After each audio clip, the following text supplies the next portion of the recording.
getting freaky.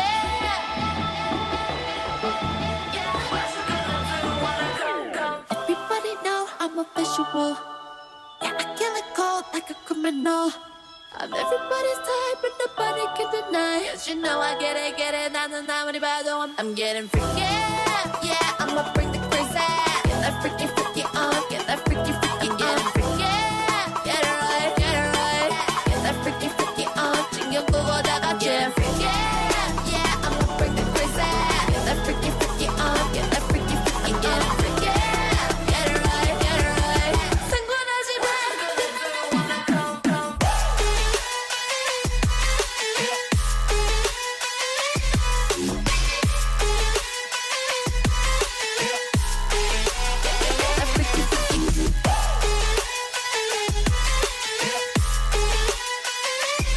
I'm getting freaky, yeah, I'ma bring the crazy. Get that freaky on, get that freaky on.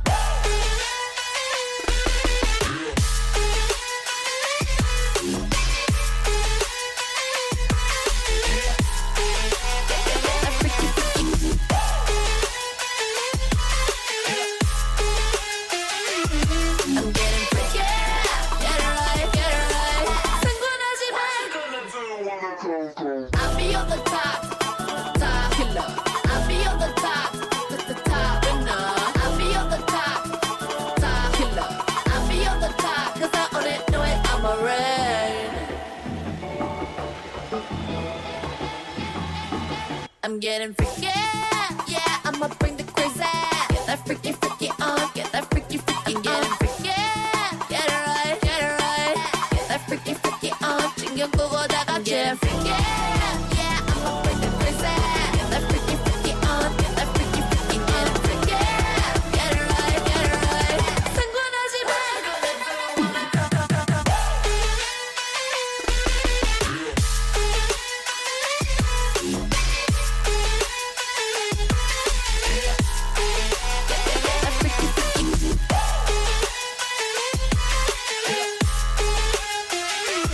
I'm getting freaky, yeah, I'ma bring the crazy.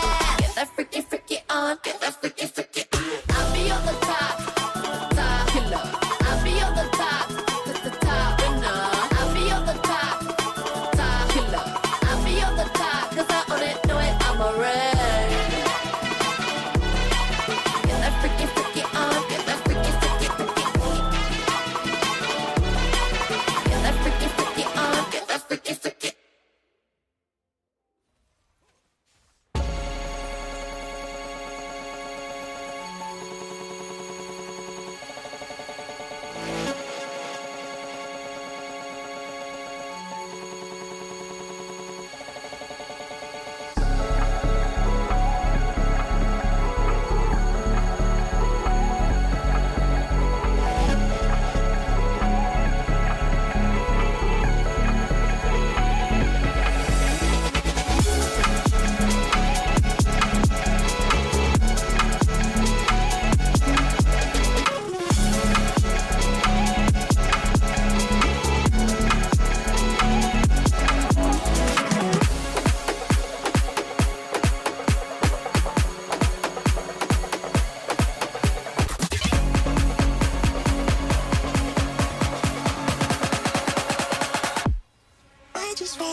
this is do or die.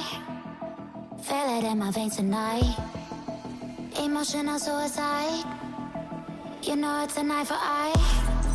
I didn't wanna walk the plank. But the Mariona, it came like the thunder. I was on my way to going under. Swimming in the banya, I was covered in a tidal wave, But I'm a fighter, try to take me down, I'm going higher. Baby, you've been playing with some fire. You've been playing with fire. One day you will see what you made of me. Found my inner beast. You watch it release in the dead of night.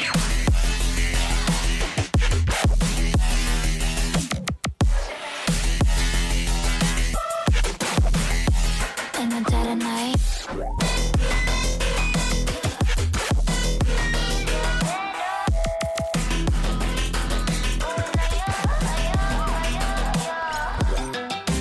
Baby, when the sword die, you know it's an eye for eye. Feel the energy align in the dead of night. In the dead of night. In the dead of night. In the dead of night.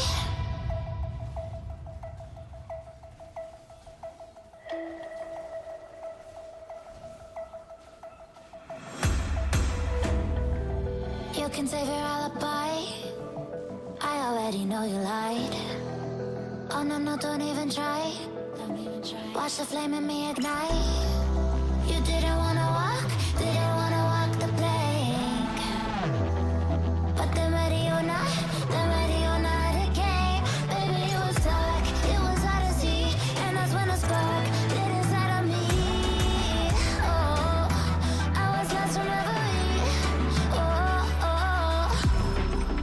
one day you will see what you made of me, what's inside of me. Oh, one day you will see I found my inner peace. You watch it release in the dead of night.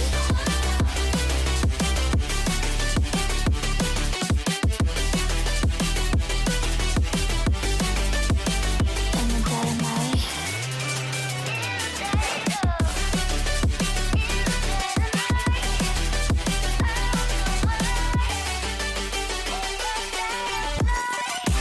Baby, when the sword die, you know it's an eye for eye. Feel the energy align in the dead of night. In the dead of night. In the dead of night. In the dead of night.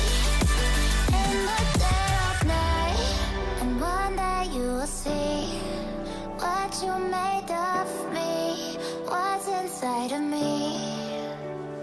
Oh, and one day you will see I found my inner beast, and you watch it release.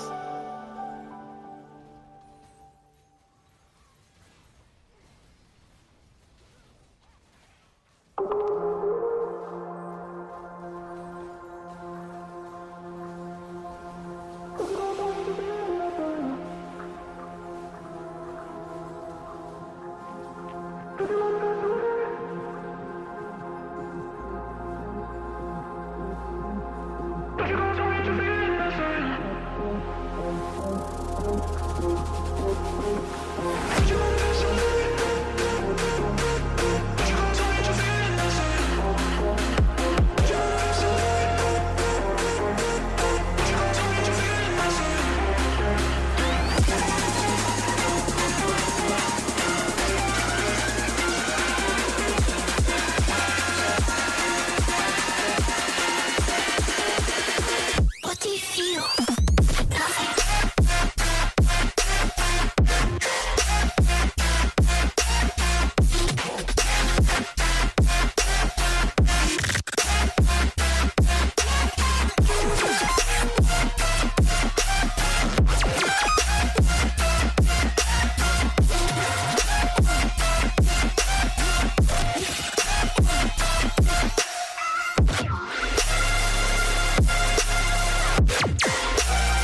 Tuned in my mind, can't seem to break away. Lost in time, thinking about better days. Do you ever get used to the pain? 'Cause I don't know if I can do this again. Now you got me wondering why you let me die alone inside. I died for you, I cried for you, I tried for you. Tell me why you left me bleeding. I died for you, I cried for you, I tried for you. Tell me why you left me bleeding.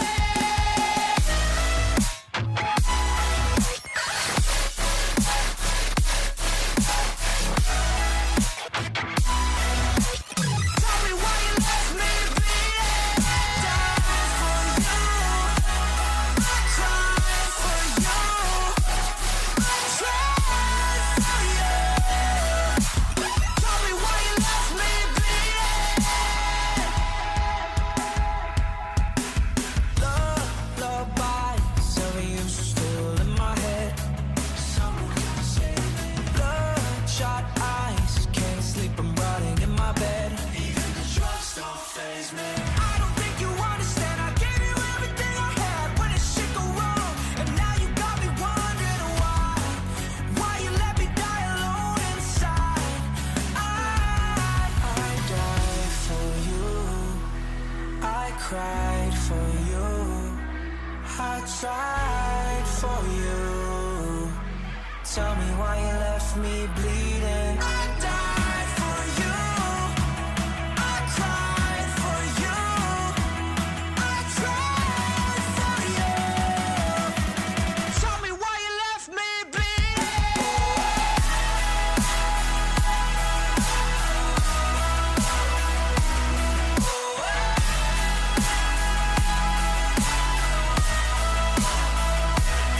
I died for you, I cried for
stop.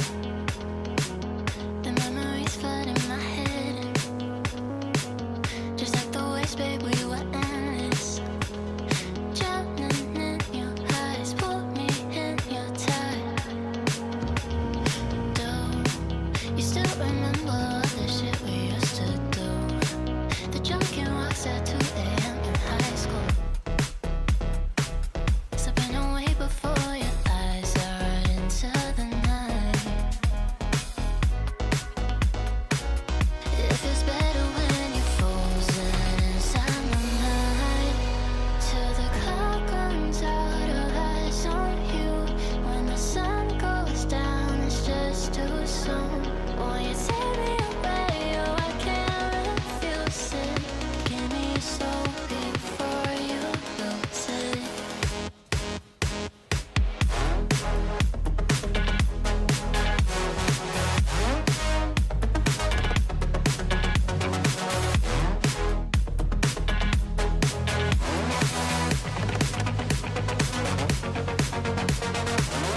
But it lasts until tomorrow. It's fading now. I don't know when you're young and wild. There's still our eyes on you. They're watching over. Keep your composure. Be your controller. Circle round and round we went. Could you take me home again?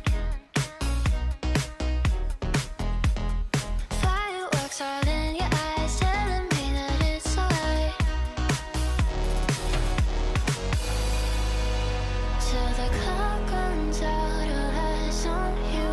When the sun goes down, it's just too soon. Won't you take me away? Oh, I can't refuse it. Give me your soul before you lose it.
My head in my hands, listen up, says my teacher. In front of the class, he says if you're not a believer, I'll love you, I was that's on you. Better shape up and pay your dues. I've loved you, I was that's on you.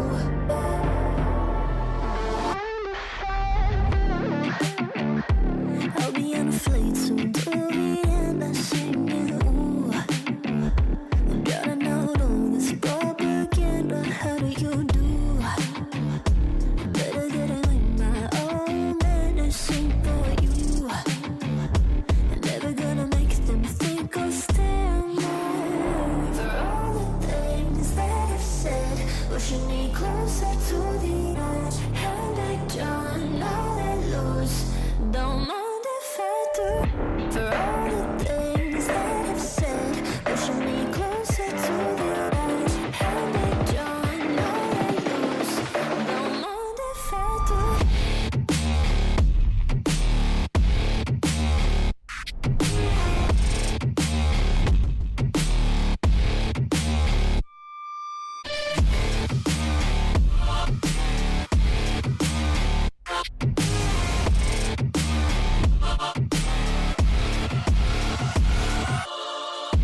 Free as the wind and as strong as a piece of amber. Give me a breath like the fire you'll soon remember. I'll be on a fleet soon to the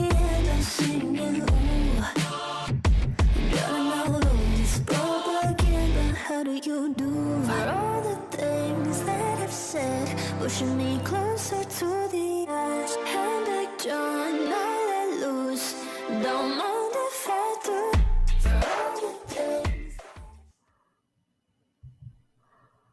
Ladies, gentlemen, and the rest of you gamers, once again, good morning and welcome to the second and last day of the Veeam Weekend Esports Cup 2024, as we're getting more and more ready to crown our winner.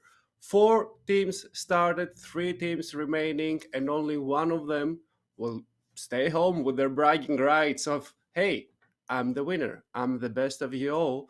And let's see who will that team will be. Just a brief reminder of what happened yesterday is this is the whole bracket. We started with Rule 34 Urgot almost demolishing the Lightning Legends. Then A is for backup fought valiantly but couldn't make it versus the data defenders of Demacia. And then in the lower bracket, A is for backup was only with an X standing, yet managed to turn the game around, winning the series 2-0 versus the Lagging Legends. That means that the Lagging Legends will not be playing today, unfortunately, as they fought really badly in the second best of 3, but we're going to be seeing at least 3 best of 3, starting with the winners bracket, Rule 34 Urgot versus the Data Defenders of Demacia for the first ticket for the Grand Finals. This is going to be with an extra chance, so if you lose, you're not out. You're going to be playing the lower bracket versus A is for backup for the final Grand Final ticket. And of course, after those 2 best of 3s, we're going to be seeing the Grand Final, the big finale, and we'll see who will be the one wearing the crown at the end of the day. So these are the 3 teams that remaining. The Rule 34 Urgot, Data Defenders of Demacia, and A is for backup. And I'd love to hear your favorites as well, as we saw some excellent matches. Honestly, all of the matches yesterday were 3-0s, and we also heard some predictions that, for example, the first best of 3 today will be a 2-1, and we don't know who will win it. Just a quick reminder, these are 2 teams. Data Defenders of Demacia won the coin flip yesterday, and they selected blue side, so it's going to be Nefe in the jungle, Ignacia in the AD carry position, Warnes as the support, Martinek as the mid laner, and Nitnelav as the top laner. And on the other hand, it's going to be Aquana as the support, Borjet as the top laner, Jeva as the jungle, Katsi as the mid laner with the pentakill yesterday, and X Okami X as the marksman, so the AD carry position. Those are going to be the 2 teams, and we're now already waiting for the draft to start. It should be moments away, if I'm being honest with you. So just bear with me and with Luigi, I guess, because he's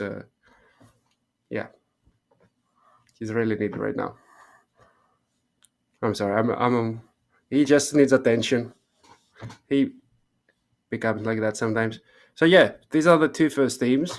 I want to hear your favorites as well. Honestly, I really did love the organized play from Rule 34 Urgot. It does make sense. They are the only pre-made team of this whole tournament. The rest of the teams have been scrambled in by singular play who just said, hey, this is a cool idea, I want to play. And the organizers made sure that they have a team to play with. So they have a slight edge. Also, let's not forget, it's not a new team. It's a team that had played in the last tournament as well. But as Aquana told us, maybe some of them haven't played since the last tournament, so it's going to be kind of a challenge for them as well to adapt to what's new on the map, like the grabs, the different herald which you can drive, etc., etc. And here's the first draft. As we said, the defenders of the match are going to be starting on the blue side. Royal 34 Urgot are on the red side. Immediately we see a Galio ban, really big pick on the meta, and excellent into all those mages in the mid lane. Answered most likely with an Aurora ban, also very annoying. Her ultimate has been kind of reworked, so it's not a trapping mechanism, but it's still very, very effective in team fights. Wukong out. I wouldn't be too surprised if I were to see a scanner ban as well, but we'll still waiting. The Hui has been hovered and it's banned away from the defenders. A lot of respect bans going there. We saw some of those picks dominating yesterday. They don't want to see the same thing again. So they don't want to allow Marcinek to just be a menace from the mid lane.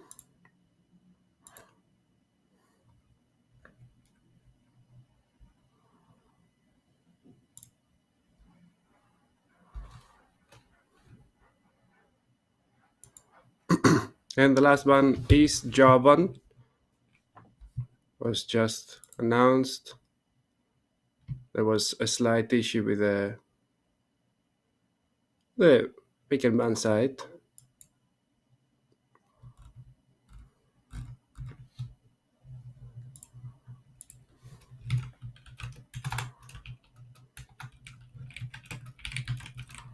And there it is. Skarner ban.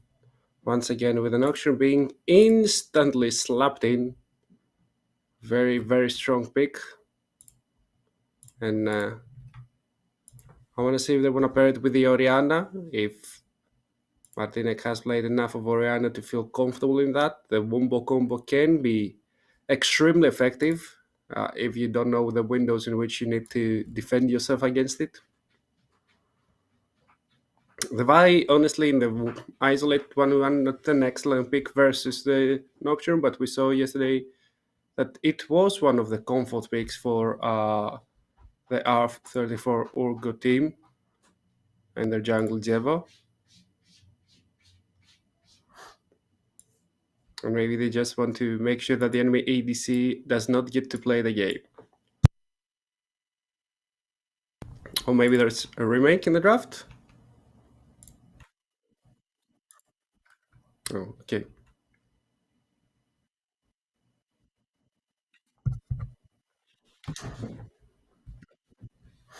Okay. We're gonna be resuming the draft really soon. So bear with us. It's gonna be there in a few moments' time.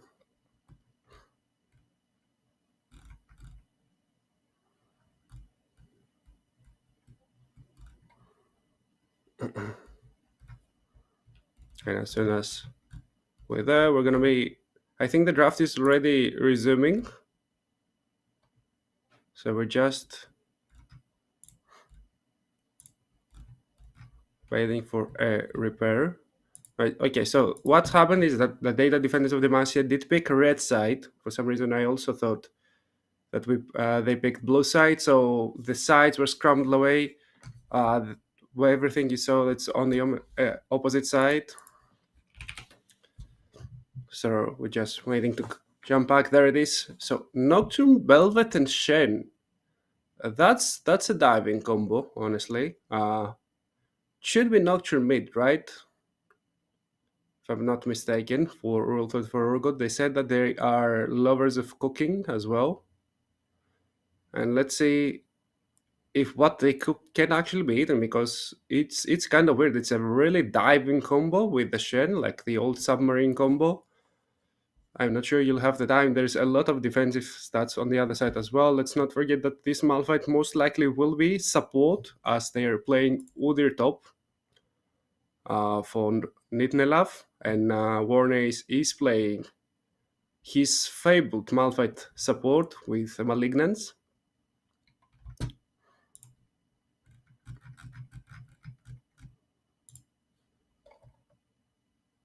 And the red 4 ban is going to be Jin as well. I just was informed.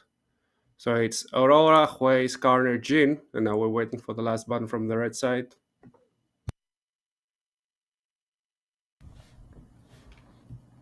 Which will be Leona. Okay, so they want to reduce the amount of hard crowd control that the enemy can have. They already have so much, honestly.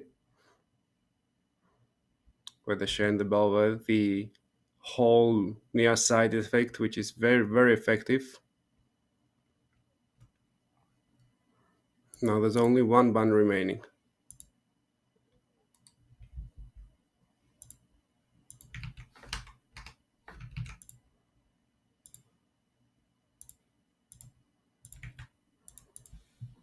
And it's gonna be the Zaya. Okay. So kind of weird, not gonna lie. I think the Zaya would be pretty good here for your side as well. Maybe you just don't want to give it because you also have a pretty diving comp, but versus Malphite Vi, it would be excellent. Yet they're running it away. Seaver is the pick that spells it, that wave clear. What they want to do effectively is they want to select when they want to go in, and otherwise they want to be completely uninteractive with the enemy team.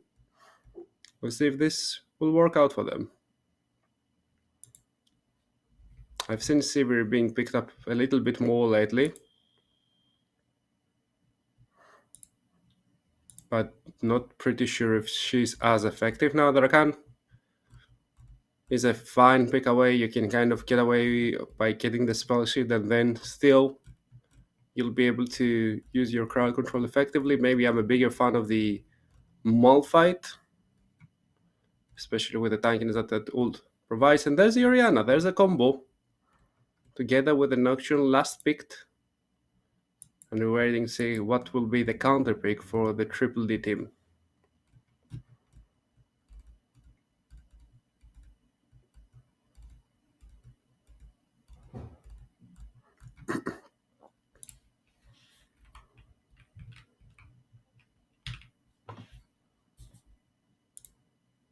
There is a Neko. Okay, that's a counter pick I haven't seen for quite some time. I'm not sure if they're gonna play the aggressive Echo, with a Halo Blades deck where you just level up your rig, go all in immediately with the Halo Blades, you proc your passive, that's tons of damage. You get also the extra movement speed for you to run out. What's gonna be interesting? Effectively zero rage from the Triple D team. I want to see if they can make do without any of that. So it's Oriana. Just realize they once again don't have any proper marksman. It might be Oriana in the bottom lane for the Rule 34 Urgo team. I think it's Oriana in the bottom lane. Nothing else makes sense, like with a Rakan.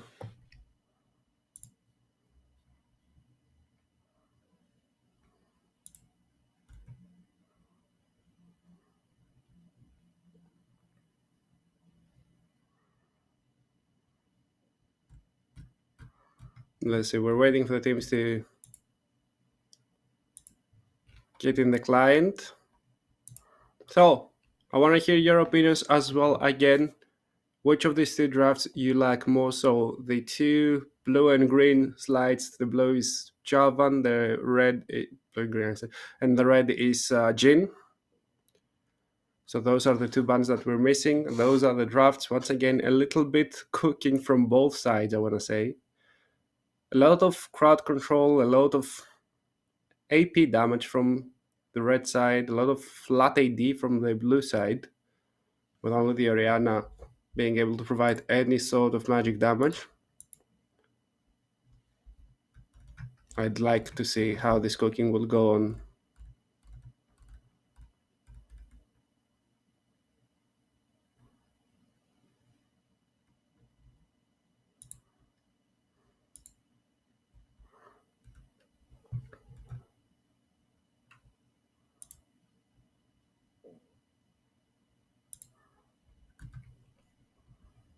So we have approximately, I say, 5 minutes, let's say. 5-6 minutes until we get in the actual draft.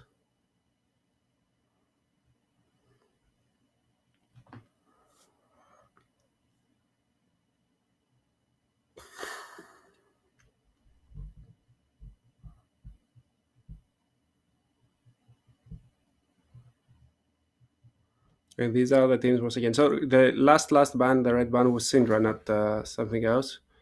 We're just waiting. There's a slight tech issue with the client, how this small indie company.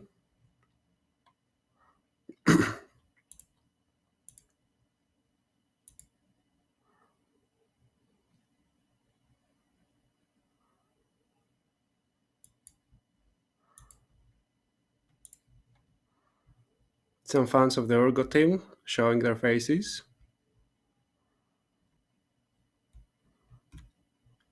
Where are the Martinic fans, which were here yesterday?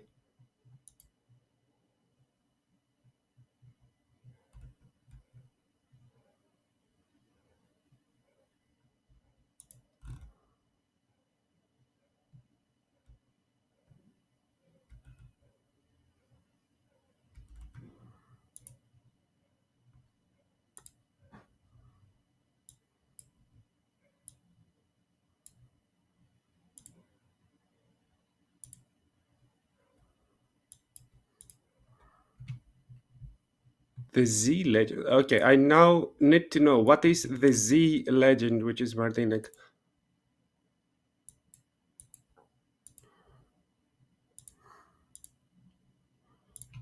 What is this? Should I Google it? Should I notice it? Something like Rule 34?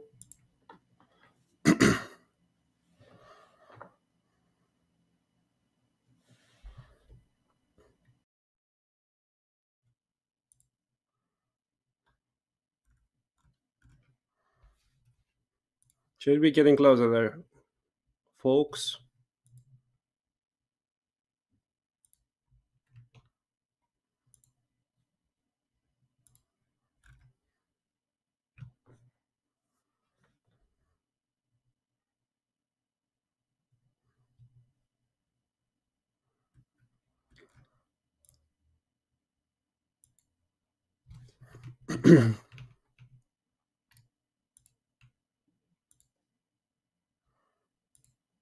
The master of Nitnelov, the one who trained. Okay, I see. So it's a wise sage named Z, and now Nitnelov needs to make them proud.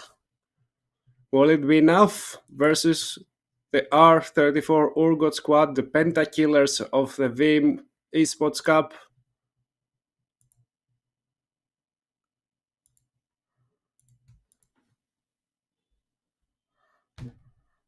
It's gonna be a tall task.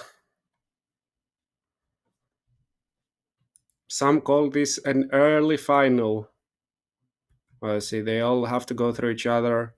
The loser will have to go a long way through the lower bracket as well.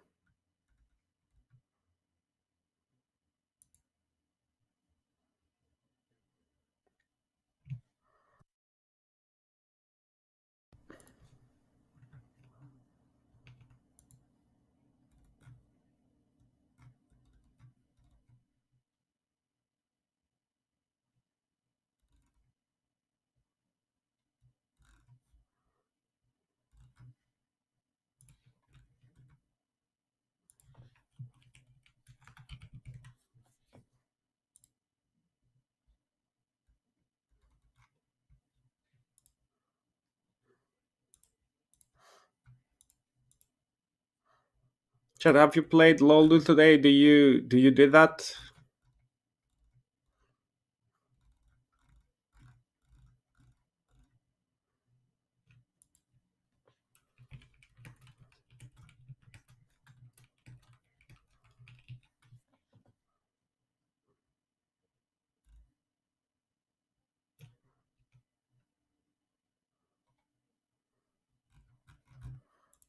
I haven't, honestly.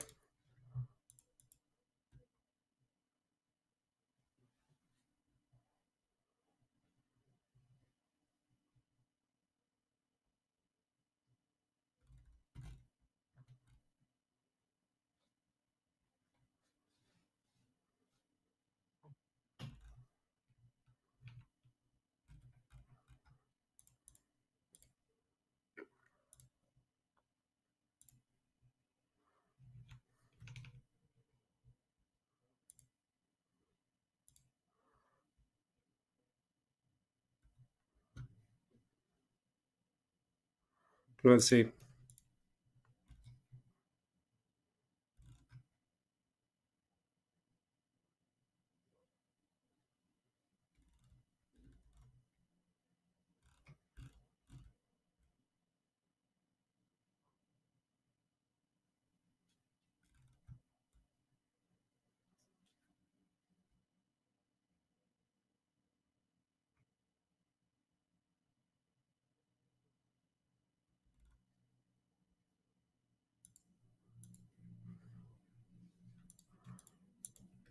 Some Nephi fans appearing as well.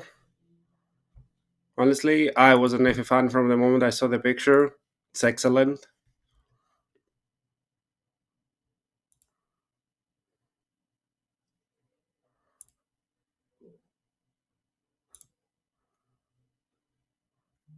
So let's see if that aura will be able to carry them through any difficulties from the series.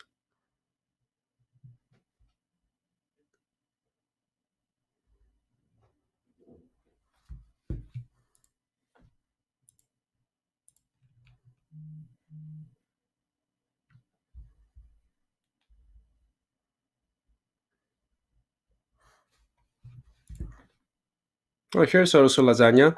You can see lasagna for once. She really doesn't like being picked up. She likes sitting on you herself. But here she is. Yeah, a very good girl, if I may add. The only girl cat in this household.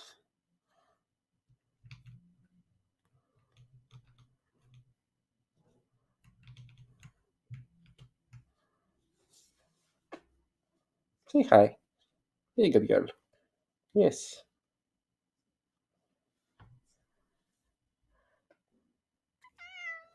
Yeah, as she says, meow. So, hello all. Anything else you got that? No, that's all. You're sitting there like a little goblin. Oh. So that was her. She really doesn't like to be picked up, and she doesn't approve of it. So yeah, that's how we live over here. Oh, and I'm hearing Summoner's Rift, my favorite sounds in the world. And once again, the Alphabet for Urgo team are looking for another invade, this time from the top side.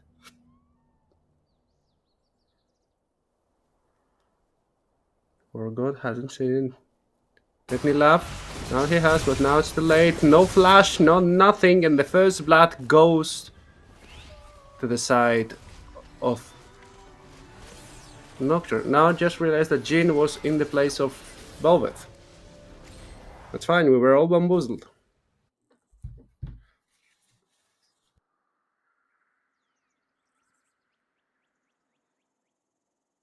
So now the team comp makes a lot more sense.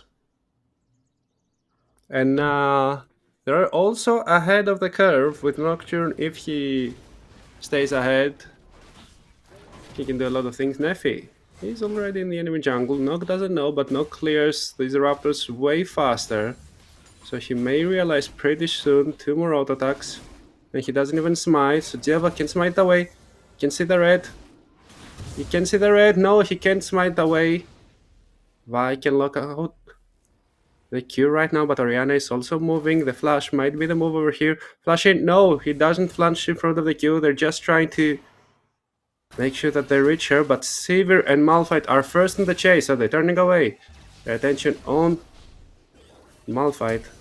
Nock has spells at level 2, and Nock must be dead. Jevo, flash from the other side. There's a flash from the Sivir as well, but now it's a whole lot of skirmish. No, it's not. Little Nasia just collects the kill. On the top side, there's heavy trading as well, but nobody can really out-trade Udyr early in the game.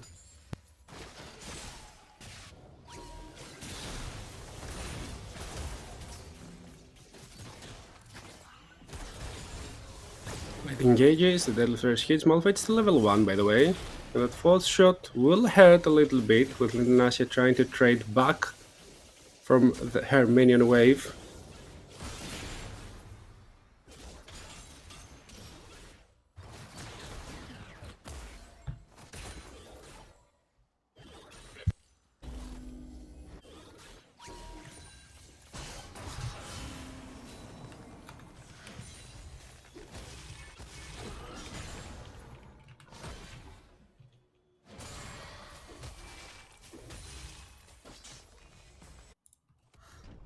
Nothing else going on so far. Nock has been set pretty behind, honestly. He's just gonna hit level 3 right now with Nefi. I think he should be getting closer to his level 4. Maybe after the Raptors one more camp, he also has a assist from the kill.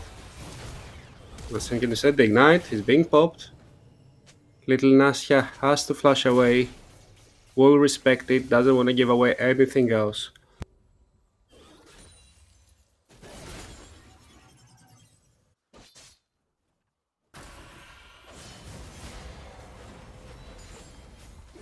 Nice trading there from Budget, who has the taunt. He'll go through it, but the Q misses. The Fear will connect, the flash will not go through, no mana, but now he flash away, the shield is humongous and will be enough to get away, but still, the flash had to be expended. And now the Knock might be in trouble, spell shield's late, he didn't know he was on vision, but the Fear does connect and the Echo had just used his reset and will not be able to assist in that chase.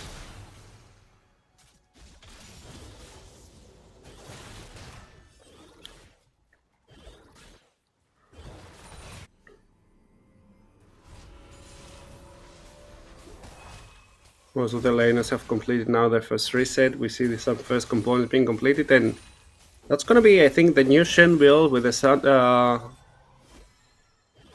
sky. Sorry, as the first Drake spawns into the rift. What a beaut! Very annoying first Drake to take, that Ocean Rake, the slow. Make sure that if you get contested, you're gonna have a hard time doing anything there. And even if you don't, you need a long time to be able to do anything there.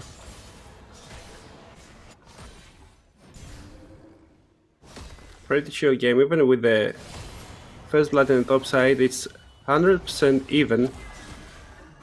Haven't seen such an even game for a long time. Echo finds the convergence, wants to keep on chasing. Nefi is close, no flash though.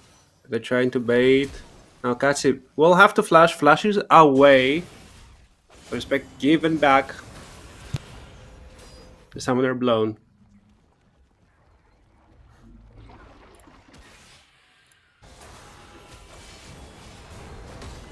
First grab spawning. Let's look at the components. Oh wait, Echo. So 1 HP still has the ultimate. Will not use it, but will flash away. So prefers to use the flash rather than the ultimate to stay safe. Wants to keep the ultimate for maybe some playmaking. While Rakan has made his way to the crabs, he will secure it with the team. However, that also means that Jin might be under pressure. Thankfully for him, the Malphite is nowhere near close to level 6.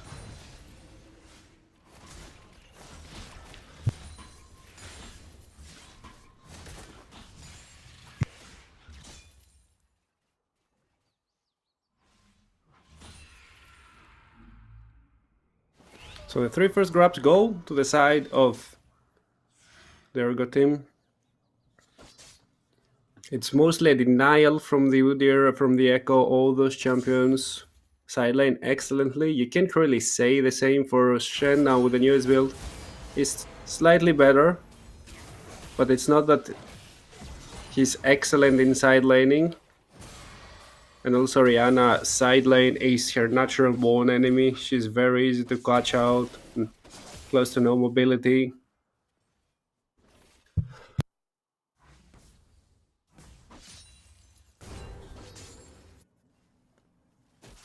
And the first week still not being contested by anyone. Now, Rakan is now lagging a level, but Jin should be very close to that level 6, so there's that slight disconnect between those bot laners. Thing is, I don't know if you prefer. Wait, there's a kill there, Udyr died, there's more fighting as the Vi approaches, but has to flash away even after using the ultimate. Nefi can't really do anything else. So Devo keeps on getting leads for himself.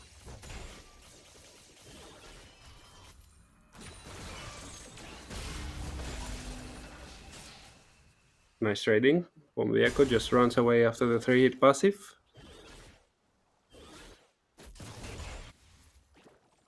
and everyone else just farming away. A lot of action around the top side and the jungles, of course, but nothing goes so far. Devo has a full jungle to clear. Only the Gromp is missing right now. On the other hand, only one camp remaining for Nefi. However, without an limit, he's still looking maybe to find an angle to gank or just to counter gank, as we don't see him trying to penetrate in the lane.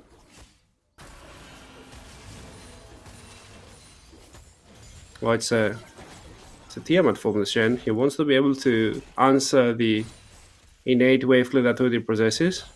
And there's a little minefield there from the Jhin. Tries to keep himself as secure as possible. Will the Malphite already having access to that unstoppable force? It's gonna start getting harder.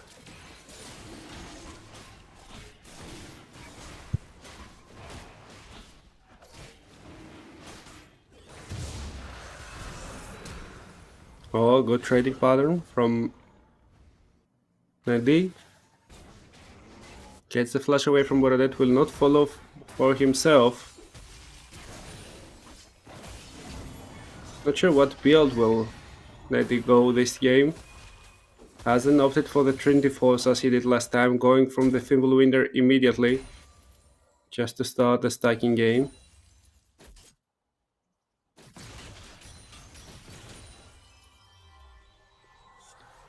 Koan is sitting on the ward. Nefi has infiltrated into the lane.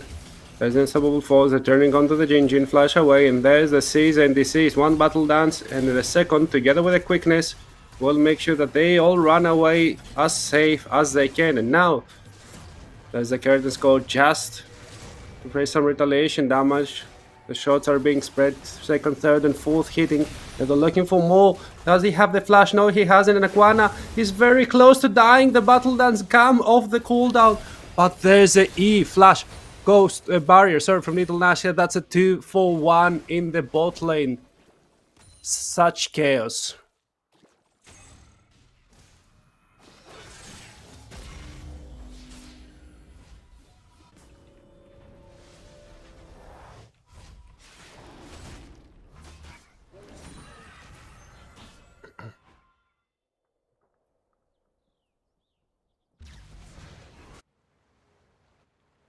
Very even game once again. The goal late is in favor of the R34 Urgo team. That's mostly due to the jungle farm, I want to say. But right now that doesn't really matter, because look at the jungle items. There's a whole eclipse there, but there's a combo. Shen is coming to the fray, but they're getting Orianna. Nice shockwave for two people. They're trying to catch the Udyr, and the Udyr is dead together with the Vi. Echo sets down the parallel convergence, but that doesn't do nearly enough to dissuade the R34 team as they get what they came in for, the second trio of grabs. Very nice combo over there.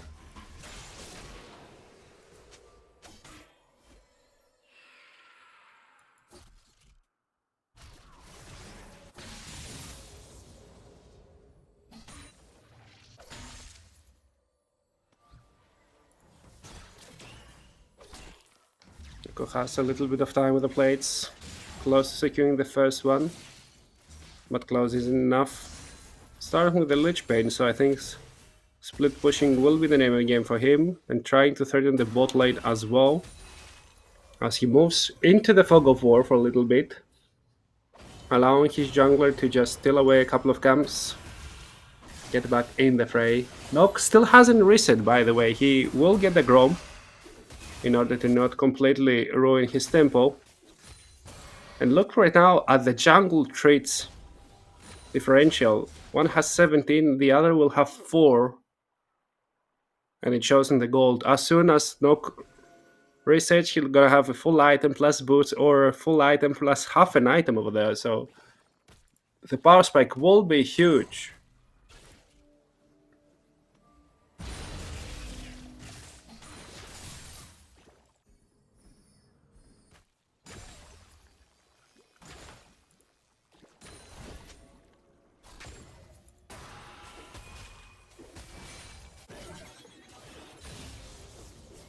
There is the Stride Breaker, the components of a Phage, plus boots.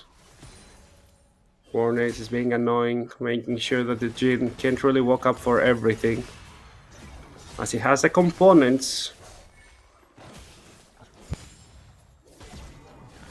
for the Malignance, not the Malignant itself yet.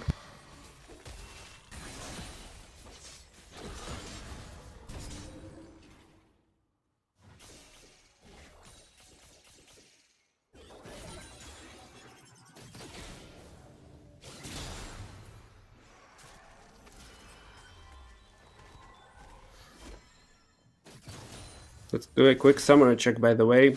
No flash for Shen for the next 10 seconds. Jin and Rakan will have their flashes on in approximately 20 to 30. Oh, that's a nice angle.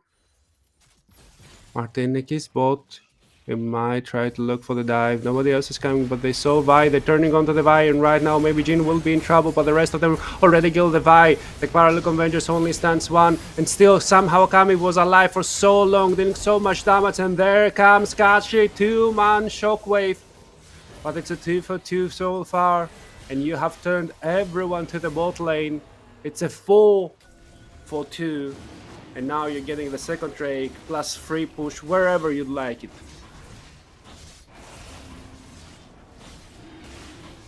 Nightmare didn't have his own summoner teleport, so he couldn't come back. As an instant teleport from the Shen, not even a reset.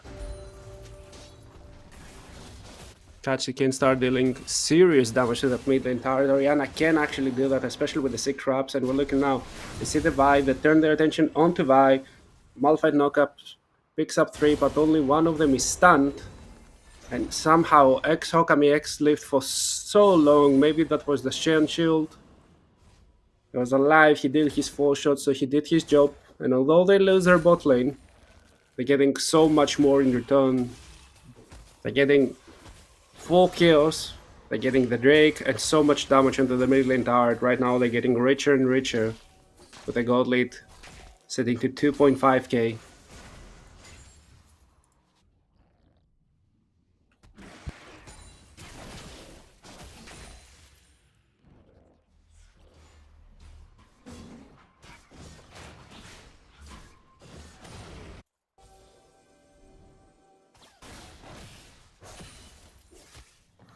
The real question is, what will be the answer from the side of the triple leading? You're getting some power spikes as well, so one item for everyone, while the other should have the gold. He just hasn't reset yet. Can now reset, go back in the top lane. Yeah, he'll have at least his whole item. Also has a teleport to join the fray as soon as humanly possible. On the other hand, Shen should have close to one item, but with all those... Oh, okay, so he completes the Titanic Hydra. That's the first one. And the only way Triple D seems to be matching right now will be the support, which is kind of awkward because just looking to blow someone up together with yourself. Oh, the Echo tries to engage. There's the ultimate again, but they're flashing under the tower. The Shockwave doesn't stun, but the damage is there. Warnace had to flash out of something.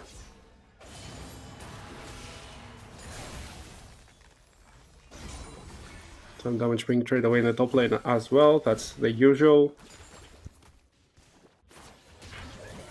As Katsu tries to deal more damage to the tower, but Martinek has access to the teleport. The ultimate on the top lane. Oder has already used the empowered spell, so no way to be unstoppable, and doesn't flash Dieva on a killing spree once again, 4-1 and 3. But now maybe they'll strike on the other side as Nefi is close to the bottom lane. No flash, no ultimate. But he has that huge setup from the unstoppable rock. Weakness into the Sivir knocks her up. They're trying to pick some damage. Fourth auto deals so much, and Shen is also there. They're flashing. Everyone is flashing, but they don't need to. Bernadette flashes in and gets a kill. The Curtain Skull will connect, but everyone was full HP, so it's very hard to deal with them. Malphite will happily pick up the farm left.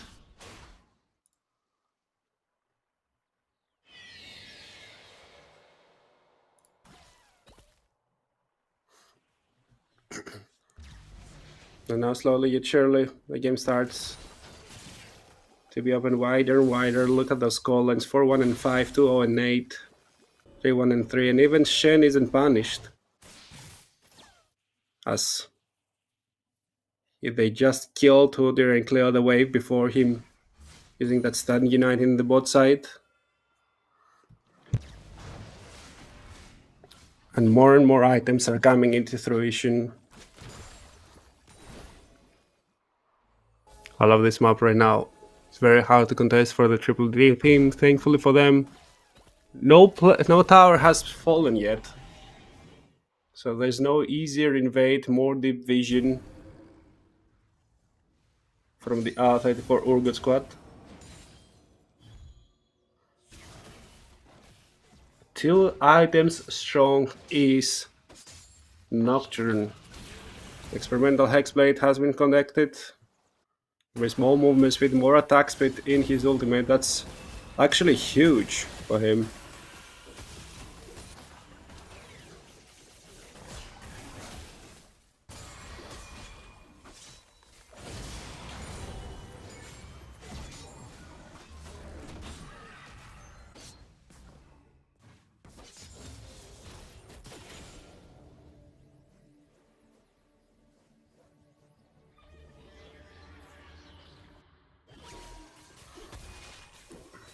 At 20 minutes in, no tower has fallen.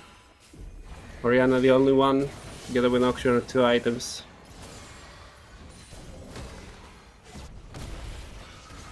And there's the first tower. Dropped in the mid lane, 600 gold, and now they're turning their attention towards that Drake. It's gonna be a Cloud Drake. All next Elemental Drakes are gonna be Clouds.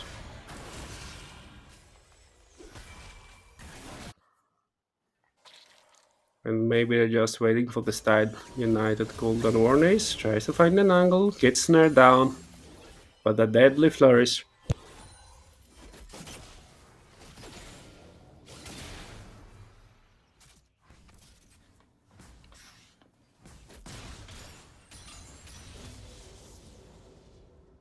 As long as they clear the waves and don't die and repeat, Aquana and Exo X should be fine and dandy. Oh, the shockwave, it does connect, and here comes the paranoia as well. They're trying to dive, the dive. Oh my god, that damage sticks so much, but yet gladly collects the kill. A lot of pings on the Drake, that will be secured by the Triple D team, but they must lose a second tower for that, and that's even more gold. Arjet remains in the top lane. Not sure if he will have enough time. He's just a Shen. And Aquana used the quickness. So now that's one less hill. The convergence. Every ultimate connecting and that teleport is also so late. But Shen comes as well. So it's a 3-4 now and all of those ultimates being used. That means that they're trading the extra tower to secure the life of their support.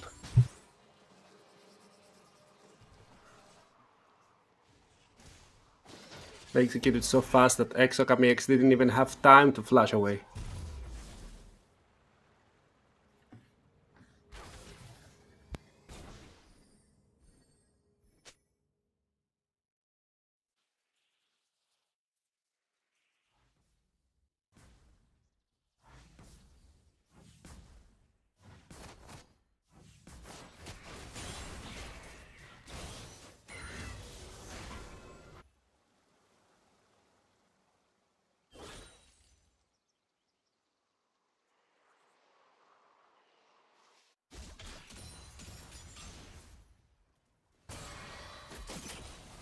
Exo X finally reaching the 2 item strike.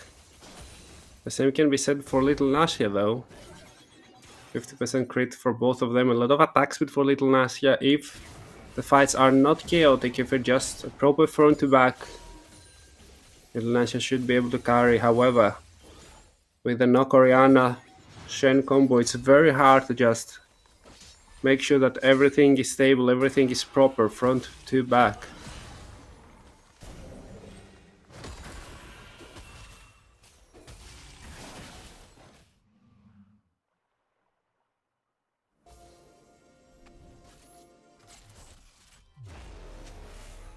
Oh, there's a paranoia. Where it is? It's bottom lane. Echo flashes away. from the ultimate combo. That's a kind of good W for the Orgo team. Every time that they get away with an extra summon, oh, there's the ultimate. Echo will just run away. Still has his own Chrono Break, so should be fine.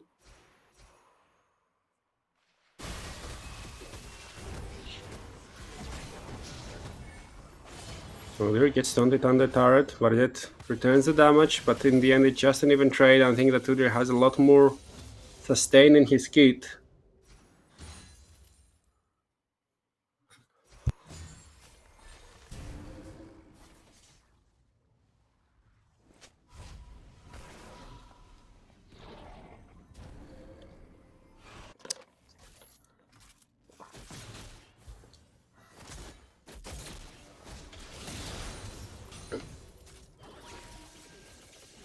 Nock has his ultimate once again though. Level 14, the experimental Hex Blade, sorry.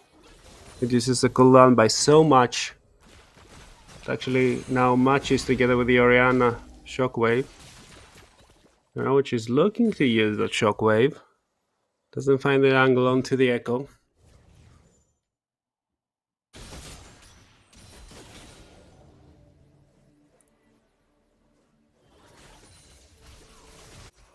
There's a Horizon Focus. A good offensive item, honestly, gives also vision.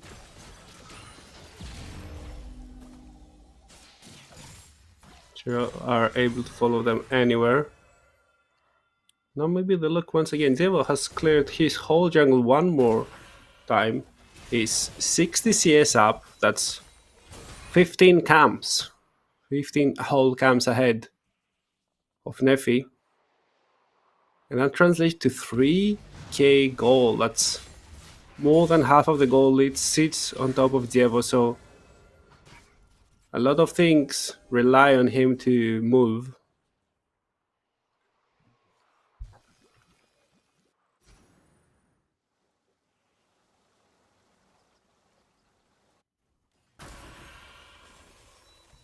They're waiting maybe for the next Drake. Next Drake spawns in 25 seconds time. So far they're both team doing nothing. They're warding okay. Trying to secure the locations. And now Nock moves into the bot lane. He ults onto Echo. And there's a Shockwave combo as well. He can't move anywhere. They caught him on the air. And now the Drake spawns. But maybe they should first look for the tower. They do have 6 grabs. It's quite quick to do. Only Orianna stays in the bot lane. The rest of them go to secure the Drake. But at the same time, it's being traded for the mid lane tier 1.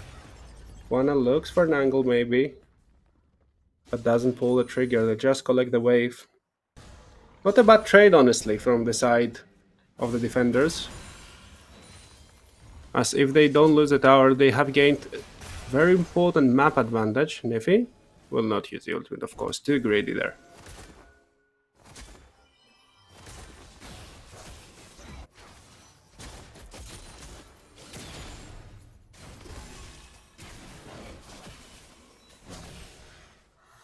Malphite being level 11 means that the Unstable Force deals so much damage already. Very nice buffer over there from Birdiet to get away from the stun.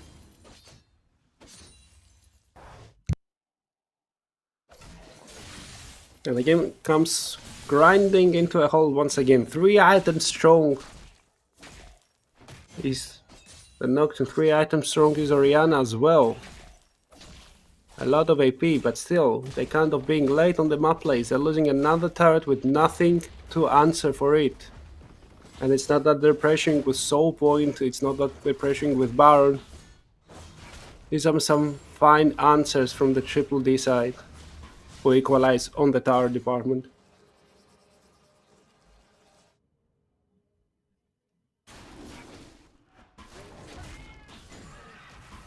As Luigi says, meow.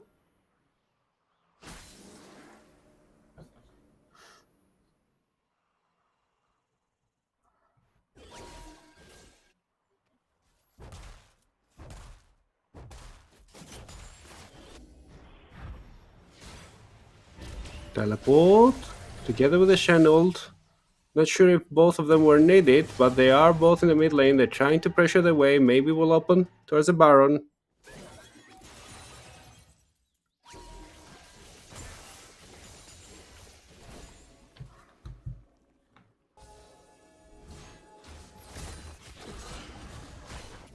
And that means that Udyr is alone at top side. Will collect another turret for free. So that's 3 for 2 right now.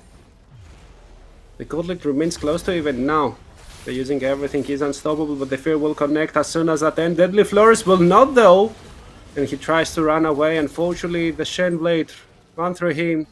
But he got the flash from Baradit as well. That's a shockwave onto one. Okiana doesn't hit anyone. Now the follow-up. CC will collect. And Saber pops on the hand, but they don't have any other ultimates. Look at Nefi. He's trying to look for an angle. Gets half of his HP chipped away. And has to flash. Guana flash Q. W. Doesn't connect. And Nefi still posturing from the red side wall. Warnes has that ultimate. Maybe they're looking for the angle. Shen tries to connect. Levi stops the first attempt and misses your ultimate onto Okami. That's a very nice 2-3 man knock-up. As Nock tries to go back in that near side, it does so much work for them. But there's Martina getting the shutdowns left, right, and center. Uses the chrono break to run away. They should have equalizer, not equalizer, the shockwave pretty soon. Flash from Martinic, goes back in. There's equalizer, one more QW, you will do the trick. That's the killing spree for Katsi, but now he has to run away as little Lasya is sniffing him. A really weird 3-4-3 in the end, or not even sure, maybe 4-4-3. Skirmish went away for so long, but now look at the goal lead. It was 4K, it's 2.5 now. The defenders are defensive magnificently.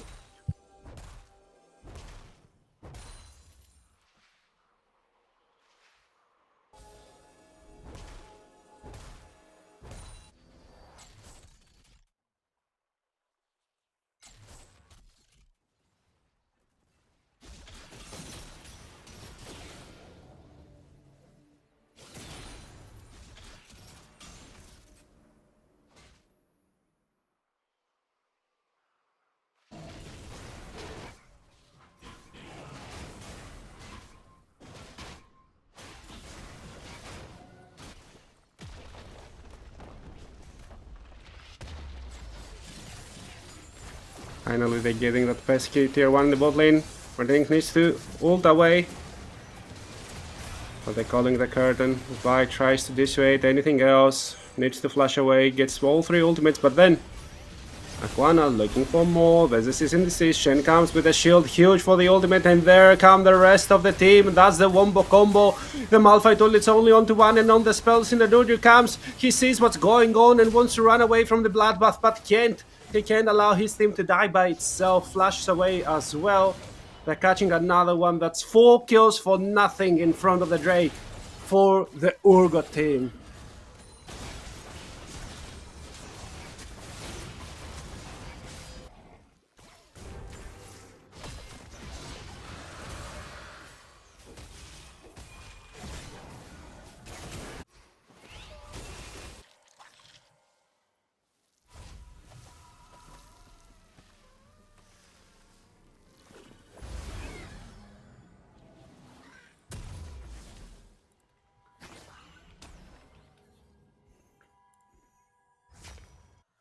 That's maybe the opening they wanted.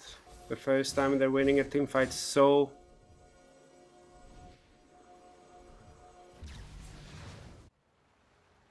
dominantly.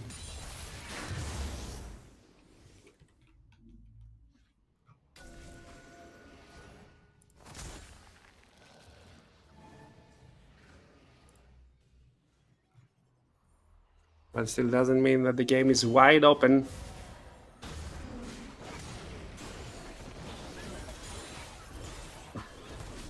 And everyone's getting stronger and stronger. The Echo 3 items strong, the Udyr 3 items strong, so although he's at 0-6 and 0, he's been farming the whole game excellently.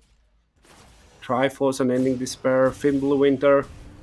So that makes him a lot stronger than he would otherwise be. Only half an item behind the Shen. He's been getting everywhere 7, 1, and 10, 17 out of 20 kill participation. Even more than the Nocturne. So the goal lead is not as big as they think it is. But don't, and there's a Kuana getting 2 people. The Deadly Flare will not connect, and the rest of them try to get in. But they're getting onto Katsi. There's Shen as well. Nocturne on top of Little Nasia. The knockup will not connect, but Neff is already dead. There's a curtain's call. Nothing that Martina can do. And they all turn tail. They all run away. Without the jungle, the Baron should be easy pickings right now for the side of R34. All good.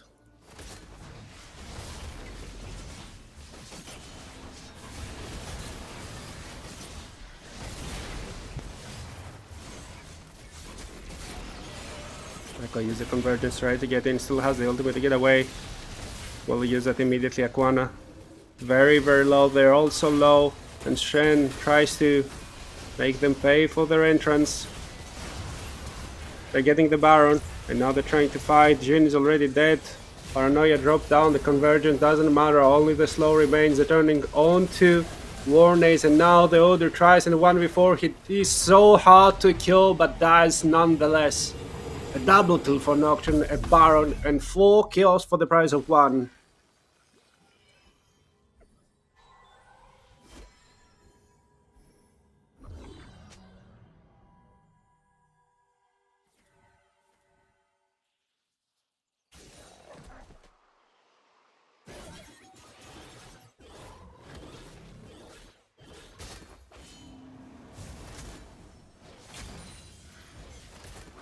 And now with the Baron on 4 of the members, they can start sieging the enemy down.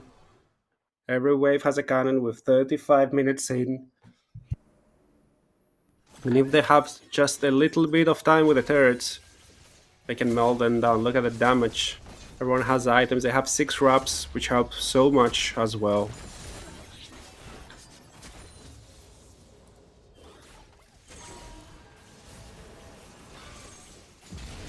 Jericho tries to dissuade them. They give away some space. A cannon ends up dropping, but here comes the next wave with the next cannon. And the only one who they don't see is a Nocturne who can join in at a moment's notice, at the blink of an eye.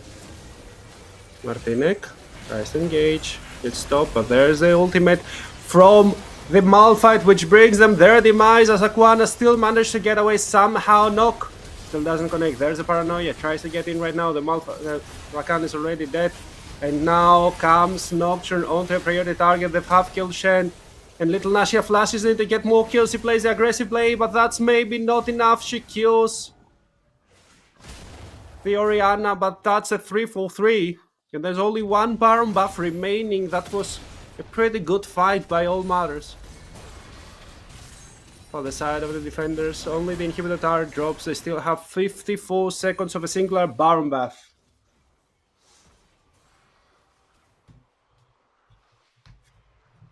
It makes Drake in 13 seconds. Everyone's gonna be down yet. But the Shen has his ultimate. The Orianna will not have it, but let's see the fight again. It all started when Warnace decides to engage. Only gets Aquana, if I'm not mistaken. No. Yep. But she managed to get away. Tries to use everything. Right back, another turret dropped. Drake will not get secured yet. Wait. The Echo died. Zevo is somehow legendary.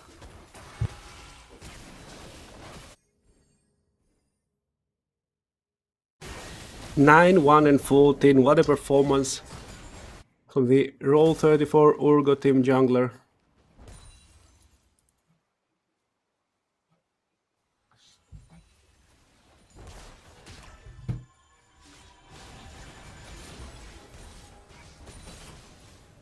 Trying to get into the river. It's gonna be Tolaska Kwana. Not so tanky as she'd like to, but here comes Stan United. She uses the quickness to jump into the enemy team. Vi tries to do everything she can to get Oriana out of the fray. She's knocked up. She doesn't have time to ult, but is that enough? That's my big question right now. That's a huge chunk of the enemy damage. Devo is legendary once again. Another kill. Solo Bolos. The Jin on the other side. And this can be the turnaround once again. We've seen it once before. Little Nasia free hitting only Borjet alive. But their inhibitor is under fire. So they have to run back.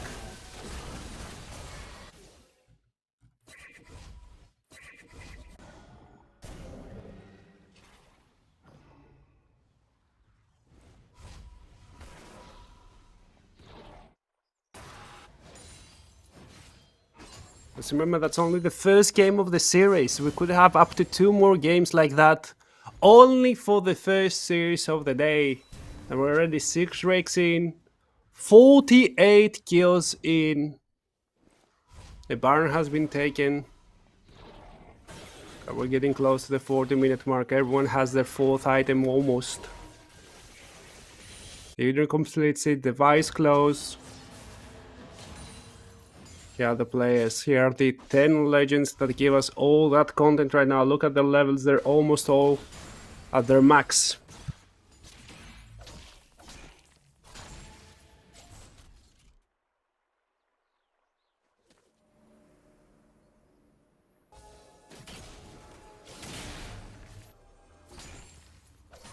Second Baron spawns in less than a minute time. Little Nasia should be getting there to her guardian angel. Oh no.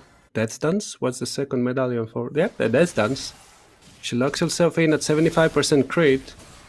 But that's a lot of damage. That's just a QW from Katsi. And the Echo loses half of his HP. Nock has farmed himself up to be full build. Eclipse with Death Dance his final 2 items.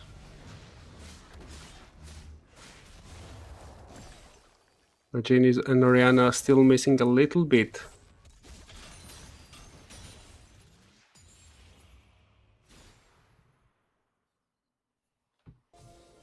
Everyone is around mid lane. They're trying to trap somebody.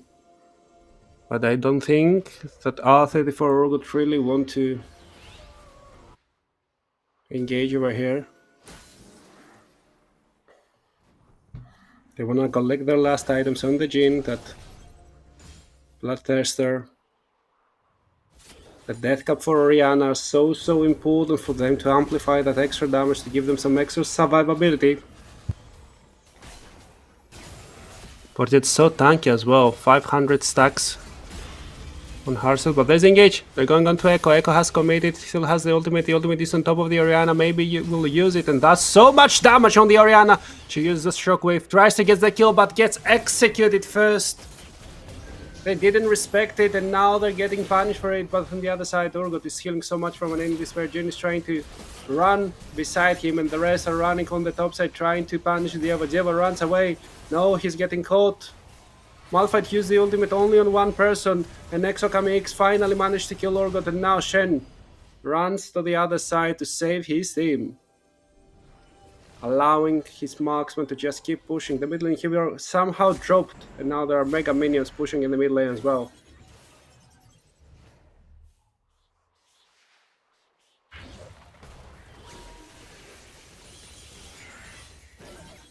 Jin is reaching the inhibitor turret. Nobody to stop him just yet. There's a teleport in 50 seconds for Echo, and that could be his demise, as there's a ward over there. If they realize, if they find out, Jin could be in trouble. He's sitting on top of that ward. The teleport is not committed. Death Cup completed for Oriana. The Drake spawning in less than a minute time.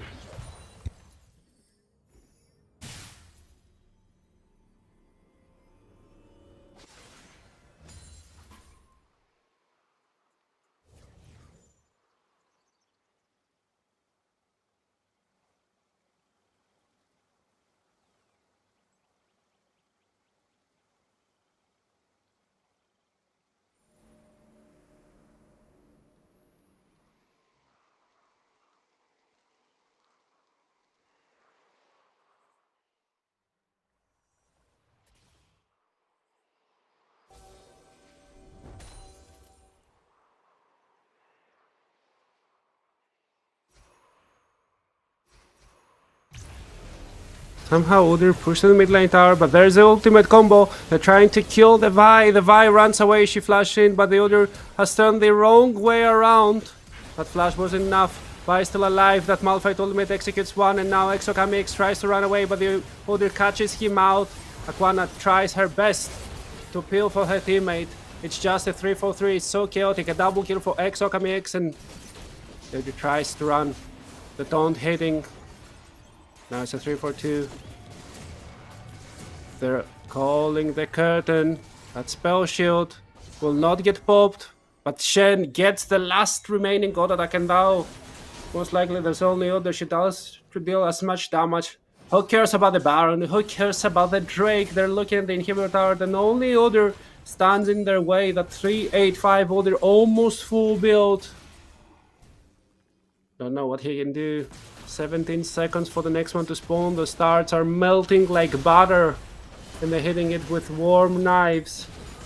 But wait, please, not nearly enough. And after 45 minutes of gameplay, R34 Urgot managed to bend the resistances of the Triple D for the first time in the series.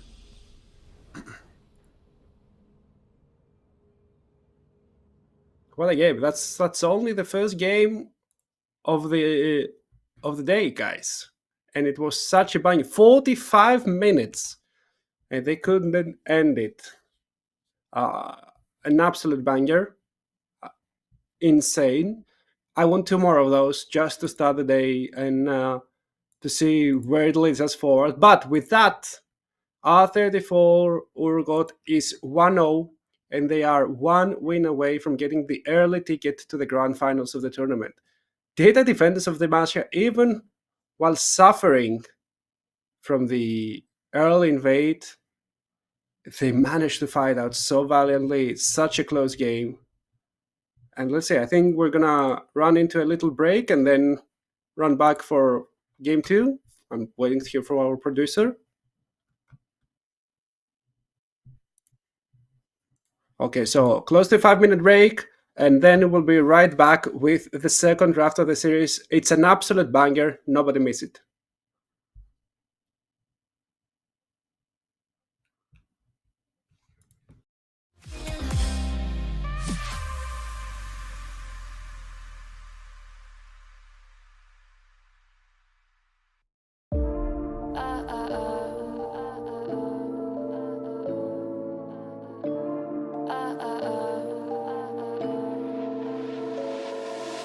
Don't you think we could be different if we could just take it slow, let it go, roll down all the windows, feel the wind rush through, hear the music, take the groove. Don't you know all I'll ever really wanna be is a connected high, you and I, pinnacle climactic flash. Show me yours, I'll show you mine, you don't have to pretend we're shy. Let's forget the 9 to 5, I just wanna feel alive. Take it slow, let it go, roll down all the windows.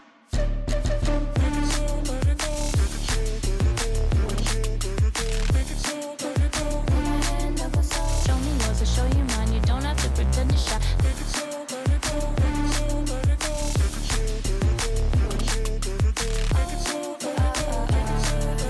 Take it slow, let it go. Let's take a trip to uptown. Don't you wish we could be out of sight, out of mind? Take my hand, don't go slow. I'm chasing the afterglow. Dance with me while the beat finally got some clarity. Don't you know all I'll ever really wanna be is a connected high, you and I, pinnacle climactic flash. Show me yours, I'll show you mine. You don't have to pretend we're shy. Let's forget the water tide, turn it up to overdrive. Take it slow, let it go, roll down all the windows.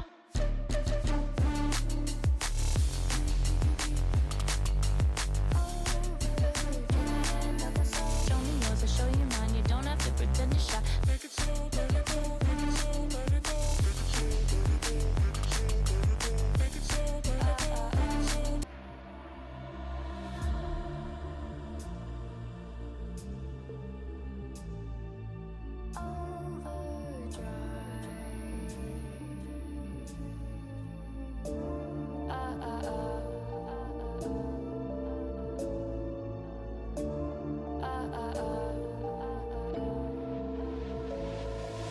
Don't you wish we could be out of sight, out of mind? Take my hand, don't go slow. I'm chasing the afterglow. Dance with me while the beat finally got got some clarity. Don't you know, all I'll ever really wanna be is a connected high. You and I, pinnacle, climactic vibe. Show me yours, I'll show you mine. You don't have to pretend we're shy. Let's forget the water tide, turn it up to overdrive. Take it slow, let it go, roll down all the windows. Take it slow, let it go, take it slow, let it go. Take it slow, let it go. Put my hand up, what's up? Show me yours, I'll show you mine. You don't have to pretend to shy. Take it slow, let it go, take it slow, let it go.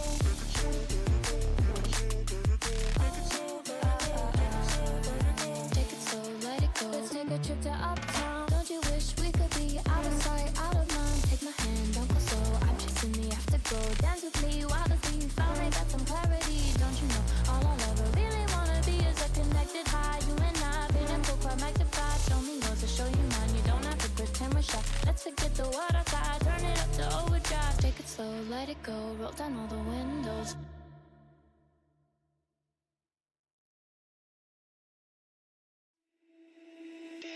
Left brain. Don't say we can't, oh, just don't say another word. These thoughts you've imagined aren't real, aren't adding up. You fetched your ideas from nowhere, all from another world. Your logic's impaired, your full picture is cropped. Cause we both know one day they're just gonna try again. Without doubt, it's my say, if all's gonna mend. We both know that one day the sun's gonna rise again. So don't pout for our sake, cause this ain't the end.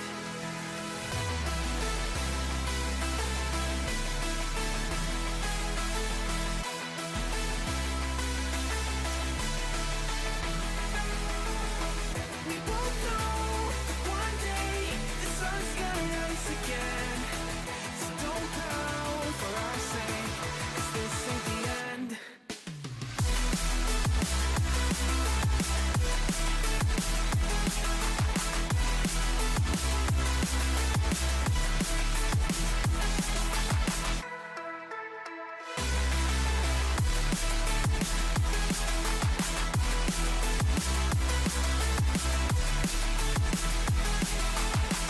We both know that one day they're just gonna try again. Without doubt, my say, if all's gonna mend. We both know that one day the sun's gonna rise again. So don't pout for our sake, cause this ain't the end. Right brain. You're so far off, oh, it's like you can't see ahead. These feelings you've caught don't make sense. Your plan's gonna flop. You keep raising doubts without cause. All you feel is dread. My logic is fair. If it's pain, it's ever gonna stop. Cause we both know that one day he's not gonna cry again. Without doubt, it's my say, if all's gonna mend. We both know that one day the sun's gonna rise again. So don't pout for our sake, cause this ain't the end.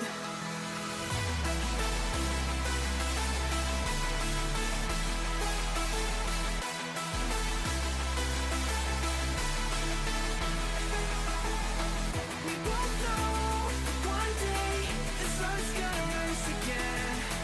So don't pout for our sake, cause this ain't the end.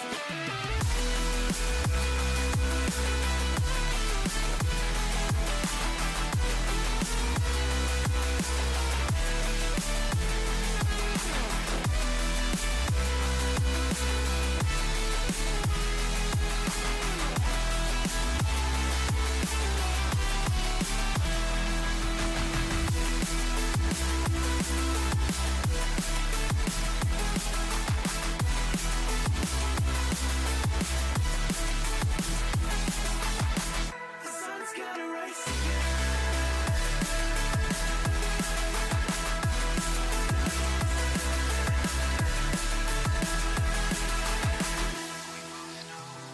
One day they're just gonna try again.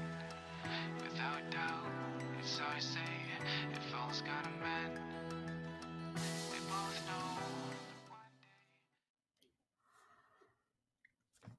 45 minutes were needed for R34 Urgot to bend the valiant resistance from the side of the Triple D team, and they need to do it once more if they want to get the early ticket to the finals. But it was an absolute banger. All of those teams were fighting excellently.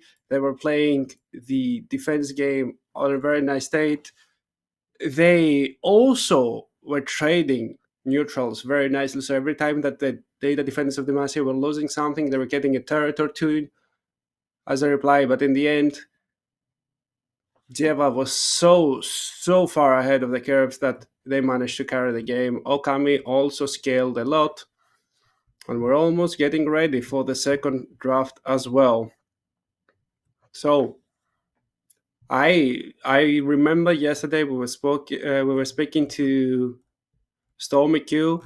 They said that they expect this to be a 3-game series. Honestly, I think he fell right in. I think that it's going to be very probable that this series will go into the 3-game side, and I still don't know who's going to take it. Even if the Rule 34 Urgot team managed to secure this game, it looks kind of both ways. So Data Defenders Demacia could quite easily turn it around.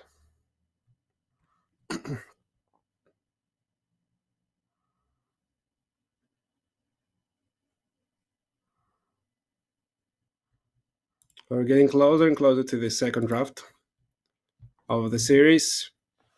The sides have changed. I see that the captain of the Defense of Demacia selected the blue side this time around, so we're gonna see a slight change over there. I'm not sure if that will help enough in the draft, but early picks like the Nocturne did manage to get the win.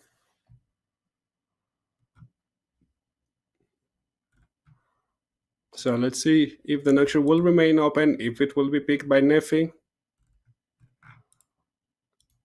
or what will happen in the next game whatsoever.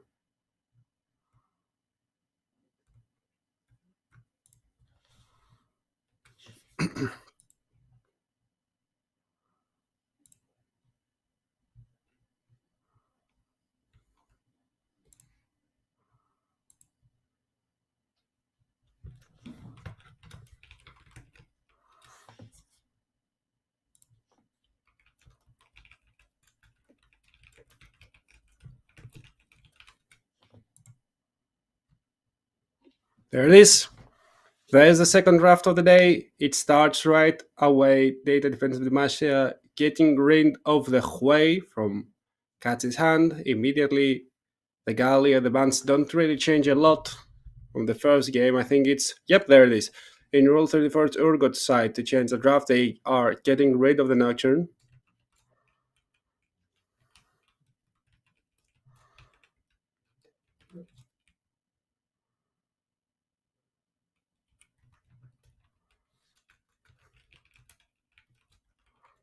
The Shen is also getting banned away this time. And last ban is the Galio. So Wukong insta-locked, slapped in. Maybe the answer would be a Vi or something like that. No, the Viego. We're going to see the Viego for the first time in this game, in this tournament. It's going to be most likely in Zieva's hands. So the junglers, the two carries have already picked lanes together with the Ari. A greedy duo, yet if they manage to get the resets, it's going to be a deadly one.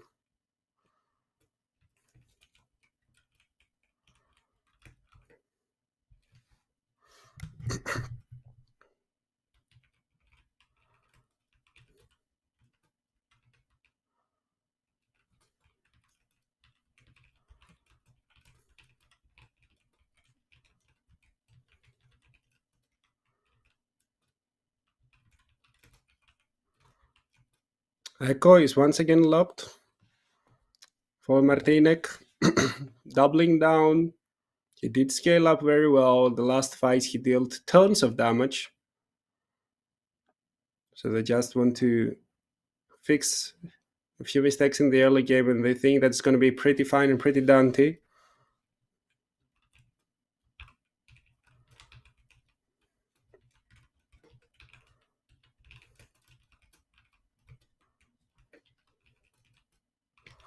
And once again, they're picking the Malphite, the trusty Malphite, trusty initiator for Warnace's hands. Unless they switch it up. I'm not sure if Nidnelaf wants to play it. But I think it should be in Warnace's hands.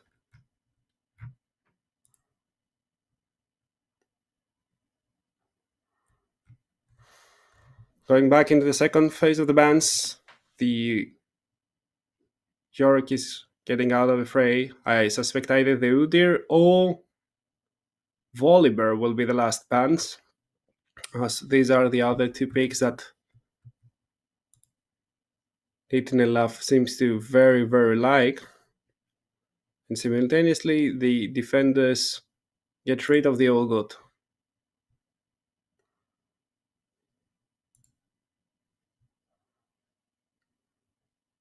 Zaya will be the last ban. In the end of the day, they just don't want anything to stop them from getting those resets. Maybe the Morgana would be a good option, since yesterday it was played pretty nicely by Bibanu. Of course, Bibanu is not playing now. He's playing, on the next series. And the last one was Caitlyn. So right now you have a pretty nice option of just getting the Jin, maybe. It seems to be a comfort. It's also very nice to follow up on those setups. Or the Kaisa, if you just want to keep on diving.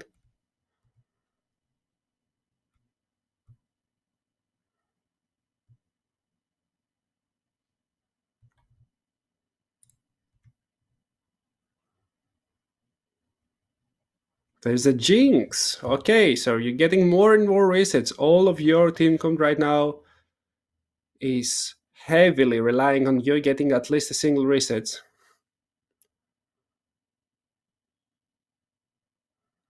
let's see what the answer will be. We're expecting an AD carry and a top laner here. As picking the Jinx into the Malphite is always a very, very risky play.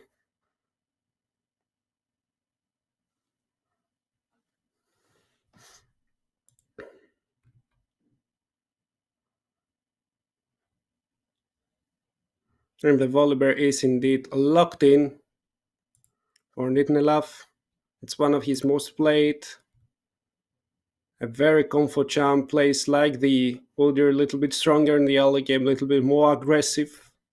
Of course, can facilitate dives very nicely. And you're answering with a Tamken, so that's a nice answer over there. Tamkins might be struggling a little bit in the early game, but there's so much sustain in that kit, so much tankiness, and still so much damage.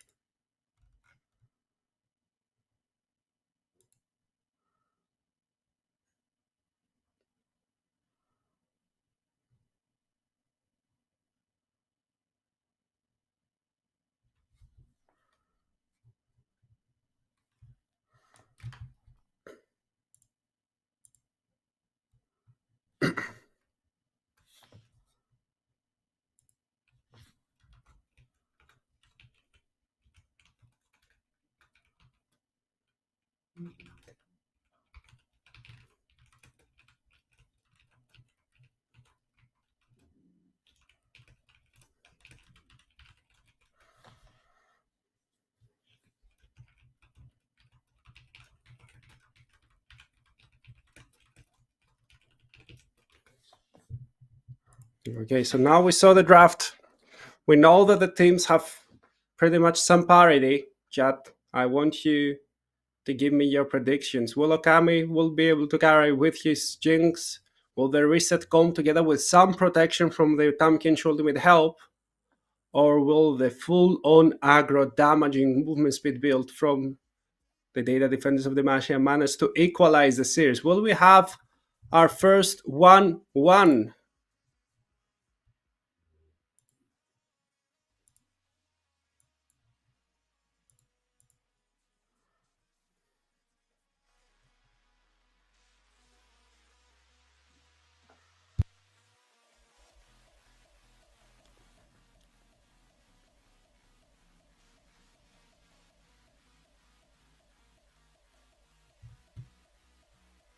Well, let's see. Here's what we stand at the moment. We're pretty early into the day.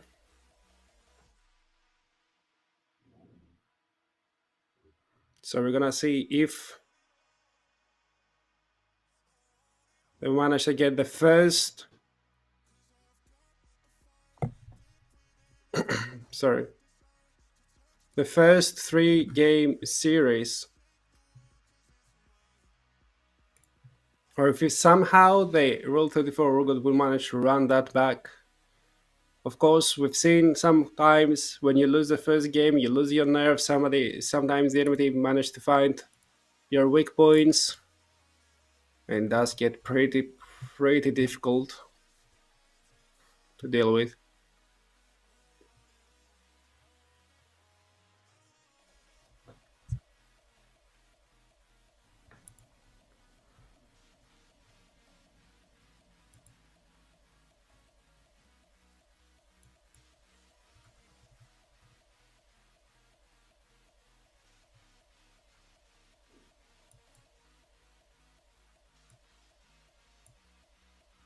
I see the players once again.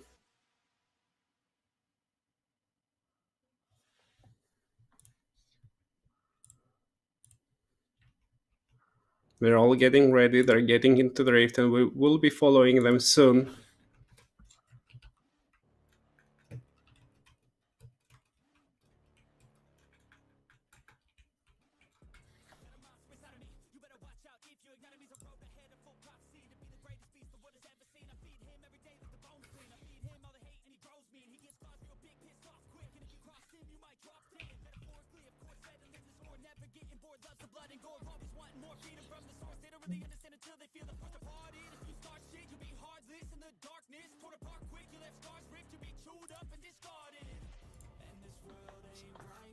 Okay, let's remind you the draft, guys.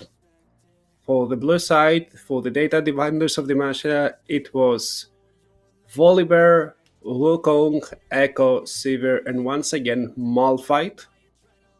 And for the Rule 34 Urgot team, it was sorry, it was Leona, Jinx, Ari, Viego, and Tamkins from bot to top this time. So I want your predictions as well. Who had the same draft? Who the best draft? Sorry. Who's gonna win? Do we believe in anyone more than the other? Na'Vi tried their best. They had some very good team fights, especially Little Nasia that was dishing out so much damage in the previous game.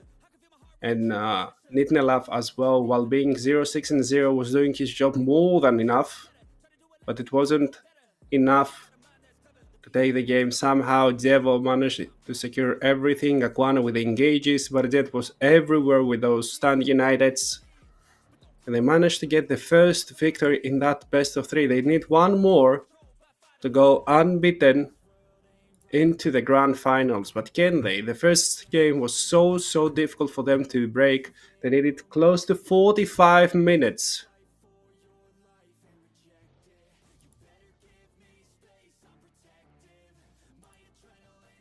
for them to be able to break down the enemy defenses. And even then, it wasn't easy. They had 3 members left. They did it in the face of a Nudir.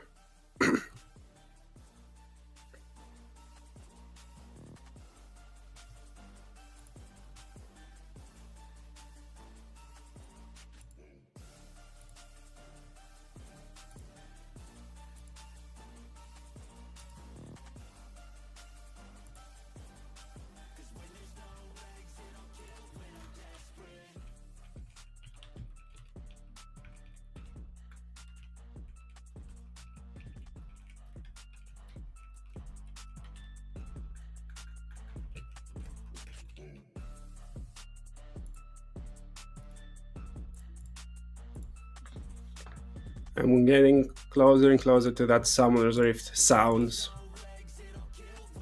Lovely sound we love to hear.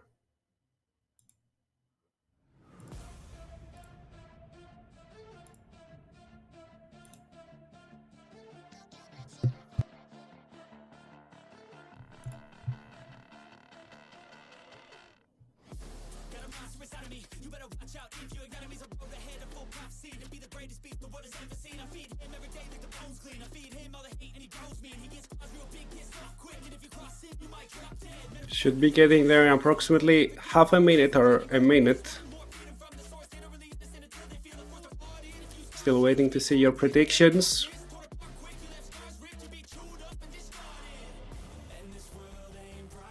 But the Devil will pick up where he left off in the last game. I think he's gonna find a way into the enemy base. Bit more risky with the Viego, don't have such an easy entrance. You can be anywhere on the map and just surprise enemy team.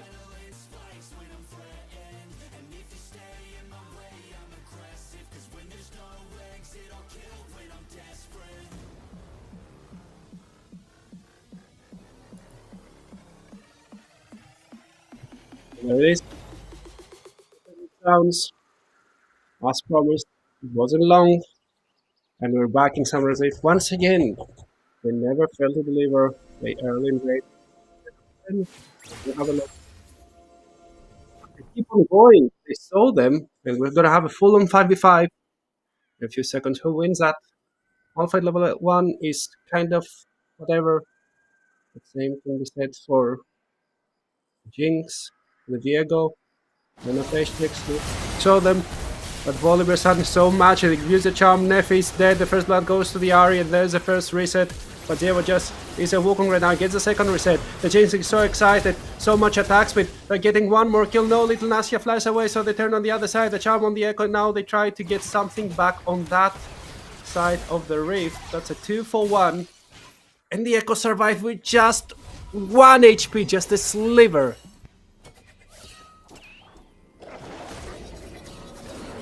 Okay, so summoner check. There are only 2 flash remaining. One is from Martinek, the other one is from Neffy.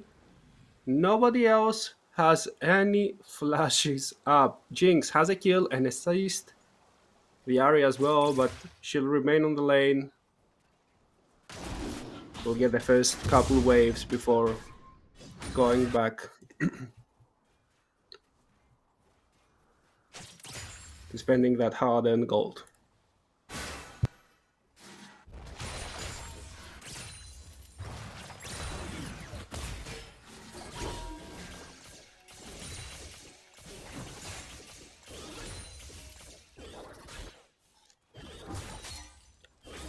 Jinx is so afraid right now of any amount of poke.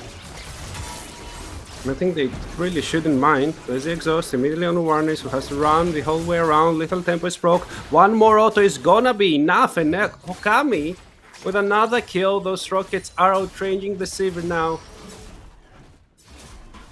Etnivedi placed the ward deep into the enemy territory. It will spot most likely Viego. But he just wants to push in that way. I know if we can see the gold from the Jinx. But she must be close to at least having the full boots. And she's just level 2. What is it?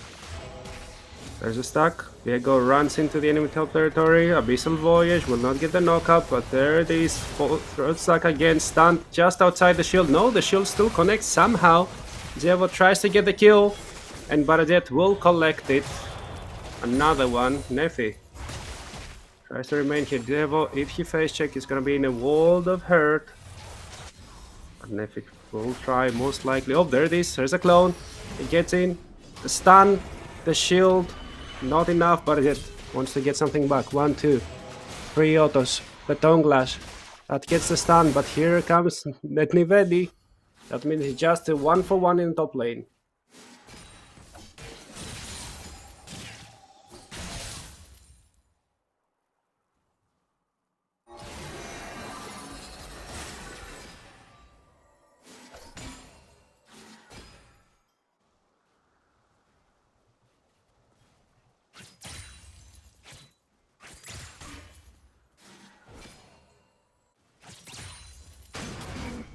Jinx came back with a full BF soak, 4 minutes into the game. And that bot lane looks so hard to survive from. That's a lot of damage over there. Of course, the Tamkench also recalling with a full Giant's Bell. Look at the damage, it doesn't even seem to exist over there in the top lane. That's a full combo from a level 4 Volibear.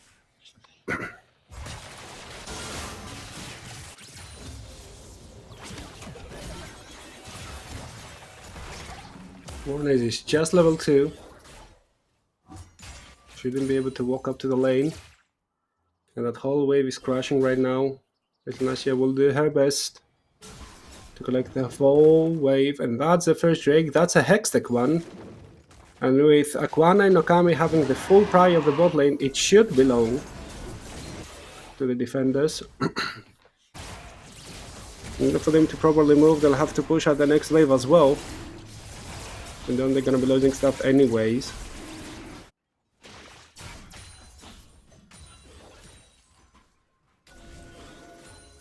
Now they're trying to move. Aquana is there. With her body to dissuade the enemy team from moving over. Now Viego has 2 camps on top side. That should give him level 5. Or maybe even not, because he didn't clear the bot camps the first time around. But Baradet has lost a lot of HP. Healing up, second win, takes skin, and of course the Doran shield. While Martinek managed to secure that cannon, can't really reset, doesn't have the teleport, and maybe there's gonna be a play happening around the grubs, which are just spawning, with both junglers being level 5.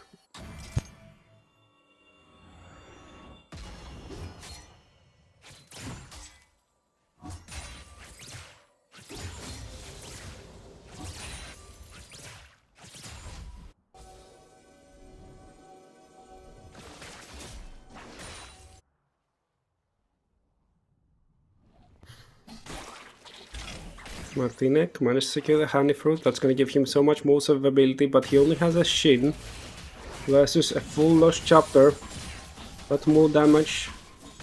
There goes in the top side. Still very wary of entering into the grab territory. Now, Walber is coming from the mid lane, but they're losing a wave. Ari is more than level 6. And he's looking for that angle. That Orb of Deception doesn't connect, and looking for the Viego. The Viego is level 5 and might even execute himself immediately, and that's the truth. But yet will need to flash away, and that's just a clone. The Triveri, he walks in, he gets exhausted. There's the ultimate from the Irish. He gets the first reset, but yet he's still half HP. There's a flash immediately. The charm connects through the flash. That was an excellent one from Katsi. And Aquana just makes sure that the enemy can never go away as Katsi goes into a killing spree. 7 minutes into the game.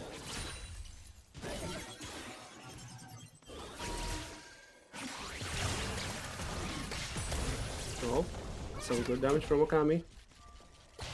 As the Super Mega Death Rocket does not connect with any more auto attacks, and he himself will have to heal up a little bit.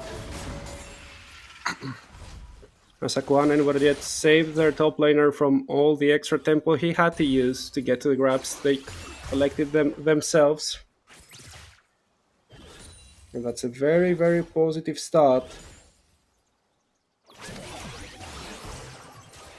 On the side of the Ergo team.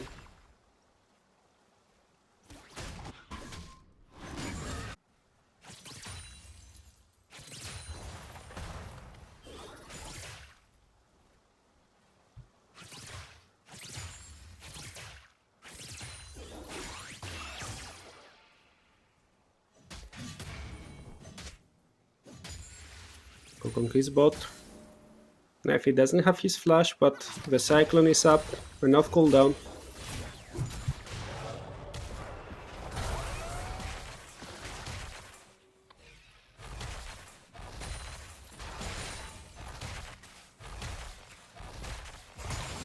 Some negative news for the side of the defenders. The Malignance is already completed for the Ahri. And even though Jinx looks so scared to walk up, they still have the advantage there. Malphite's still level 5. They're just afraid of some weird combo from the Malphite. But now that they woke up, Wukong is there. Okana has committed, but they see him. Viego is also there. They're trying to run away. Okami managed to get him in the traps, flash away, use the barrier as well, just immediately. No mana to go and use any rocket, but they try to get the auto attacks. They got the reset, but now they have to run in once again. That's a 2-for-1. The Floods, the Charm connects, and Katsi, he's so damn strong as he gets another double kill. And the top lane, somehow the solo bolo, but it's it. shows dominance in that top lane.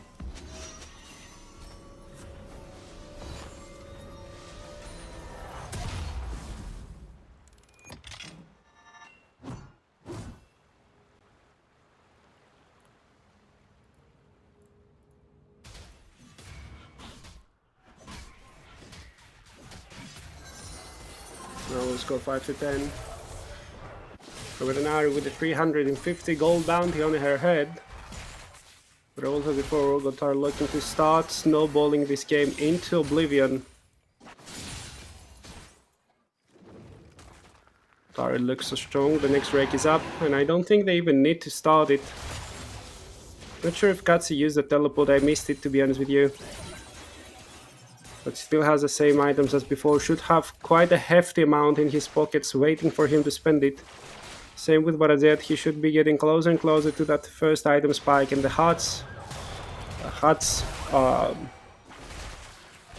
steal, yeah, sorry, is very very strong for Tamkins. Look at the damage already. Next Tongue Lash might be able to kill, he can even, if he had the ultimate he'd kill right now. A nice trade back from Teknivedi. Use the second W to heal up.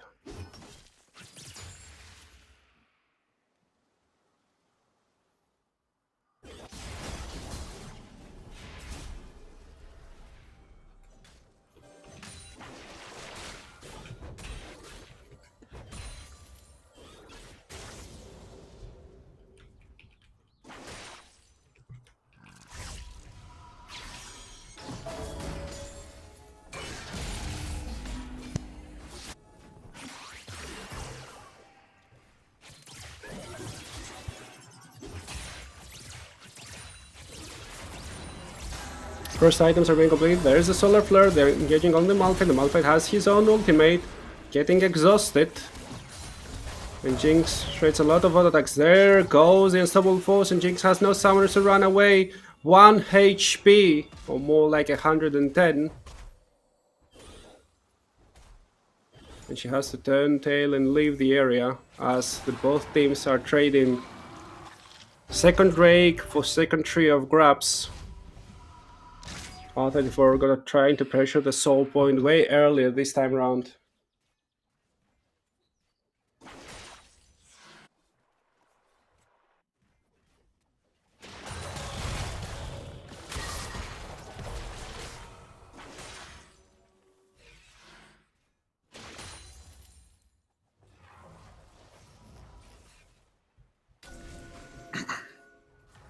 This castle is up, already been stacked once. From the moment you're spending everything and not getting something back, I think that the Orgo team is more than happy. Keep on scaling, they have the Jinx, they have the resets. R is getting closer and closer to what I think will be a Horizon focus.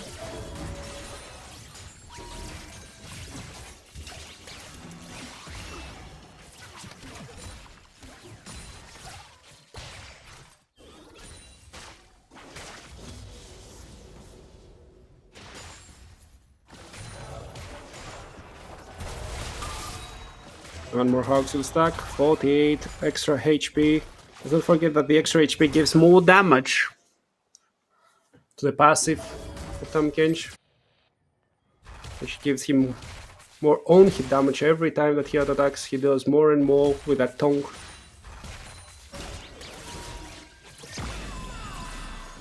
Looking his bot, Okami doesn't have a flash, the barrier shall not save him, I think. That's a very nice engage from Nefi, and especially Warnace, they managed to secure that kill with an extra summoner. Only using an Ignite and Ghost, those are very low cooldown summoners, they don't really care about them. Of course they have to abandon the control from the top side of the game. Look at the damage. Jet is eating him up, spitting him out. The charm misses, but they're getting the kill. The Viego didn't even get an assist, and now they might even lose the bot lane tired for that. There's so much damage with the 3 grabs. Little Nasya gets it in. Convergence is getting used. The charm will miss. That first tower goes in the hands of the defenders, who are rapidly closing in on the gold department. Okay.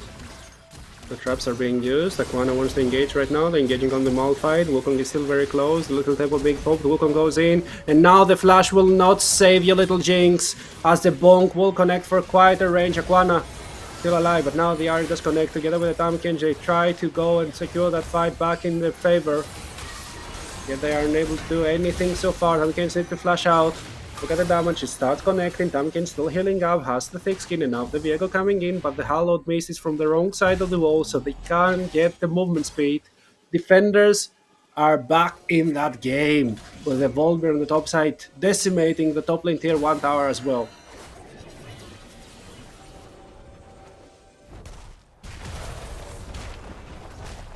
Look at the gold lead, it used to be so big. Urgot team had control and now it's even. Dead even.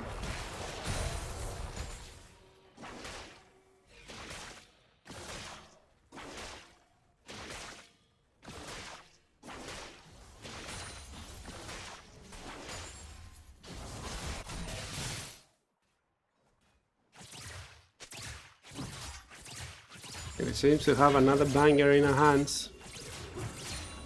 Jinx is being sent in the mid lane, no flash, no barriers, she needs to be as secure as possible, as close as possible to her own tower, while pressing those waves. Hatch is still alive, didn't give his 500 gold bounty neither him or Budget, so that's a bit of a good news for the side of the Urgot team. But on the bad news, the Malphite has completed his Malignance plus the Blood Song. He's very, very strong at the moment. Possibly the strongest going to be all game long.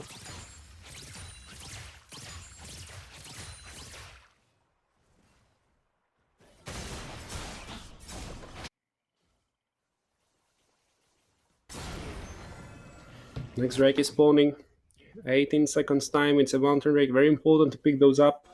Especially for the Tahm Kench, the extra shield, the extra resistances. When you're building mostly HP, it will help to have that extra percentage. And they've already abandoned the top lane territory. On the other side, Nativedi is top lane. He wants to keep on pressuring. So it seems that they are on the impasse. Do they want to engage? Do they want to go pressure the top side? They want to do both. And usually when you do both, it ends up being bad. One Ace tries to look for the angle. Wukong is in, but they do not secure anything. 2-man knockup, and now they're trying attention to the enemy Malphite. They're getting the kill. And they have to run back though. Super Mega Death Rocket onto Little Nasi flash away, but that's a flash charm of the century! The clone knocks everyone up, and the rest of the team needs to turn tail as Ben Echo pressuring the bot lane, Volbear pressuring the top lane, and there's no minions in the mid lane as well, so nothing else to gain so far for the Urgot team, but they got so much already. The soul point and an extra 2 kills as a cherry on the cake.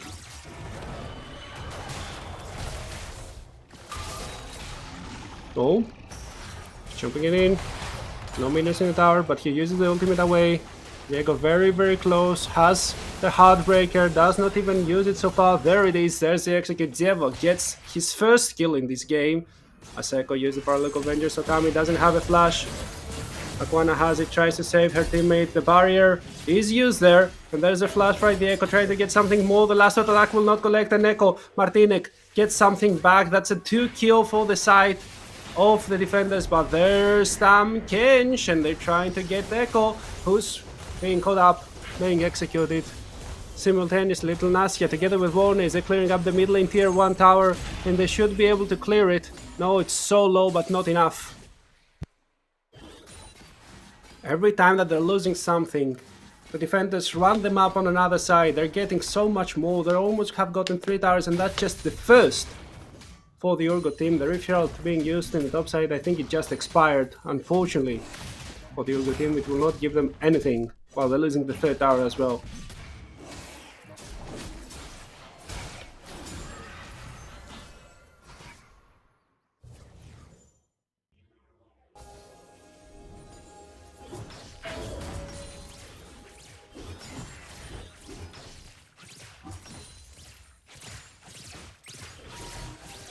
I think the Ari and the Tahm Kench have the boost in endurance members right now. If you manage to kill them once, you might be in full control of the game. But the Ari, 2.5 items strong, less than 20 minutes into the game. gonna be mighty hard for you to deal with them.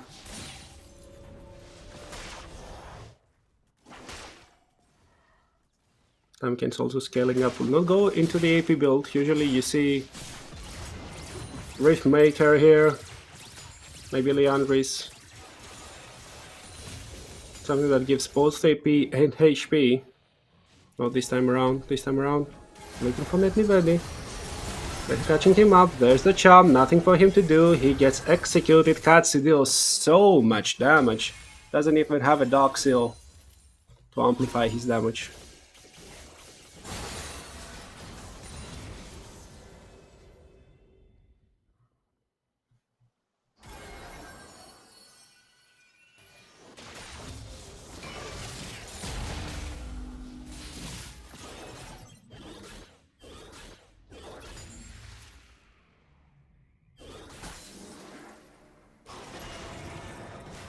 Trying to catch a little Nashi. She has a spell shield, so she's not too worried. She just runs away. Very close to the Phantom Dancer as well. Jinx getting closer and closer to the Infinity Edge, but that's a very, very expensive item. That's not the Wukong you want. Make it very fast when using the clone. 7, 3, and 2. Looks how confident he is on his Wukong pick.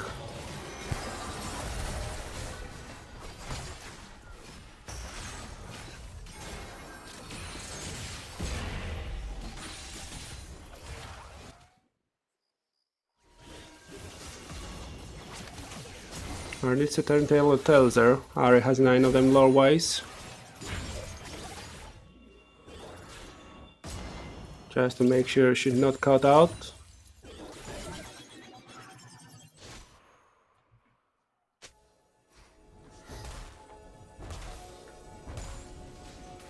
Some wards are being cleared out. Nothing more to see there. The game has grinded down to a halt.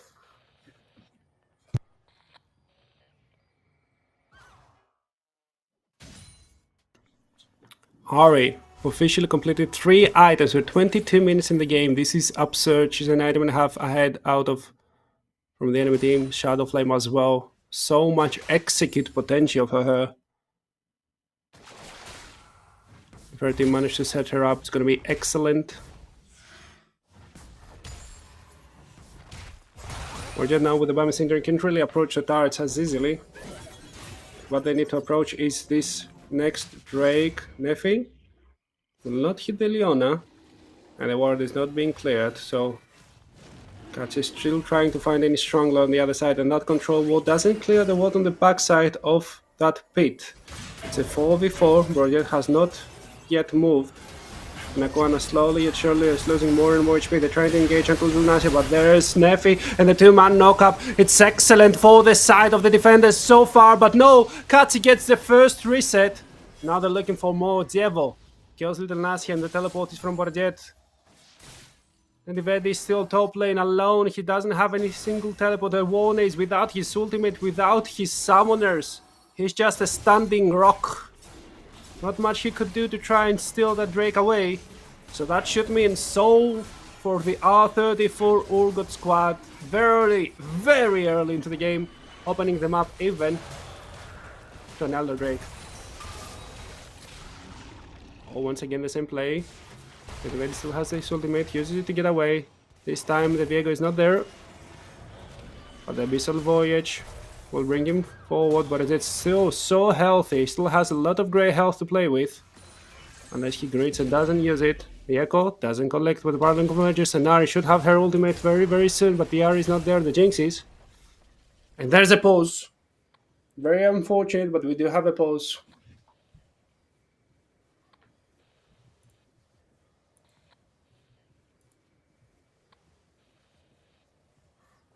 As soon as we learn why that pause is, I'm gonna let you know immediately.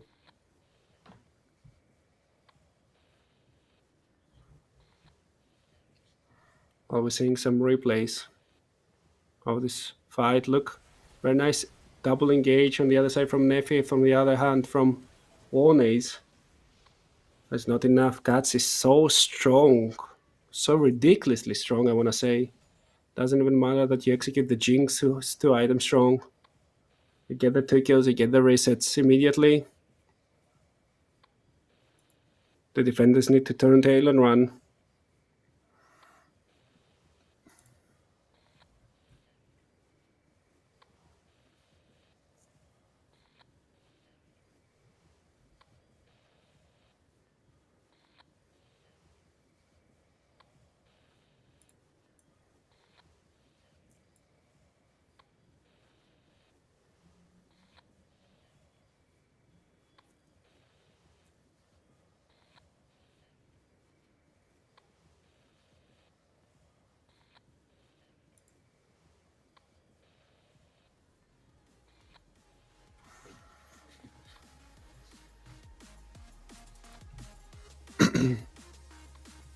Still waiting for some information over here.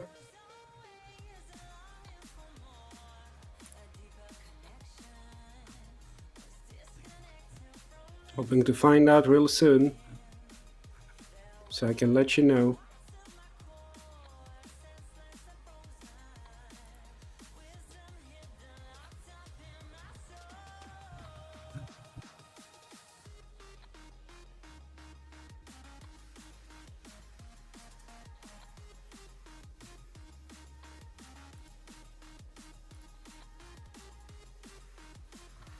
Okay, so there is a technical issue. We need to reload. One of the players, I think, needs to reload. It's going to be close to a 3-minute pause. I think it's better for us to go into some relaxing music for a bit, and we'll be right back.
Pump up the baseline.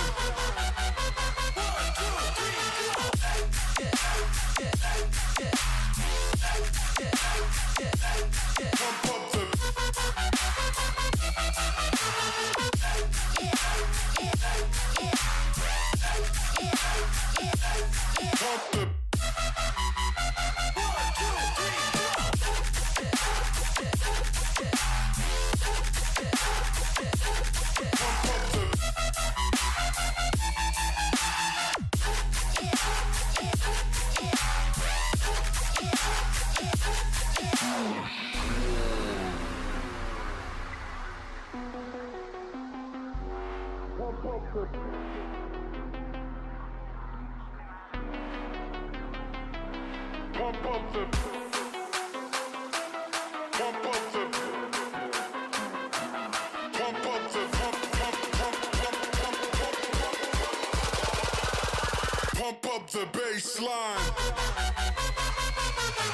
Wait.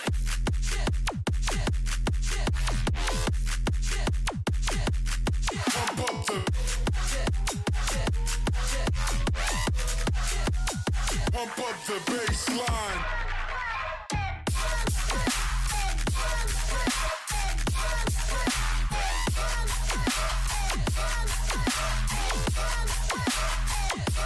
Pump up the 1, 2, 3, go.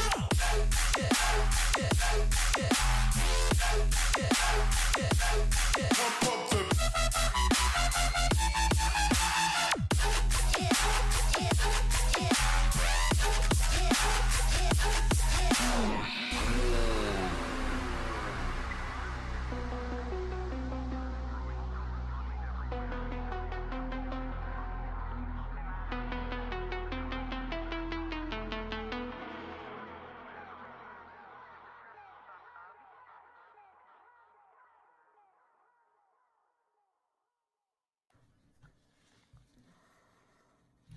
And we're finally back. Those pesky technical difficulties couldn't hold us back. And we're here. Let's remember, so for R34 Urgot, they have a goal lead, but it's not big. It's 2.5k ahead of the end team, and it honestly, it must all be in Katz's hand. He's very strong, getting closer and closer to what I suspect to be a Rabadon's Death Cup. And he needs that level 16 pretty soon as well. As soon as he hits it, that extra bit of damage on the ultimate together with the Malignance, that extra little bit of a reduced cooldown should be paying dividends for them.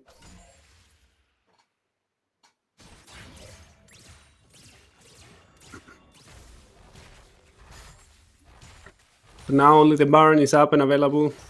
Nobody's doing anything to contest it. Volibear is trading a little bit. We'll provide another hostile stack to the Kench. Oh, and that charm hits. Look at the damage. That's so much. Echo needs to turn tail and run. And Malphite is very, very close. The charm will not connect. The Malphite will, however. And that's a huge shutdown. That's 1,000 gold. In the pockets of Malphite, however, the Echo did not get it. And it's still a 1-for-1. That would be huge for Echo. Now they're turning on to the Volibear. The Volibear is getting CC'd forever. The Wukong tries to do something. He spins to win, but he just spins so far. The damage is almost enough, and the reset comes through for Viego, who turns back. It's a 1-for-1, it's a 2-for-1. Viego still tanks forever, but he tanks just enough for his team to clean up the fight. That barrier may be not needed, but it will give them the tower as well. Finally, they open up the tower in the mid lane, and look at the Jinx with the 15,000 resets. Attack speed should be more than enough for them to clear a second tower as well. But not the wave, as they're not confident enough.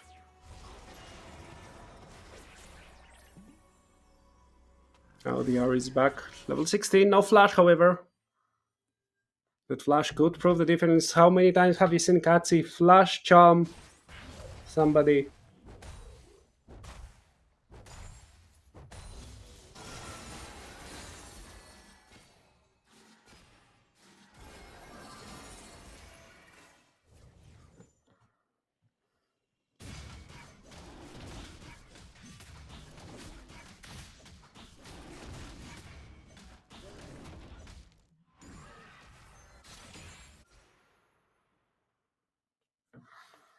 And we're back into the lull state of the game. They're still looking for some big spikes at sea, with Jinx very close to having that completed mortal reminder, minding every one of their mortality. Malphite is 2 items strong, level 12, already having his soul tap. And very close to what I suspect is a Sterak Gauge, is Wukong as well. Oh, the Echo is in trouble here. The Echo is in trouble. The traps. If he gets spit on the traps, he can't ult, but no, he has just enough time. Flashes away. The Tongue Lash will not reach, and the Super Mega Death Rocket was close, but no cigar. Ari arrives into the fray. We'll try and look for something more. All seen. The clone tanks the charm. But the Wukong is still revealed on the other side of the map by his lonesome. The singular Volibear who tries to split push his way to victory. But the Baron is quickly taken down. The Jinx is the first target. The Ola tries to keep anyone else away, and she manages so far. So tanky with just a single item. The tower has fallen down. Wukong tries to find an entrance. The Malphite is dead, and that's the first reset. They don't need to get the fight if they get the kills. Another shutdown. This time goes to the pockets of Wukong, who gets a second and gets a third. The Wukong plays so heavily and managed to get 3 for his team, but now he flashed away. The flash is being followed. There's the smite. There's the 2 extra attacks, and the shutdown goes for Viego. But that was a 4v5 fight which went in favor of the Triple D team. And they're still making sure that the gold lead is only becoming less and less imposing.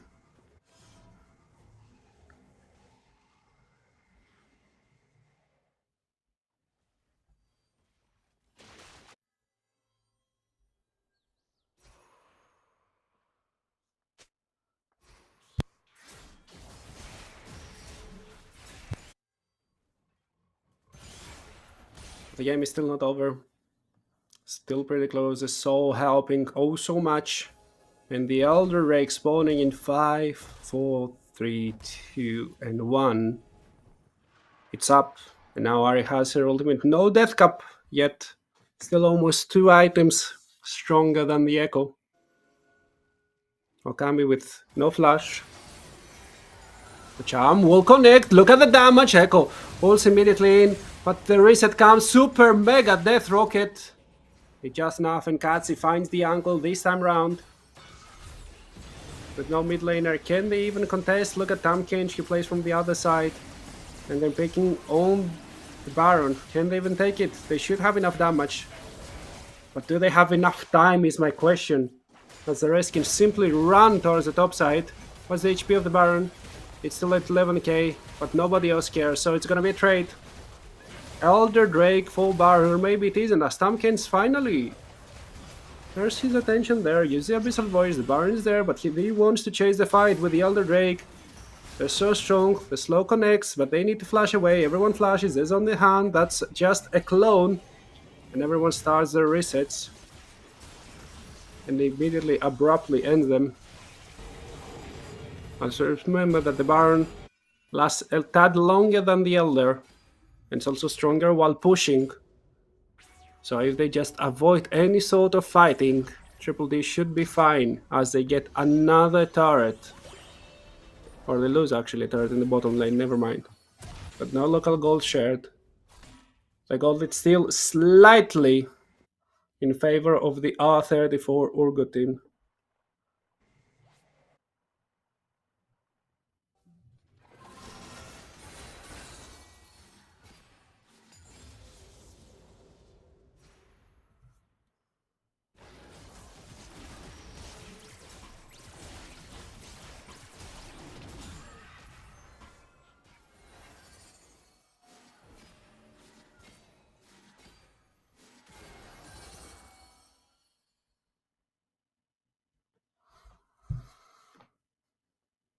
Yeah, they're still up. And they're trying to open up the top lane tier 1 turret. They're very late in doing it. Oh, Katsi! Misses the charm, but look at the damage. That's so much. The next Q should do the trick. And he's almost executed, but Katsi needs to run away. The Echo is getting stunned, but stands back as well. The shield pretty big. Super Mega Death Rocket will do its trick if it connects, but it doesn't. But Aquana has left enough damage down with the burn, and now they're looking to open up the inhibitor turret quite easily. The Silver clearing that wave. Just with the breeze, all those chakrams doing so much work. So many summoners missing now, so many ultimates as well. Ari will have her ultimate back in approximately 15 to 20 seconds, but they're turning onto Tamkins. Tamkins taking the turret, and now turning his attention on the enemy team. 440 stacks, that's so much. And Kachi, once again, will not catch the charm. But Viego is there, another execute comes in. The Elder just expired. That was the last Elder play, and the Baron still has 30 seconds in it to try and defend their base from another inhibitor turret getting exposed. Look at the Wukong. He's on vision. Tries to find an angle, but the angle doesn't present itself yet. However, the wave is so good. Wukong, no, that's a clone. They were so happy for a second, but that was just but a clone. Baron expiring in 12 seconds. And with that, the Urgot team just goes in the enemy jungler, takes what they can find, just to get more and more resources. Ari has the Death Cup. The Shadow Flame just completed for the Echo as well, together with the third item. Storm Surge.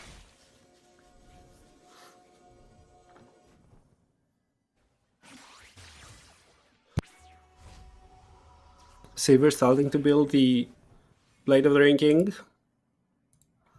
Nice option over there to try and go through all of those HP bars that the Tamkins presents. Not a lot of armor on the Tamkins if we don't count the Drakes, because those help a lot.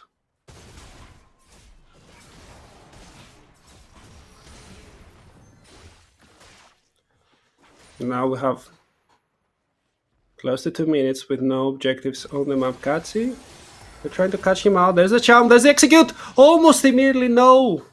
It doesn't turn back in to try and get the kill. He gives enough respect. His ultimate is on such a low cooldown soon. It will start ticking down, and you're gonna see that it's already a quarter of the way there. If he tries to find the flank, these flanks have been game winning whenever he was able to connect with them. He's there, he knocks everyone up. There goes a Malphite as well. The barrier does not connect. Little Nasia gets the first kill. Kachi is not there, so they're missing most of their damage. But look at that Tamkin, so much HP, it doesn't matter. Triple D wins that fight decisively, 3-0. And Kachi stays in the bot lane. He has his ultimate once again. The rest are pushing in the mid lane. They want to just end the game, maybe. But can they do it? It's 30 seconds on Akami, 30 seconds on Aquana, and 40 on Barajet. The wave clear doesn't really exist. The charm does connect, the damage is there, but he doesn't shoot at the minions. They do have their ultimates. The charm, the damage, they're getting the first reset. And that's the Volibear down. We're looking for more. There's a stun. They should be able to connect. The charm is excellent. Double kill for the Viego. So they went for most of the things and got 2 dead. But they got the inhibitor as well. Baron spawning in 40 and Elder spawning in 25. Can they get both is the question.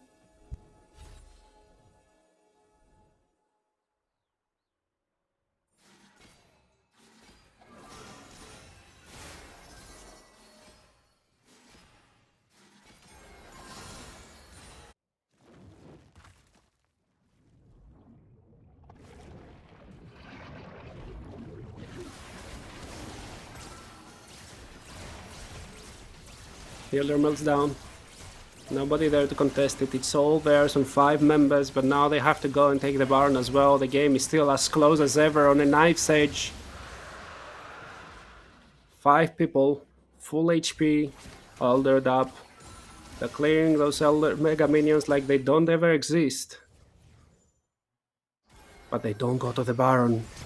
Or maybe that's great. They try to get little Nasya. The flash, the charm, very nicely done. But the execute will connect. Katsi gets the first reset. And then maybe looking for more. He's looking for more damage. Wukong tries to clear the way with the Cyclone. The Leon ultimate will not connect, but they're looking for the inhibitor dart. It will drop, and the inhibitor as well. No minions. The Mega Minion on the back helps a lot by delaying, but that's one more wave coming really, really soon. Katsi, approximately 15 seconds for his ultimate to be off cooldown. They try to smite the minion. They manage to do it. The one's down, but the next wave's coming. It's getting slowed down, but the barrel convergence.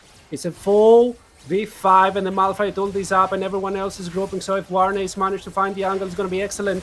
But the charm, it does connect. The Volibear is down. They're trying to go for the next one. Next target, another double kill, another kill. And they were so difficult to deal with. But it seems that they've been dealt with finally. R34 Urgot don't have a wave. And the Wukong is respawning after the J. Maybe I was too fast, but there comes the Mega Minion. Little Nash is there. Katsi has his ultimate. And the Tamikench is back to full HP. He can tank forever. Wukong goes in, tries to delay the inevitable as much as possible, but Zeva is unstoppable, and Katsi gets one, does after the race. Doesn't matter if he died. It's a 2-0 after 38 minutes of gameplay. They needed 36 kills to bend the resistance once again.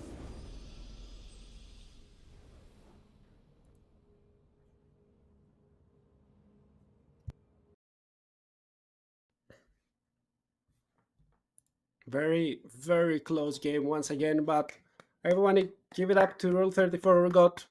They managed to show excellence once again, and give it up to the defense of the Master, who seem to have a long day ahead of them, as they don't have almost any time to rest. It's going to be a small rest, I think, after an interview, and we're going to go straight back into another best of three, as the defenders of the Master will have to face A is for backup, already up and waiting.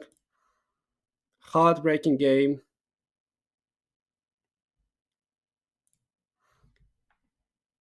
Let's see who will have for an interview.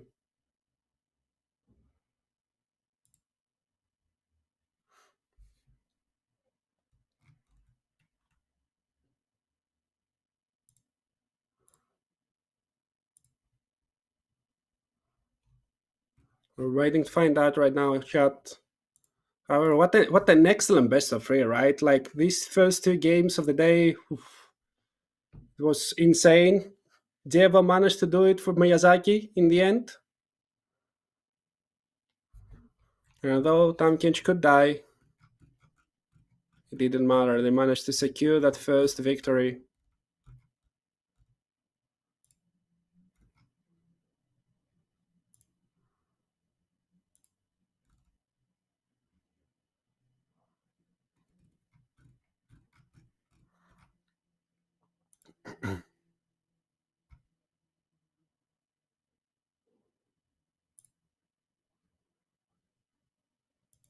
I'm waiting to see as well if we're gonna have an interview or not.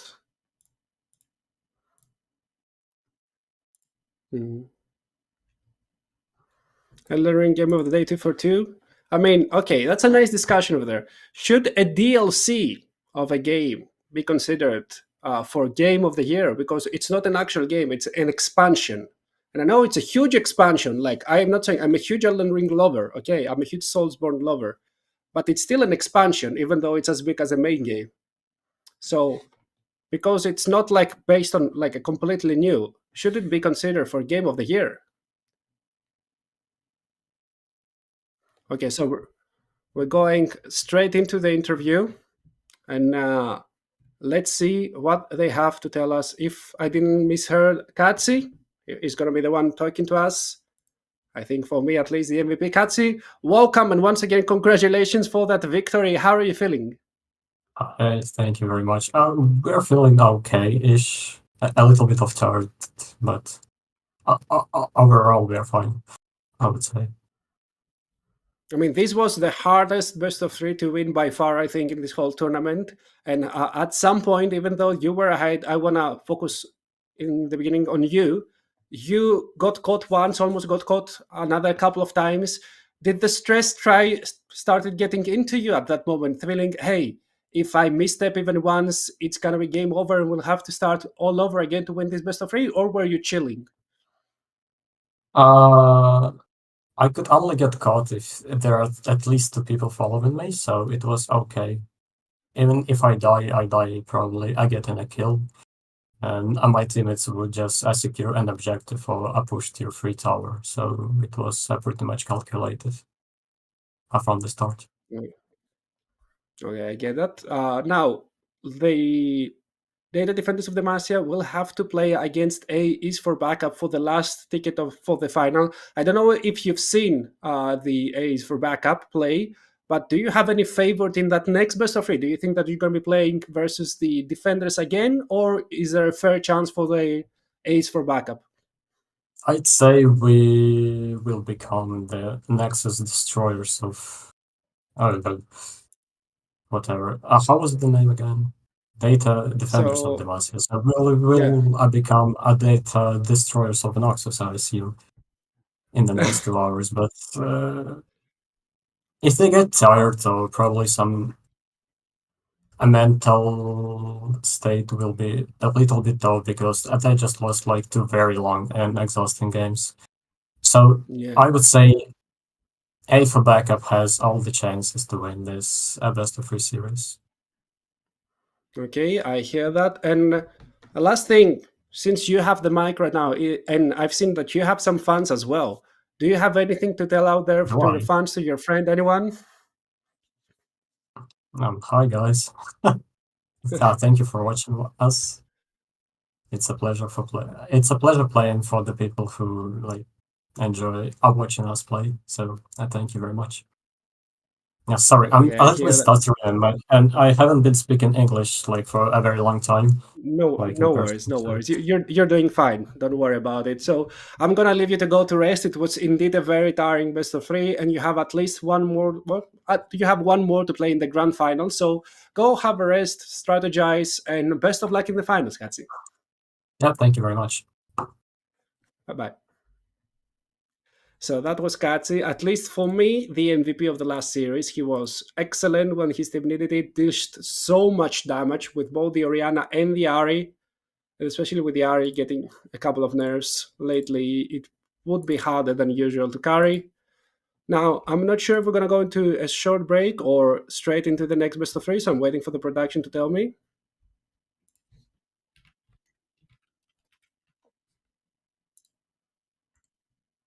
Okay, so we're going into a short break to let the teams rest as well before the next best of three. And nobody leave as the A is for backup. We'll try to take on the data defenders of the Masha in the next best of three.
I could set you free, show you what this world could really be. Here with me, I could set you free of the pain and misery and let you be. Here with me, I could set you free. I could set you free.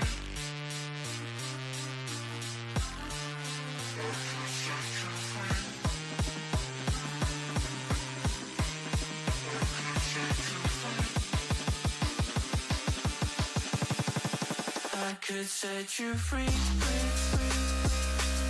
show you what this world can really be. Here with me, I could set you free of the pain and misery and let you be. Here with me,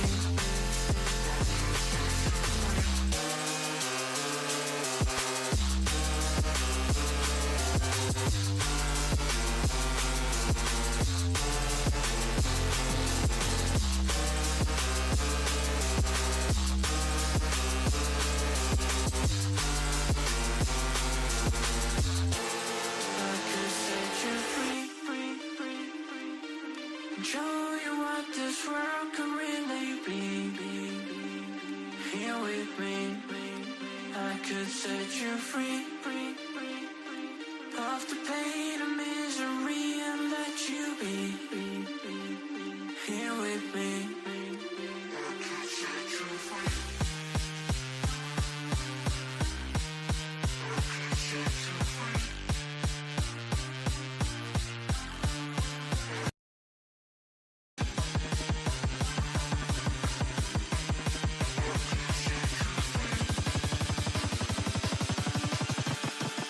I could set you free,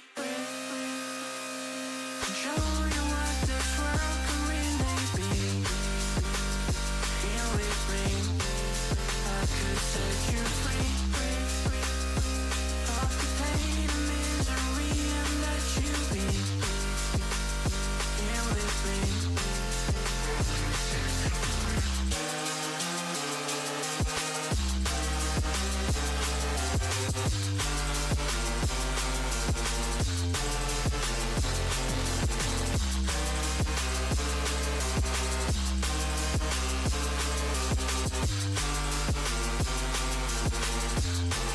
I could set you free.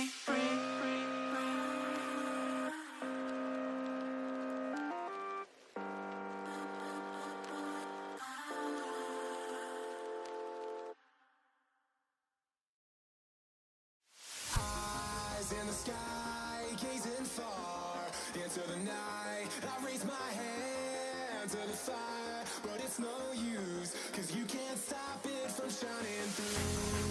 It's true, baby, let the light shine through. If you believe it's true, baby, won't you let the light shine through?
been trying to fight the demons in my mind. I'll prevail with every battle if I'm right. Guess my aim was off, the target's out of sight. Would I be better if I left it all behind? 'Cause we could find a way, we could find a way. Find another place where we can just escape. We could find. And we're back, getting slowly yet steadily ready for the next best of three of the game. The second of the three, as the Data Defenders of Demacia will have to fight once again back to back versus A is for backup. Thankful for them, they won the coin flip, so they have selected blue side for their first game of the day. Some more jungle picks might be available. We saw that Wukong is a high priority, maybe even the Nocturne will be there. And the draft is already ongoing. Mode, Jin, and Zyra are out of the fray, with Galio and Udyr following up from the red side. We're still waiting for the third red side ban, which could be the Nocturne. They're not allowing the Nocturne to go through.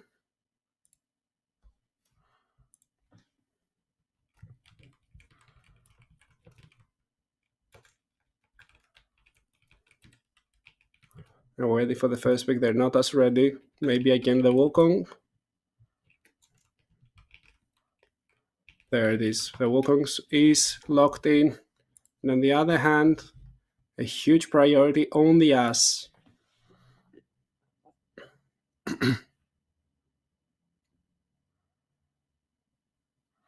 Let's see with what will they pair it. Do they want to go and grab another priority pick, or do they have an answer in the jungle? The Viego was locked before, and the Warwick, which we saw being let open yesterday. For here we go again. It was something that gave them the victory. He was everywhere, using these ultimates perfectly.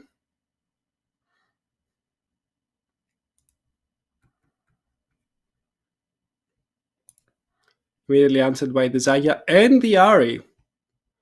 A lot of takeaways from the previous drafts for the side of Data Defense of Demacia. And instantly answered by the Vex. An old counter for the Ari.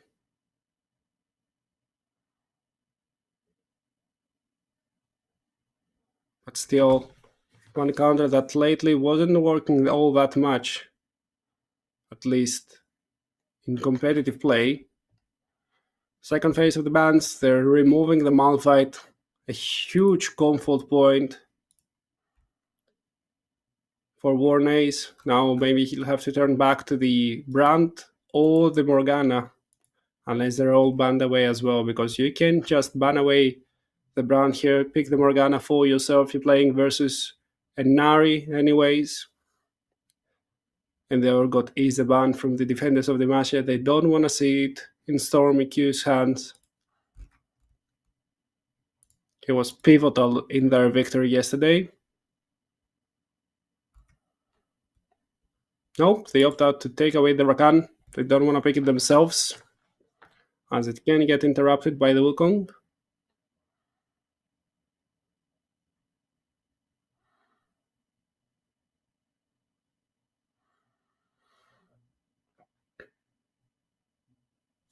And now we're waiting for the final ban for the first game of the second best of three, which is gonna be Thresh, if I saw properly. Yes, it's gonna be Thresh. They pinged it as well. Leona is a lock-in together with Inaz. They will try to play an oppressive bottom lane, engaging level 1, level 2. What will be the answer of the defenders? Brown Morgana once again was the other picks that Warnace was picking in his preparation with his team. Vel'Koz. Okay, so we're going full on mage bot lane.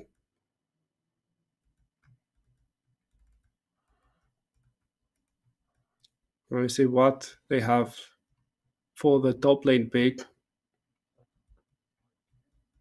Nivedi wasn't playing his laning phase excellently today so far, but he has been also pretty much a pressure point on the side lane 24/7, and he's picking the Illaoi. He's looking at the enemy team. Everyone wants to jump in, and he's saying, "Fine, thank you. You're giving me more room to play with my tentacles."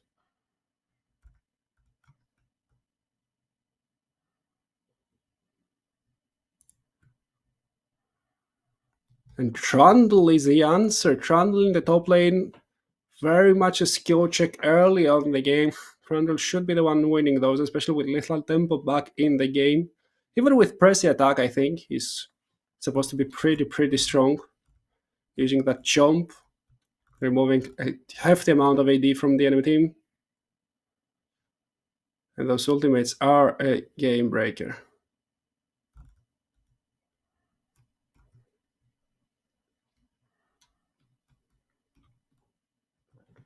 So those are the two drafts. Chat. You know my question. Do you dare to answer? Do you want to place your prediction? Do you have belief? No, it's the third game. So the first series ended 2-0. R34 Urgot won. Although it wasn't as close as the score suggests, it was two 40-plus minute games. And they were both very close. But it was indeed a 2-0 for R34 Urgot. And now is the second best of three. It is the lower bracket. And is the chance for the Data Defenders of Demacia to get the second ticket to the finals.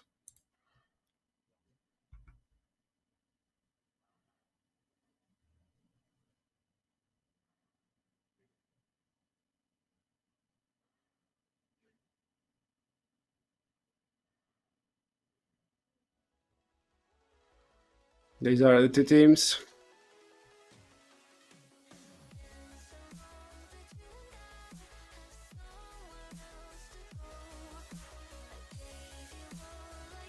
Okay.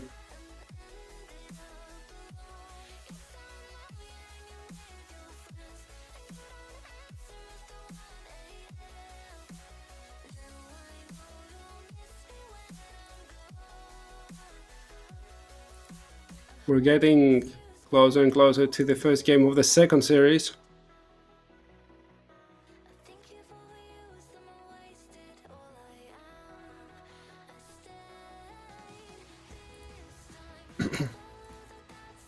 Let's see if the Data Defenders of Demacia still have enough in them to fight, or are they tired? The break wasn't as big. They played two 40-minute games. Let's not forget that.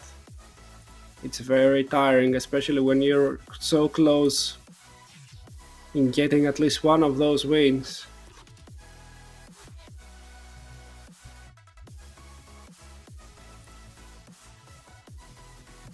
And they have to gather themselves up, play the next at least 2 games, maybe even 3, for a chance to play 2 more. I can't even imagine how tiring must that be.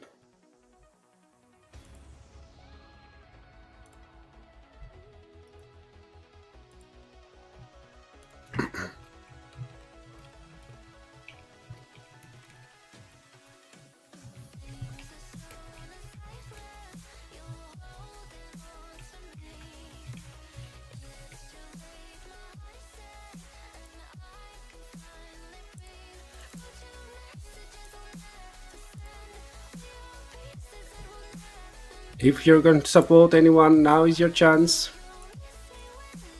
You have a chance to state your support for the teams to have a little bit of time to see it and feel motivated.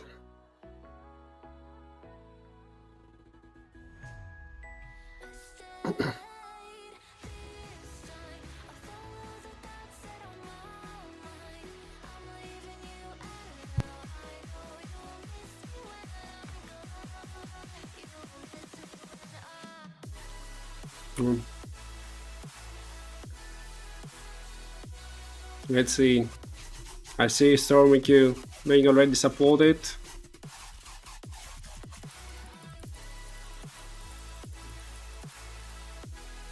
Any supporters from the Data Defenders team?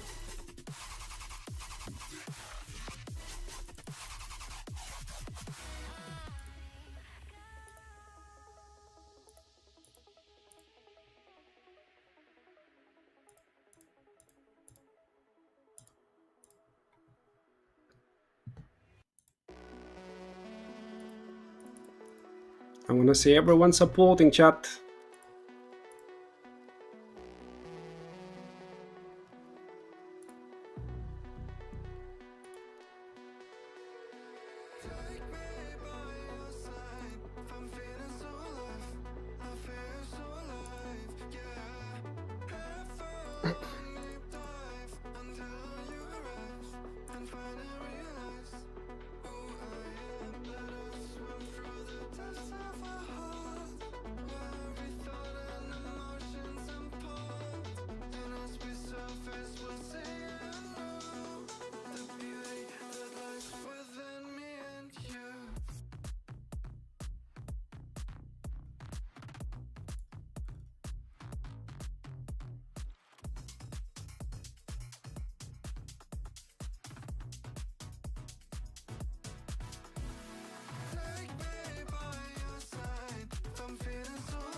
They are getting into the game. We should be getting in there in approximately 2 minutes time.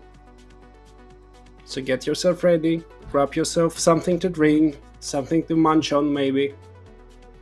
It's midday, so it's prime time for a snack.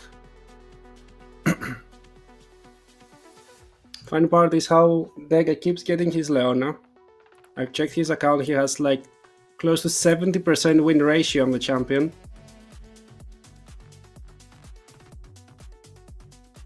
But at the same time, little Nasia gets her Zayas, which is one of her most played.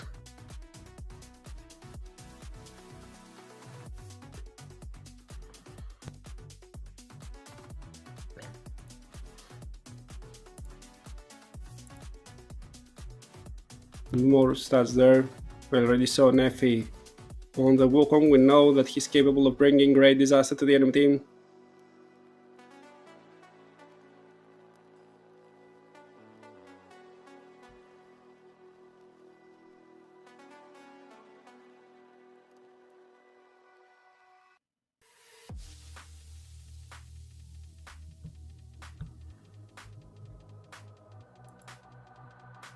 We've seen that they've playing the Eloy before as well. If I'm not mistaken, they won that game. Here we go against Warwick. We've seen most of them play those champions. Maybe we haven't seen Stormy Q playing the Trundle, but we know that he's an aficionado of weird picks. So we should get ready for them. Almost there, chat. Should be there within the next minute, even less, unless there's any technical push.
Should be almost there, guys.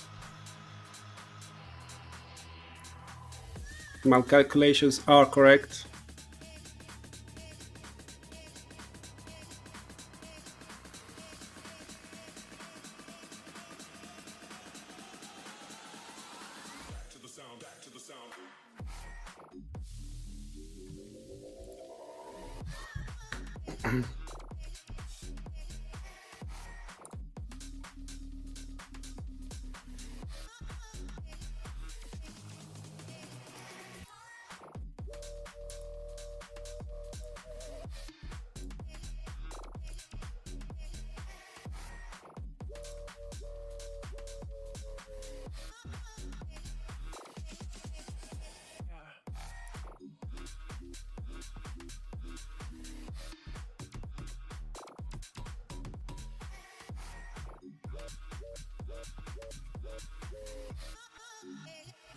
Not sure why there's such a delay. If I learn anything, I'll let you know, guys, immediately. But so far, we should be getting closer and closer to getting in.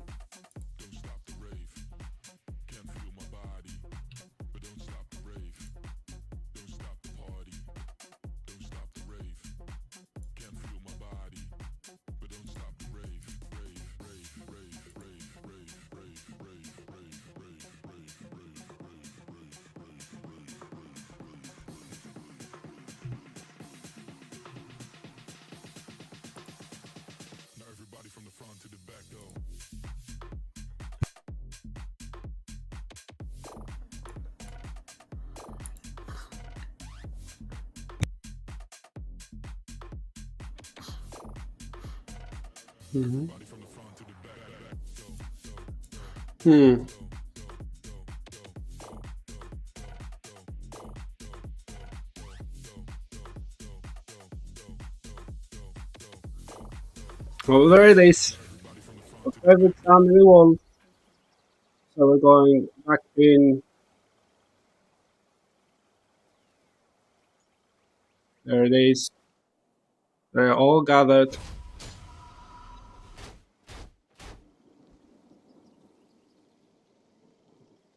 They were ready for the invade, but no invade is happening.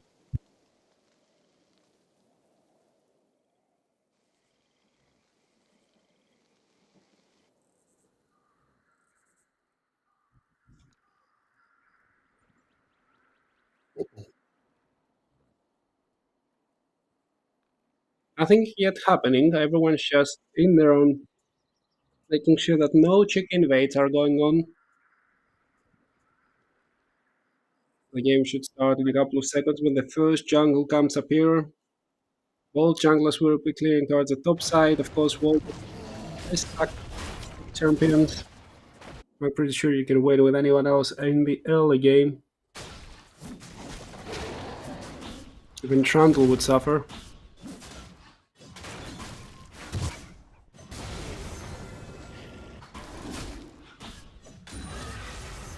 And they're both clearing towards the same side.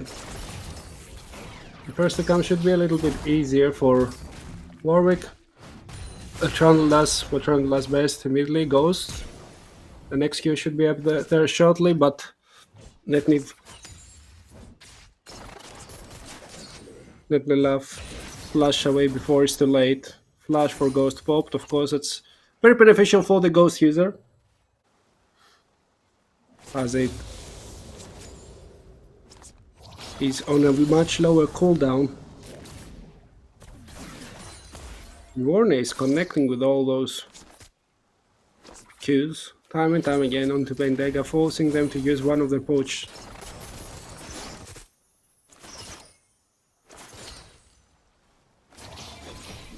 At least I think it did. I don't see any pots being used. Oh, there it is. There's the foot. From mid lane flash, you're getting the flash from the Ahri. Flash for flash, very nice. Getting yourself slightly behind in the jungle though, which may cost him in the scuttletrap department.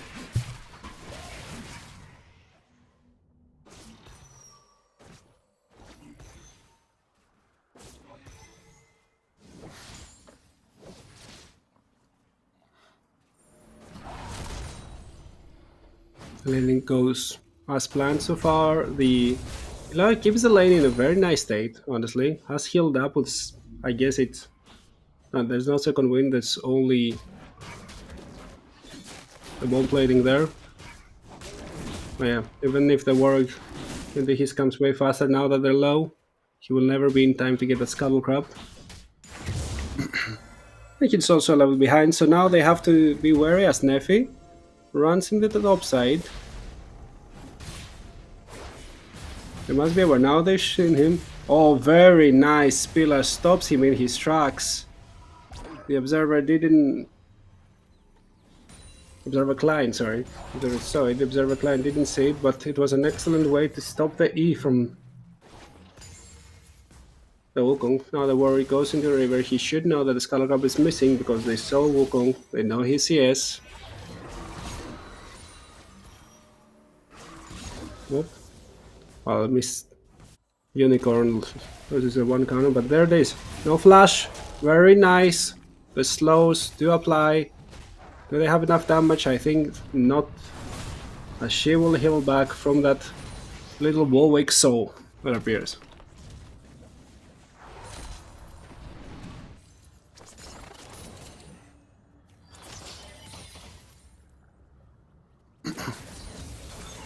Kong is getting closer to the bot side. Nice little damage onto Akvar. And they have full control of the wave with the Drake spawning soon, but Degat chooses to engage. There's no E. They ignite onto Akvar. Akvar is very slow. Pops both summons. One more auto shot. Do the trick, and the Valkos gets the kill. Warnaze wins the bot lane fight. 3 summoners popped from one side, 4 from the other. On the top, Trundle is kinda low, but he'll heal up. He has his passive. Everything he kills give him a percentage of the HP. Dega, kind of recklessly in front of this whole wave, tries to deal some damage, but his ADC will lose the wave regardless.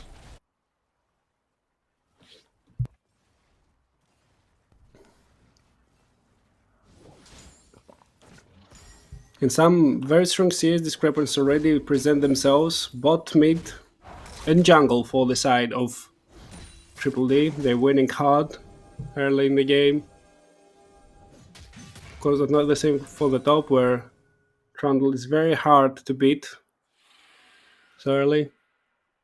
With the first grabs and first Drake having spawned up, we're looking at Neffy skipping some steps. He could clear his way towards the top side, but he's not sure where the Warwick is, so he's trying to show his presence there earlier. Few blue pings onto the Warwick. I think they saw him. Yep, they saw him. They're trading now just the Raptors for the grabs. Of course, Warwick also has his own Raptors up, so they can be traded as well.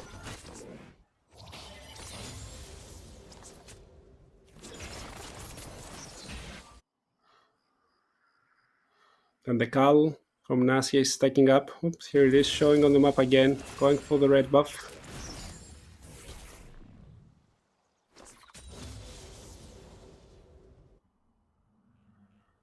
I think he's gonna be getting it, of course, for the price of 3 grabs and some of his own jungle. His red buff is spawning for quite some time, and Nasia is getting engaged on no summoners. And the ignite is burning her down. Heavy trading in the mid lane.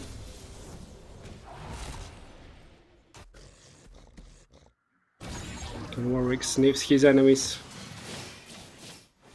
but can't really find the angle without the ultimate, runs towards the mid lane. Oh, that's a lot of damage there. He can pop the ghost as well. He has the ultimate, not yet used. Now the subjugate is there, and although you're calling your goat, Doesn't really matter. Very nice trade over there in the top lane from Stormy Q. Gets the first kill for his team.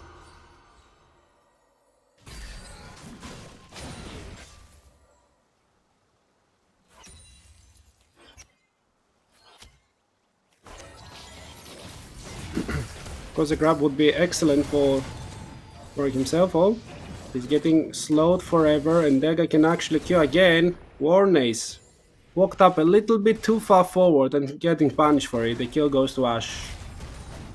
Ace back up, are back in the game, but now Flash! Immediately he spins him up. He can do this again, gets the Moose Misfit back. Flash from Delay, one more bonk, and Neffy gets the kill for his team. Commits hard and gets rewarded for it.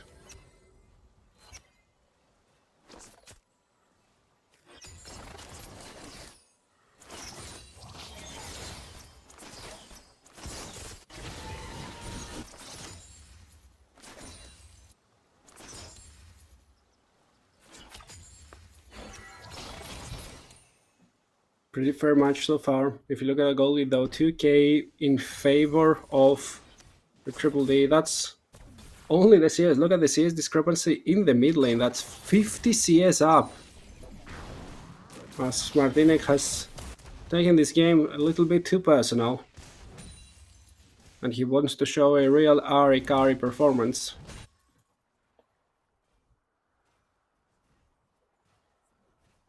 Unicorn having a little bit of difficulty farming under her turret when Martinek is there pressuring, but now they're catching the Valkos. They're turning onto Akvar though, and Akvar doesn't seem to feel so good. Little Nasia still has the ultimate, and the Warwick is running in. The Ignite is being dropped. The ultimate hits. She never used the ultimate. Unfortunately for her, that spells her demise. One kill to Leona. One kill to the Warwick. He doesn't even pop the Fury. He doesn't need to. Collects the wave. He's a very, very happy wolf. The top side. A little bit of damage traded for that plate. Playing with Conqueror.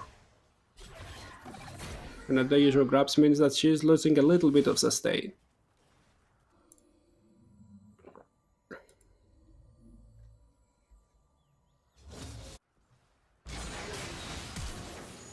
Cool. Ult into the charm, forcing the flash away. In the ult to answer. Doesn't land. That's one extra summoner spent, and now the Wukong. Cyclone being up, tries to force something into the river, calls his bot lane up, but they're kind of late to the play. The Drake is already up, he tries still to go to the Asa, Ash has flash to go away. And the Wukong tries to spin everyone, Little Nasia gets the first kill, they're trying to get more. But the flash saves Akvar for now. They're getting the Drake, they're losing 2 in the process. And the next trio of grabs has spawned, so immediately Neffy recalls to get closer to the Triforce and come back into the fray.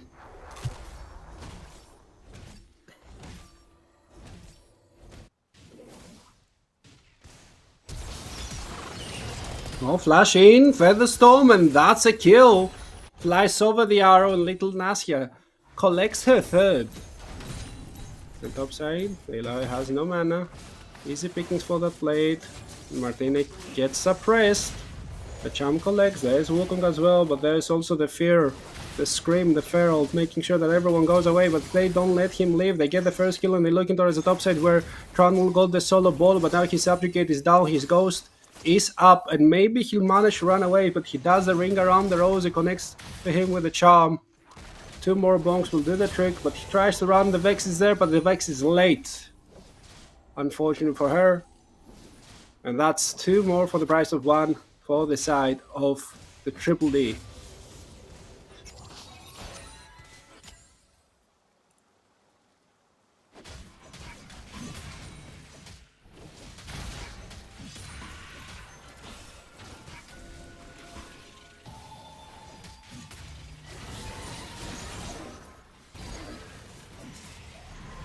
We got one of the grabs, they're getting the teleport, so I think they wanna leave the last one alone, but Neff is still thinking about it. It's 4 for 2.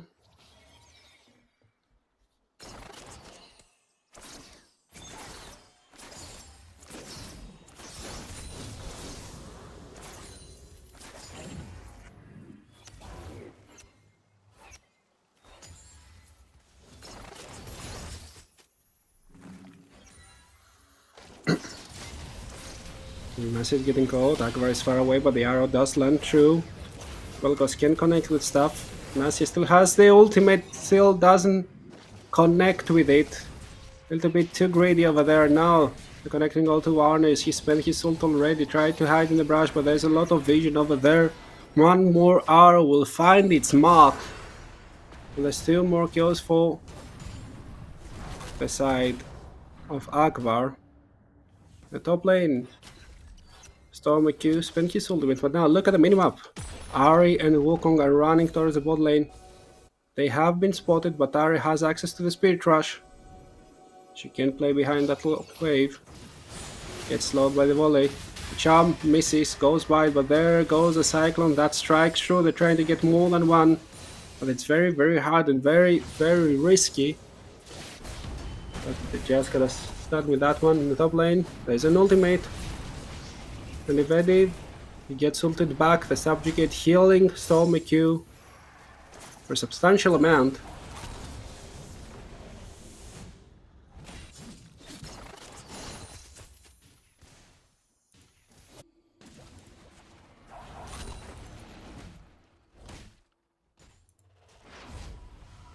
So they are just gonna reset trading the waves. I think he can stay, honestly. Oh, the blue buff is there.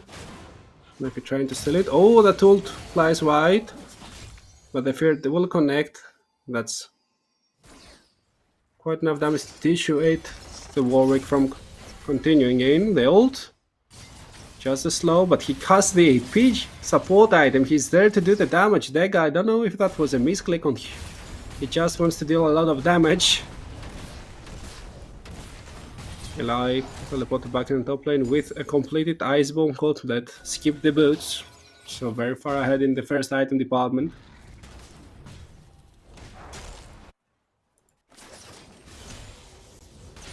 But still a pretty close match if you look at the kills, if you look at the neutrals traded.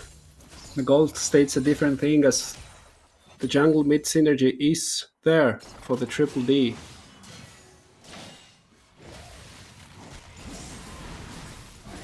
Where it collects that stray wave. Nothing else you could do. And Yurinkon loses her spell sheet from the Verdant Barrier. And finally Aloy has a little bit of time alone in the top side. Oh, that's a nice jump over there. Does she need to ult? She might need to ult. The Vexel connecting. Pretty sure. And looking at the Leona. Oh, the arrow goes wide. Doesn't connect with anyone else. The arrow used the ultimate to just go around the Rosie. And connect with her team, but that's not ult for her at all. No flash as well. The Leona ultimate connection to two, and they're both stunned, but the Cyclone does so much to help his team. The 1-for-1 so far, but the ultimates help a lot the side of the Ace for backup. However, the HP bars are all so low. And that kick connects on Trundle. Trundle needs two more Drakes to die. One more. He's slowed. The Drake will execute. No, he just healed enough from the potion. Ari tries to find an angle. The Warwick is still there. They're chasing them all away. And then Drake will not go down. But at the same time, Ilaoi alone in the top side with 4 grabs and a Shin item. She deals so much turret damage. Of course, she also has that auto reset. But there's no more mana to be used. So she needs to back away slowly yet surely. While her teammate secures one more turret.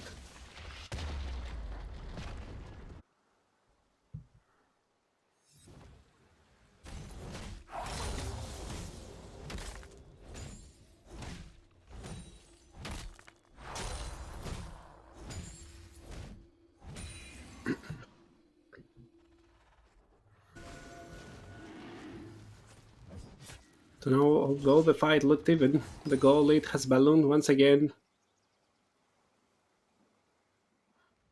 Pretty sure I like the scaling more from the side of Triple D as well. But they found Ari. For some damage, the charm doesn't land, it's on a spell sheet, the Wukong can't really do anything. There's the Spirit Trust, immediately used to get away. And then clone as well. It also tanks up the arrow, that's fortunate. Very fortunate for the side of Triple D, unfortunate for Ace for backup though.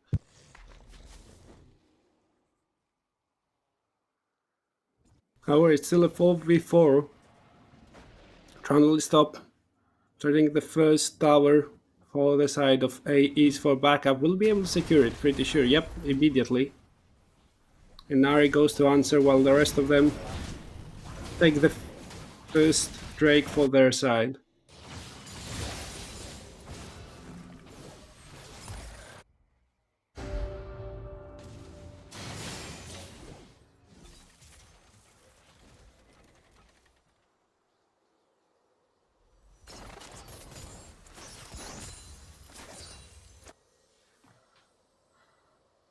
Now he just sits there waiting.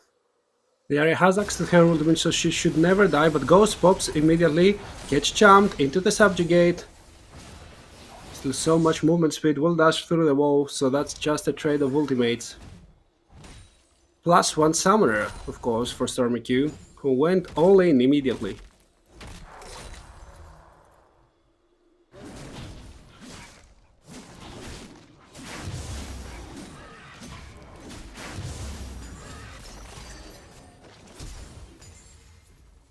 Oh, the flash there. From Warren Ace.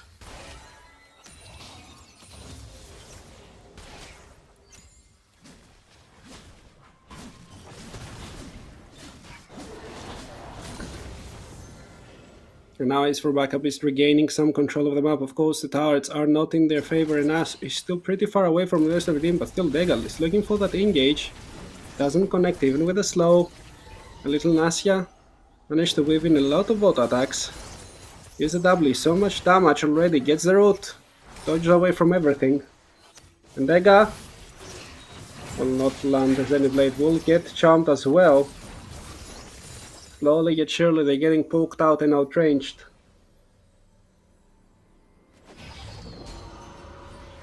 Warwick is still in the area looking for that angle, trying to hold on anybody, but oh!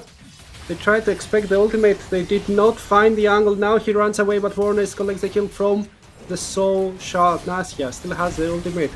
They will just run in. The laser does so much damage, but barely not enough. Another Soul collected and they're looking for more. Nasya pops a ghost, runs in, but that's melee range into Trundle. The sword attacks start to hurt, but there's also a tower there. Ilaoi gets the soul, gets the challenge. Tentacles will start spawning, they're gonna be annoying, and the Baron is up, but I'm not sure if they have enough damage or HP to play around with the Baron. But what they do is, once again, they play on another side of the map. They're trying to get as much as possible on all sides of the map, playing on all those structures, getting that free money. But the Hextech portals means that there's so much less time for them to play around with it. Still managed to collect another one.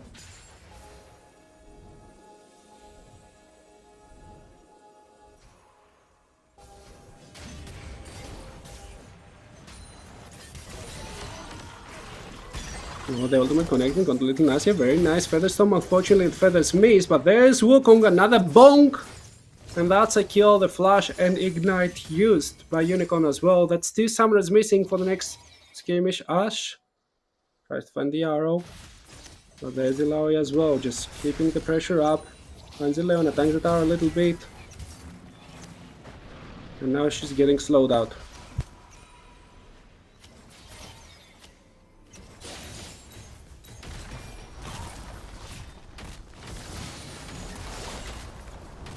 Trundle shows us why he's being picked in the top lane. The stars instant the chance, especially when he gets to the hull breaker point. He's gonna be melting them. They're looking for more. Hasn't popped the subjugate, baits the Ahri back in. Now he's using the subjugate because he was too low for comfort, but the Ahri flashes in, the charm doesn't connect, but the Spitfires do. Orb of Deception dodged away, Wukong running in, but there's so much movement speed from the Field of Frost.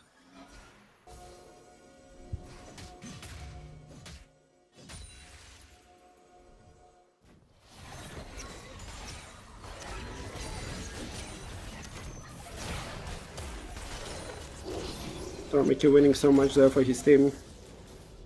Getting a flash, getting an ultimate. Meanwhile, he only spends his own ultimate. It's not the largest cooldown in the world.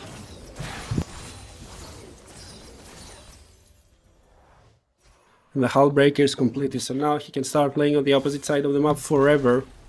Just pressuring always, but oh, she's getting caught! She has the ultimate, she uses it, 2 tentacles only, and they're playing on the Warwick, but the Warwick is still kinda tanky. The arrow connects, the ulti connects, he's getting chumped, he will die after flashing, and Neffy is close to dying, but he managed to get away. The Vex ultimate, even though connected, will not be followed up, as she doesn't really wanna die. Now maybe the inhibitor is under fire, but they're looking mostly to go and collect the Hextech Drake. Has just spawned.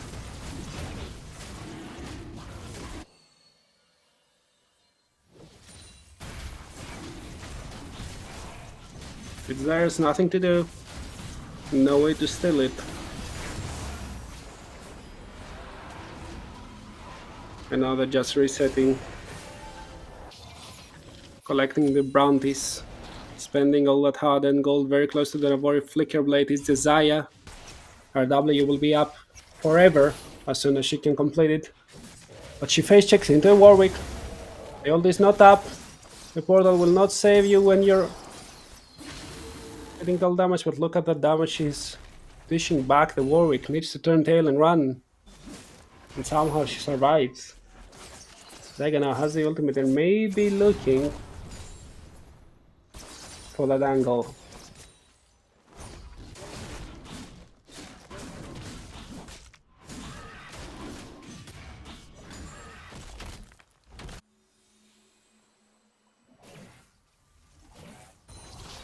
The very nice thing with Trundle at that point is that he needs multiple people to die actually. Very hard to do anything else. Even if you have anti-heal, very hard to find those angles. Now the Warwick looks up into the Ahri. Still has the ultimate around. Nothing will occur of that. The Ahri might be the one looking now. Spirit Champ missing, but look at the damage done. Even without all those skill shots, just an R and W. She'll be getting the turret, and then she'll be skedaddling away. But she stayed there, playing with fire. Look at Dega. Dega is very close. Dega misses the ultimate. Still connects to Nasia. Very nice Featherstorm. Can flash away. Turns back the feathers. Gets the spell sheet from Unicorn and start dishing out tons of damage. Wukong is there. He can Cyclone. Alex not to use them to support, and they still get the kill. Very nice selection there. But here comes Trundle into the air. The bouncy castle. 200 HP, getting flashed on. Little Nasia gets one more kill. There's the teleport as well. Warwick jumps in, might get one kill, but will pay for his life without even killing one. And the rest of the Triple D are running in the mid lane. We can melt those turrets down immediately.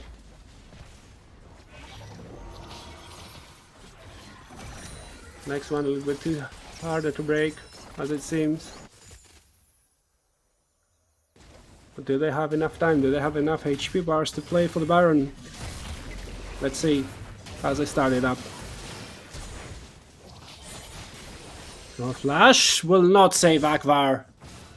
Martinek finally connects and finally executes the enemy marksman. So now they should have more than enough time, even with Worky running, doing his best. The Baron will drop down. That's 1500 gold more for the side of Triple D, who are now 12k ahead. That's dominance.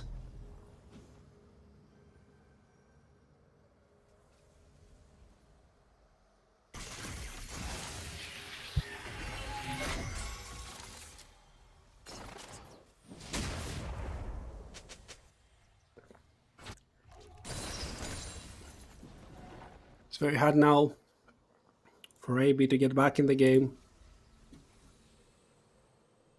But let's see if they will find the angle. Stormic is so strong, he uses his ghost, but the damage is there.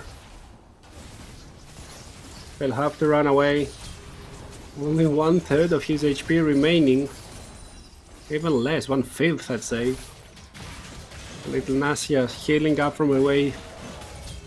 Should have some healing runes.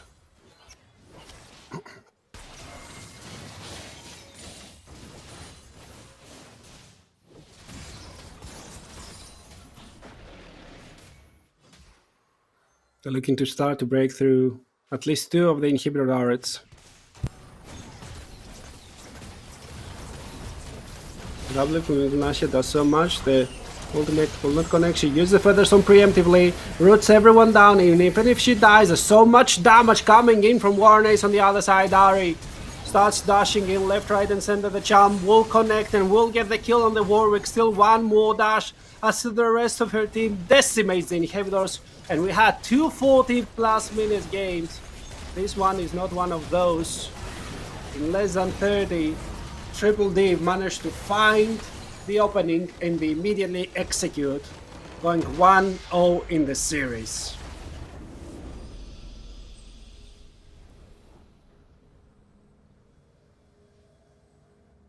And so give it away for the Triple D team. Although they had 2 very, very tiring games, they managed to run it back right now. They are 1-0. They still need to do it once more to get a chance at a revanche versus the R34 Urgut squad, but they are already halfway there. So they only need to win one more. On the other side, Ace for backup. They haven't won a series where they lost a game. They've only played 2, but it was either 2-0 or 0-2. And they've played with Data Defensive Demacia before, so that's a rematch. So let's see if they manage to find the angle this time. I think we're going to go into a short break, if I'm not mistaken, and we're going to be right back very, very shortly. Just let me make sure with my producer. Okay, so approximately a 5-minute break, and we're going to be right back with the second game of the series.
charm. I hold you close in the night in my arms. And when we open our eyes, my worries fade away. 'Cause you gave me your heart in the light of day, in the light of day.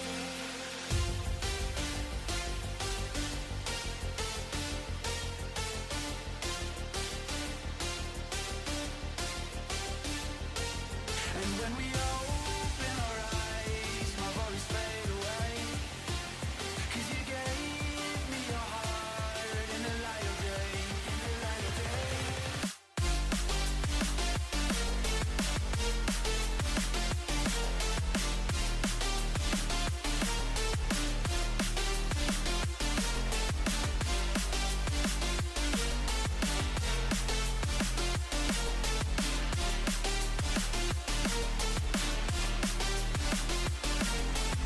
Sweet delight, you are my lucky charm. I hold you close in the night in my arms. And when we open our eyes, my worries fade away.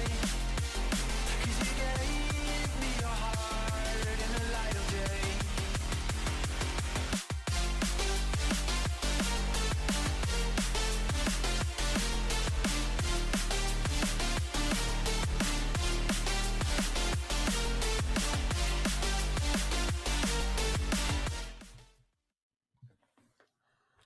And we are back once again. The Data defenders of Demacia have defended their win streak against the A is for backup. Let's see if something will change right now, because it's the last chance. A is for backup, where Nexus opened yesterday, yet managed to return.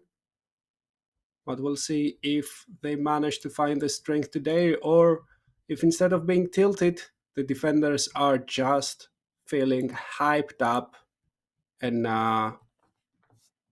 feeling warmed up as well. So, as we see, the sides have swapped. Ace for backup have selected the blue side. Let's see if this will have any effect on the draft, and if the draft will have any effect on the actual gameplay, as we are straight into the draft. Galio once again back. Nobody wants to play versus that champion.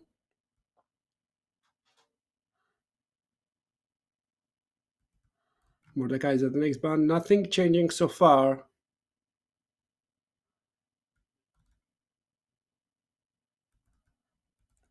Of course, the Malphite taken away from Warnays, Jane, and Odir. The last band for Ace for backup.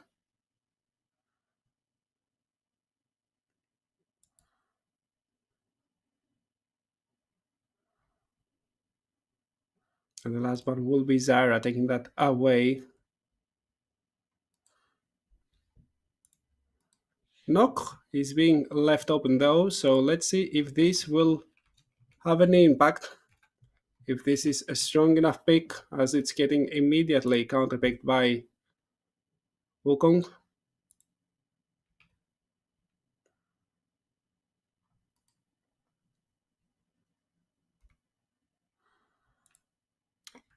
Together with the Ari once again, but there's the face, there's the comfort spot, and it seems that they have changed players again. Maybe Storm EQ will play mid lane, because that was his pick to start with. And Darius for the top side. They're trying to dominate, they're trying to snowball as hard as humanly possible. However, that also means that if they don't manage to, they have champions that very rarely manage to climb back in games.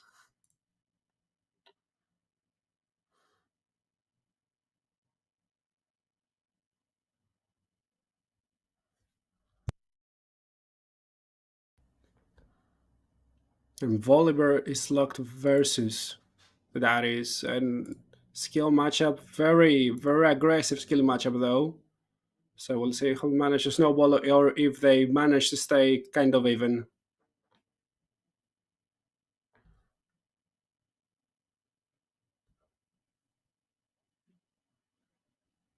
We're going into the next series of bans.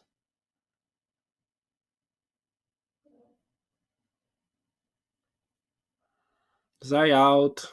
Not sure which is the The red one, let me check real quick. Misfortune. Leona. Okay, so Leona is the red one, and Vel'Koz is the last.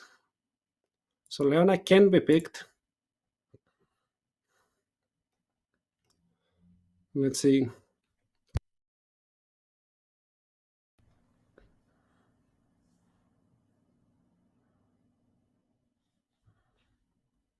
Vayne locked in. Now here's a goes to pick the hidden answer. And the Braum answered on the side of ace for backup.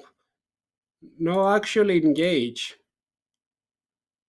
for the side of ace for backup. Now they found some engage from the as. That's a very oppressive pick, especially together with the Braum versus a very short range ADC like the Vayne. They're gonna have some hard time unless we see some lane swaps, like we did in one of the yesterday series.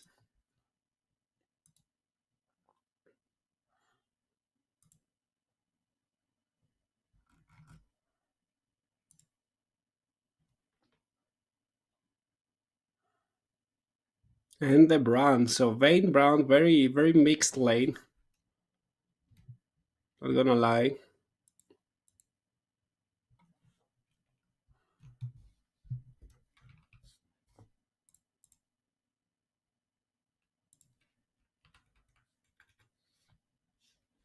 So let's see how it will go.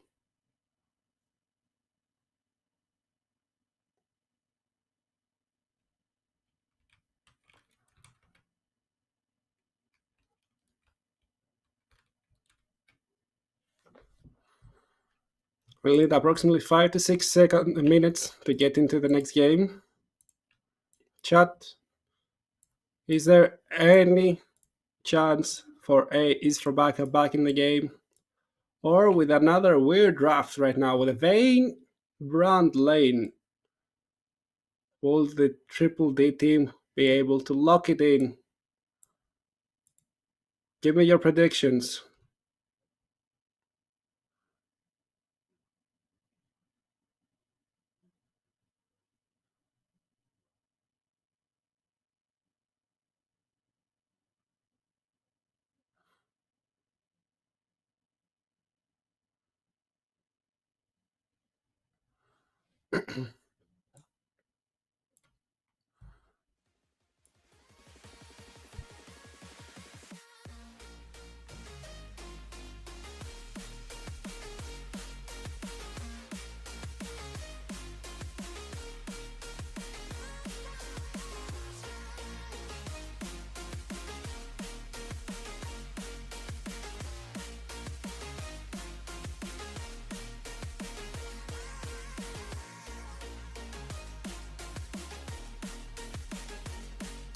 There's always a chance to win. Depends how large it is. Yeah, okay, but how large is that chance? Give me your predictions, guys.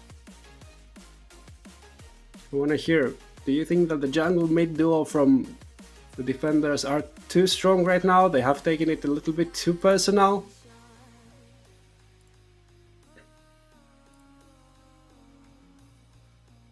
Or maybe the draft is too hard to go through, because it's very hard to win the Darius lane.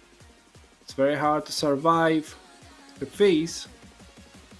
And of course, Ashbrom, one of the most oppressive lanes. Maybe they don't have a way to engage on top of you easily until level 6. But they outrange you, they outpoke you, and you can't really do any damage to them unless they mess up.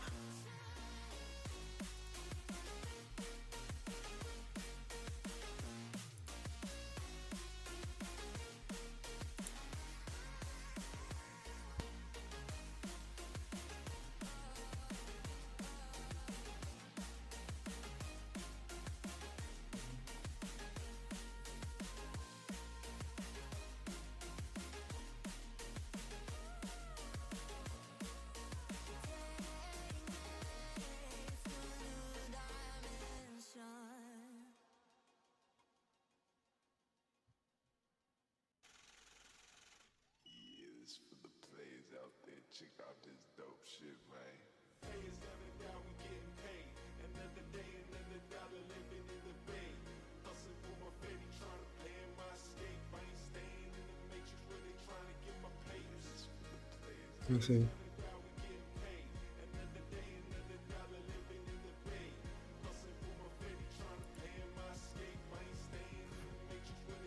Not very large. Okay, that's unfortunate, but let's see, because the draft, I feel like they do have a chance to just start flexing from the laning phase if there's not enough respect from the defender side. I feel like there is like an even at least chance if they're getting ahead until minute 10, minute 15. After the 1-2 item spikes, it's gonna get harder, honestly. So let's see from that moment on.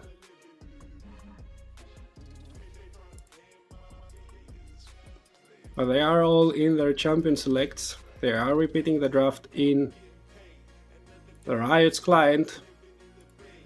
Pretty soon they're gonna be in game, and from that moment we'll have to wait 3 more minutes to go and watch them, just to make sure that we have the competitive integrity. Nobody can snipe the enemy team, nobody can check for wards, etc, etc. Also, it seems like blue side is the very prominent side in this tournament. Everyone selects blue. And they should be in game within the next 20 seconds or so. So we're very close, chat.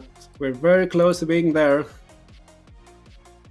Tell me, what's your favorite moment so far in this tournament? Was it a specific pick? Was it a pentakill? Was it some turnaround moment? Maybe that base defense moment from the ace for backup? I know we haven't finished yet. We have at least 3 more games in front of us, if not 5. My math stopped mathing for a bit over there. But tell me, what's your favorite moment so far?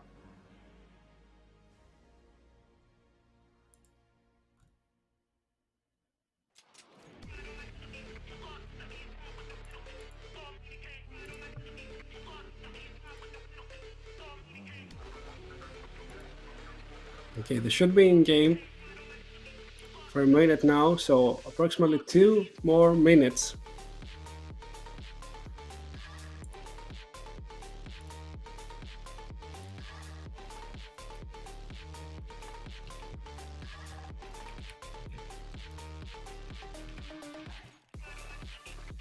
Until we get in game.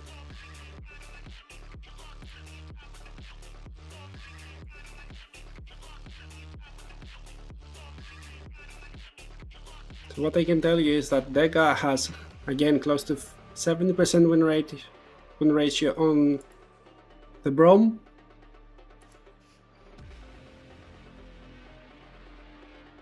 And that little Nasia has only a lot of games on the Vayne as well, so it's a comfort champion once again.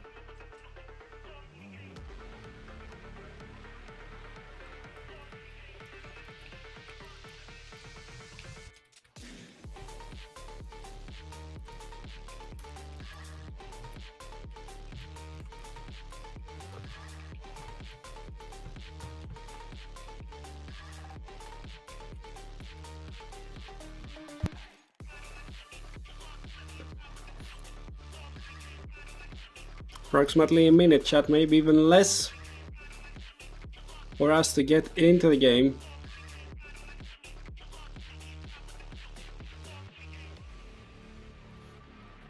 And to see if the defenders will return with a 2-0 back on form to face Urgot Rule 34 again.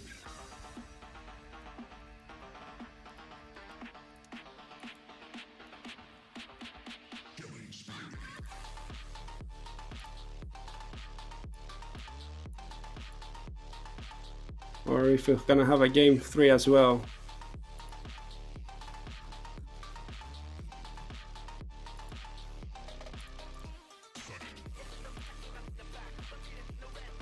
So I have a slight tech issue, I see. I have a player reconnecting. So we're gonna have a slight delay.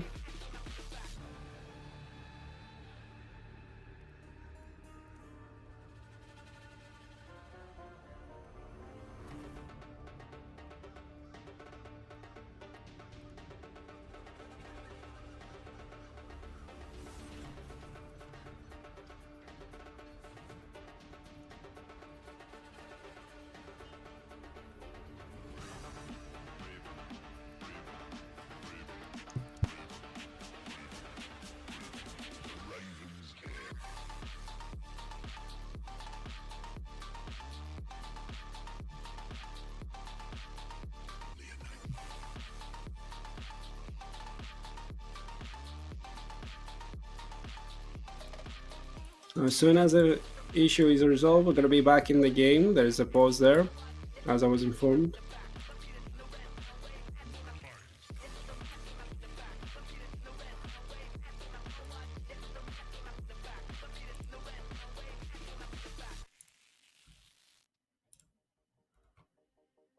From the dust I was born, to the dirt I shall return.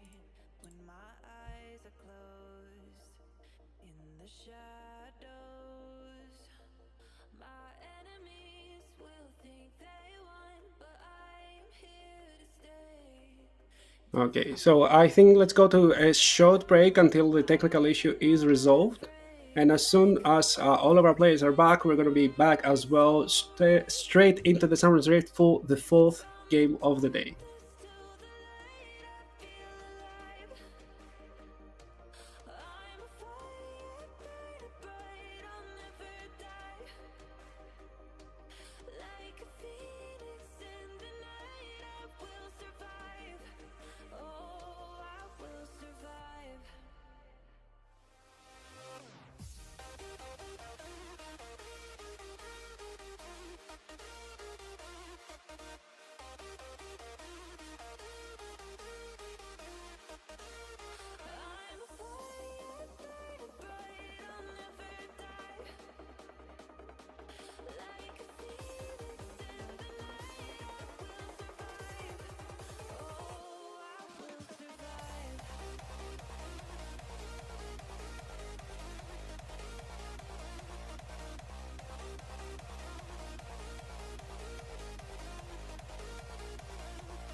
All the pain, all the hurt, all the lessons I have learned, I am stronger now.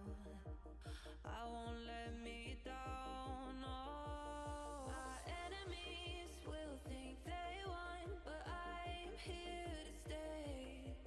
Destiny will overcome. No, I am not afraid. Like a phoenix in the night, my soul will rise. From the darkness to the light, I feel alive.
And we're already in game 30 seconds earlier than promised as well. Let's bring you up to speed. The A is for backup are lagging 1-0 behind the Triple D. We're looking to late invade again. They have the Brom, but they've been found out. Not sure if they want to contest anything over there. And the answer is no. They're just keeping themselves safe. A lot of wards, a lot of very useful wards as well from the side of the data defenders of Demacia. Let's not forget the stakes. The winner got to play one more best of three versus the Roll 34 Urgot. First best of three of the game was Roll 34 Urgot versus the data defenders of Demacia. It was 2-0, but it was very, very close best of three. Both games 45 and 40 minutes long. Yet they somehow managed to get that win.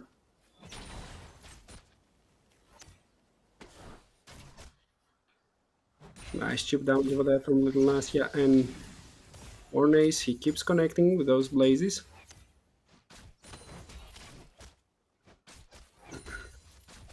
So although they're getting pushed in, they're at a stage that maybe they could kind of look to punish a potential all-in from the other side. There's a level 2.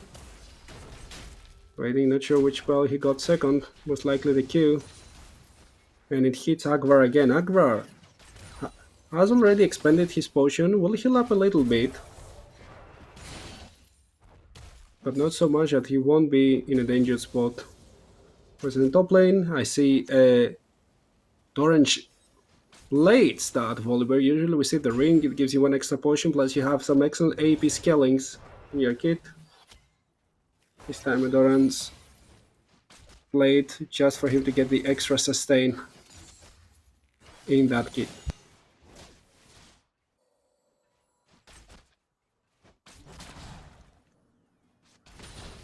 Ornace is walking forwards. If the Q connects, it's going to be difficult. Flash Ignite gets the barrier and they flash away from Agvar, who's having a difficult time facing that brand. He keeps connecting with all the spells. Oh, but he also spread. Thankfully for Akbar, the comet did not target him, as he was not the closest target. But they need to reset while the wave is crashing, so they're starting already to lose out stuff, needing to buy an extra pot as well. In mid lane, oh, very nice trade from the face. Stormy Q showing the mastery he has on that champion while Unicorn is playing top lane. Every time that they lose, they change roles. Fortunately for them, it's the last time that they can change roles in the series. They have to win in order to keep on gaming.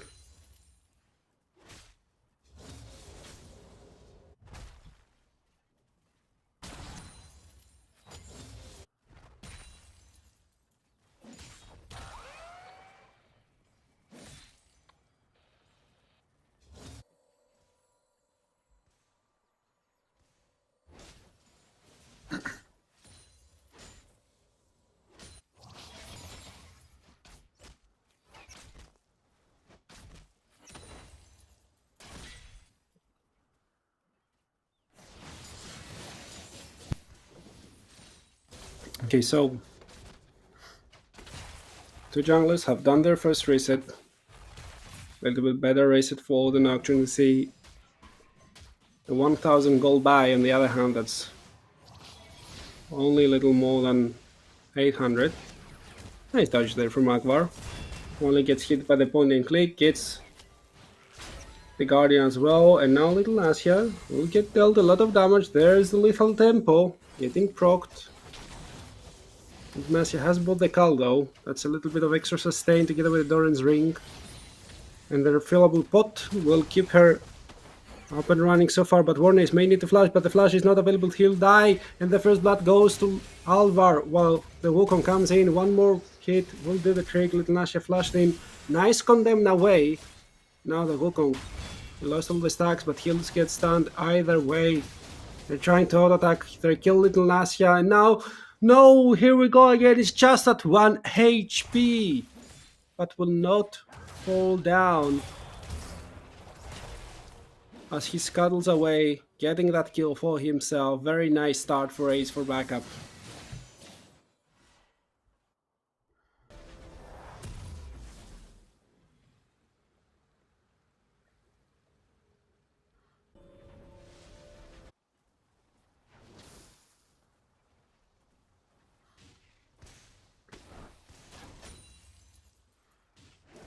Jornes gives a wave away from the tower, very nicely helping his 8 carry gather as much of those CS as possible. Slightly behind in buy right now, but will get ahead, and is already ahead in experience. At the same time, Unicorn helps her jungler start the grabs. Oliver doesn't want to expand the teleport to go and contest them, so most likely they're gonna play towards the Drake, and that's what I see Nefi doing, indeed.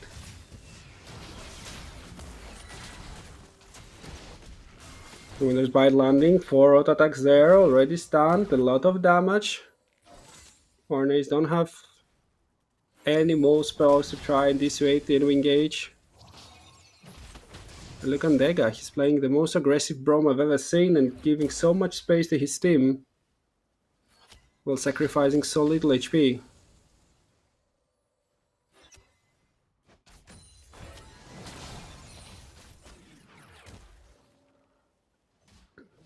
Nice blaze there from Warnace. Drake is being contested though. The Feast finds the Shark, gets strong, but the first Spear Thrust is getting used defensively, the second one as well. And the Wukong is getting feared. Here comes Nasia, but maybe that's a little too late. The Drake will go to the side of the Triple D. And now they're starting to get some kills. Wukong went level 6. He gets another before dying, a double kill for the Ahri, and the shutdown in the hands of Little Nasia. That went excellently for the defendants of the Nasia.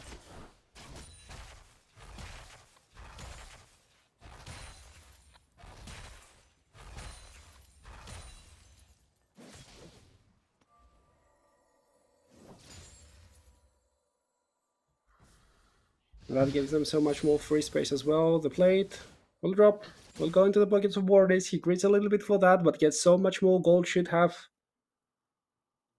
gotten himself closer to what I suspect will be the Realized Crystal Maker. Scepter, sorry. Very strong item for the brand.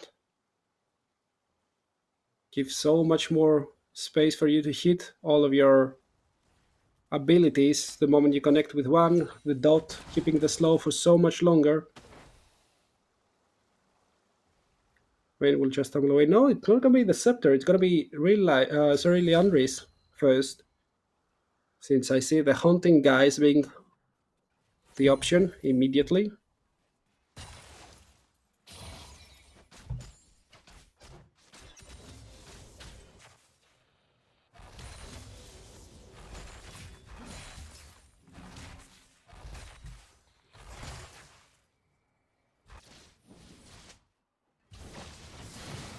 Oh, there's the Shark. Ahri has no ultimate, has nothing. The Charm lands though, and the damage just lacking will not be able to execute. The Ahri would get this shutdown as well on her head. However, it's very, very close, and Ahri has to reset with no teleport yet to expend. Set ultimate, going on top of the brand. The brand flash away. There's Wukong. Wukong has the ultimate right now, or at least in a moment's time. He doesn't use it yet. Flash, auto attack gets the kill. Where is the ultimate is my question. Is it there? Is it not available yet? I see it being available, but that may be just an observer thing. Ghost from the Volibear uses the ultimate. The tower is disabled and looking for more. The Rome opens up the unstoppable, unbreakable. And the Brown overstepped his boundary by a little bit, so it's a 2-for-1 with a teleport expended. No, it's a 2-for-2. The burn from the passive did its job. But now the Enchanted Crystal Arrow will connect to just the clone.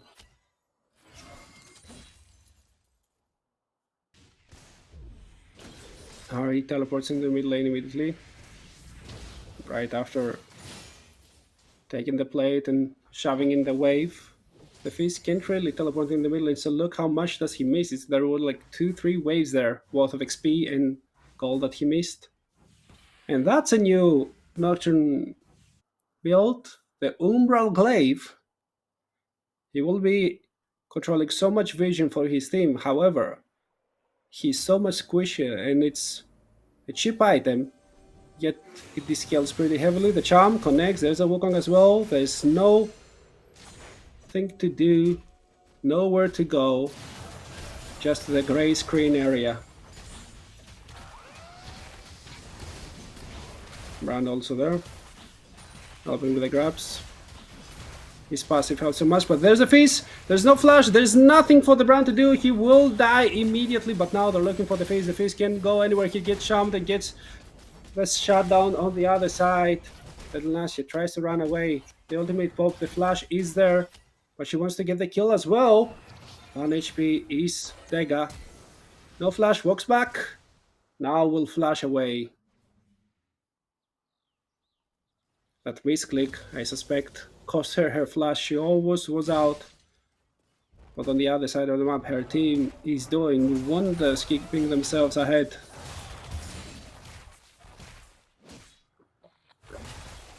Look at the damage from that Volibear. Doesn't want to play after the stacks have been stacked on him. But still. Very, very dangerous himself. Must be close to the Nashor's Tooth as well. All that connects 2 stacks of the passive on the Ashe, and Akbar starts melting down. Noxer ultimate, it's on the top side. Volley has his own ult, doesn't use it yet. Uses Z to get the shield, that means there's no mana and he's getting apprehended back. Noxie and Guillotine will do his job. And that bear will end up headless. Although he had access to that ultimate, he didn't calculate the mana reserves well. And now, Brad is getting caught, uses all of his spells, dies, but still spreads so much damage. The arrow, it stops Wukong in his track, but there's a Cyclone, the charm goes wide, but there's one more Cyclone, 3 people on the other. Bouncy Castle must not feel fun. And the playful Trickster might save the Fizz as he flash away. The Ahri has the flash to follow up, but the charm connects without the use of it. He's at 1 HP. Surely you just flash on top of him. Yep, flash, kill. And that's 3 kills for the price of 1. Plus the Drake as a little extra gift.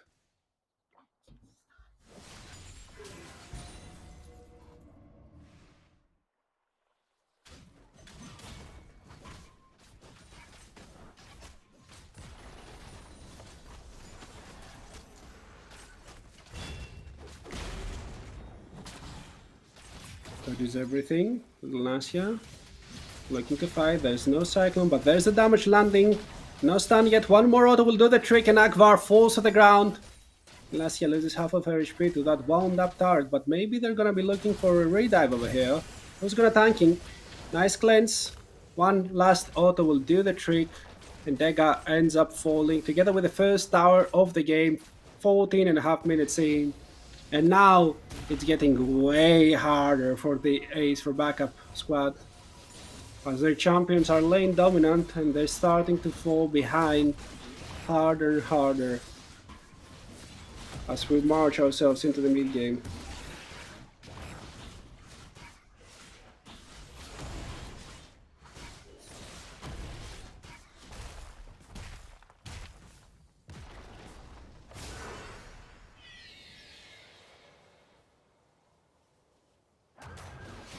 The Ghost, will it help Volibear get away? Has the Q again, goes in, gets the shield. The next W will heal him up, but doesn't wanna contest it. Maybe now will do. So he has that ultimate from before. Q into the E, into the stun, into the bite, into the bonk, and here comes a Nocturne, and he's instantly picked up into the air. The tower disabled, and one more bonk will do the trick, and the arrow misses narrowly. And that narrow miss means that they will not be getting a kill back. But if you look at the bot lane, But Fizz gets away for the charm, and that electrocute damage together with the burn will do a job. Shut down in the pockets of Stormy Q. And so much gold.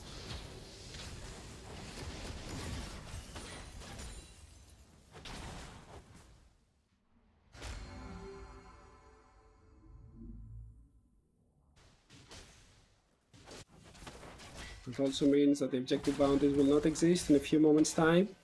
Not sure if they have enough time to get anything, most likely not. As the teleport comes into the bot side, Volibear completes his boot.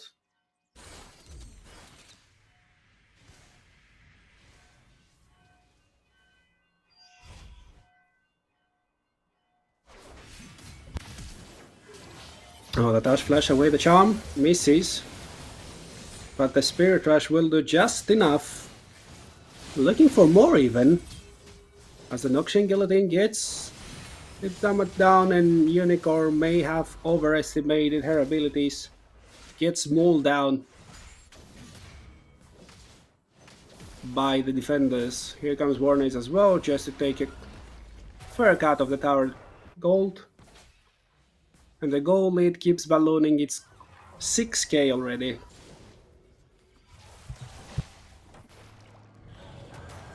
There's the Fizz ultimate. No ult for the bear. Tries to turn it back. One more W and he may survive the damage. Look at the extra damage, but no, the playful trickster does just enough. In that kill. Vega, together with the Nocturne, they're running on top of the Vayne. The Vayne can cleanse away. No, the cleanse is just out of cooldown, and the shutdown goes to the Brome, who plays with a damaging support item again. The the Zack Ram Spike. He gets the shutdown. That must feel extremely unlucky. Now, Ritual, they're pushing into the mid lane turret, but they will get engaged. There's a cycle. The first one doesn't pick up anyone in the air, but there's no more spell shit. The second one will get Akvar, and Akvar should die, and thus two more dashes for the Ari, who will not miss that charm. The flash from Warnace as well to he'll secure the double kill. Oh, they must be having fun.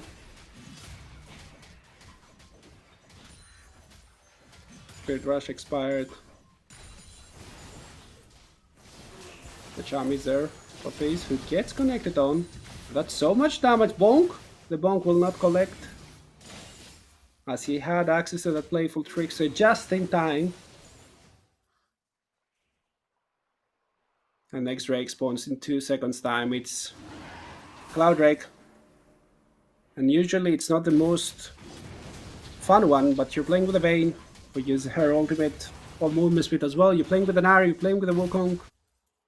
Even for the Volibear, I feel like it's a pretty good Drake to have, especially when you're ahead of the curve and you're the one chasing the enemy team. Must feel pretty nice to be able to pop that ultimate and get ghosted immediately.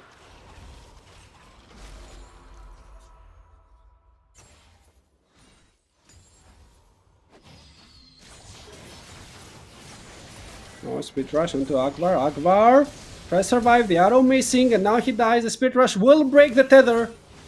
The charm does connect, that means that he's slowed, but the smite slows Martinez again.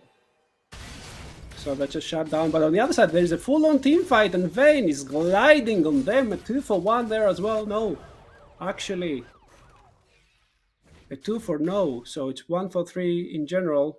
The topside Fizz is looking for more. Has the flash. No ult though. When since Fizz is chasing top and they see an auction bot, they're going for the mid lane tier 2 tower. They're trading so much. Fizz is getting the kill. He's going into a killing spree. But they're losing much of their base for that.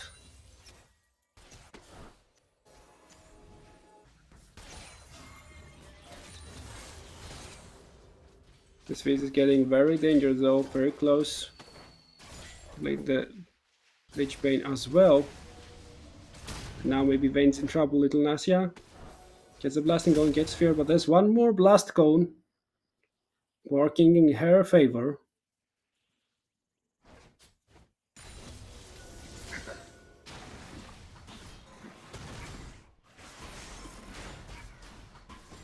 And now the game finally relaxes for me. Triple D, 23 minutes, 20 minutes into the game.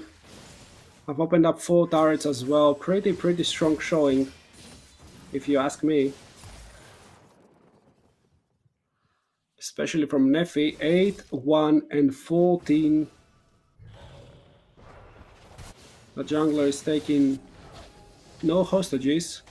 Oof, playful trick is being used. That means that Nefi tries to find somebody, but Warner just tanks up the Fizz ultimate, but that's only the ultimate. That's very fine for him, and Degat runs away. The arrow stops the bear right on its tracks, and he gets a Winter's Bite stuck on him as well. But still has that R. Nock is on the other side of the map though. I see a lot of pings on the inhibitor turret because there's a wave there dying.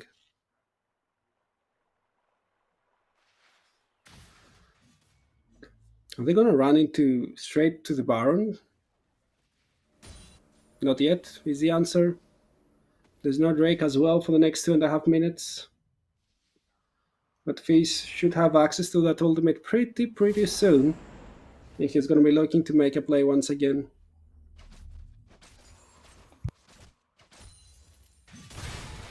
Oh, the bonk immediately, the Cyclone, playful trickster away.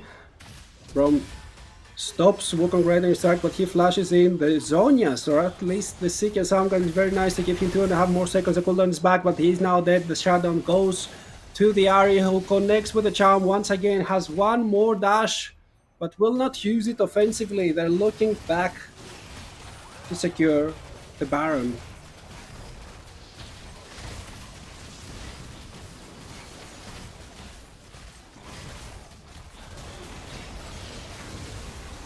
The Baron is theirs now.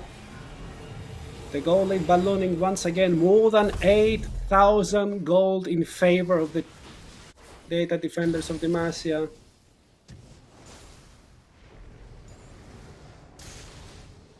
I think we all saw that ultimate coming. Do they have enough damage? He has.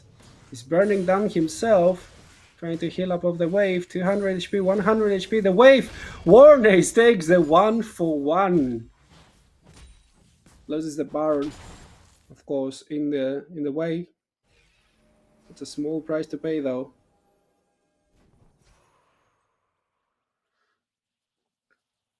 To kill the enemy jungler solo bolo as a support is a nice feeling, to say the least. Oh, there comes engage. The arrow connects to the bear. The bear still has his own ultimate to become big. He gets some more XP, but he can never move, it seems. And Asia tries to glide. She's spacing everyone so nice, and Unicorn is at 1 HP, but Dega gets 2 stacks on top of her. The Noxengeldin will do nothing, and that Wukong is spinning to win. Killing one more. It's a 4. No, sorry, it's a 3 for 3.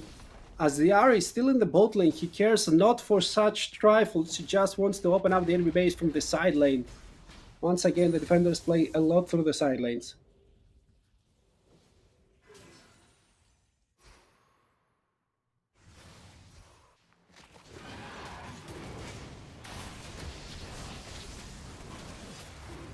Next Drake, that's a soul, if they manage to secure it. Looks to be there, Snoke is there, getting scared away by the Ahri. No way for him to get into the pit as there's no vision.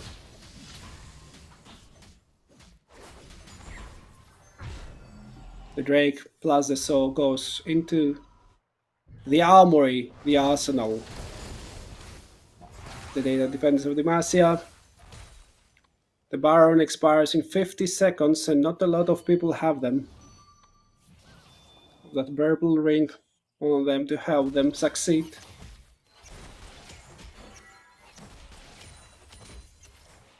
So the base will remain open, but now they're looking for Unicorn. Unicorn is ghosting, but the charm misses. She heals back with the Decimate as well, and the arrow flies wide trying to help her teammate.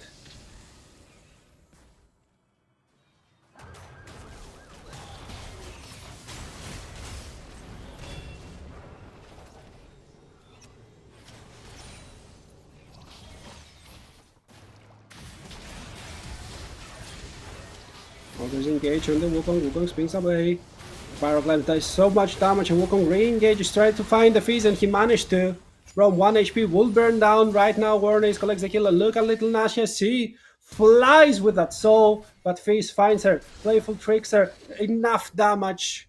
and she gets the retaliation kill. That's only a 1-for-1.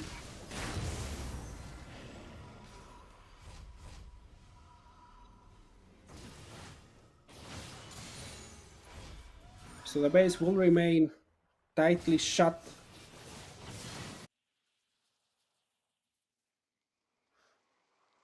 At least so far. And so far it's so good.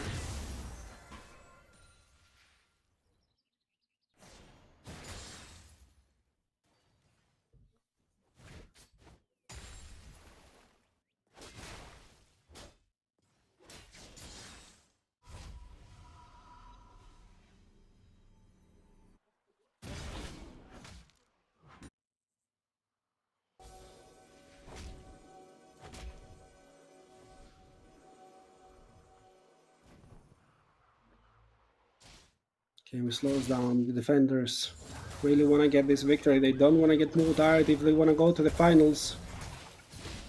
But the ace for backup are still fighting valiantly. Unicorn dodged away, but now she's getting stunned. Nowhere to go. The ignite plus the attack speed will be their demise.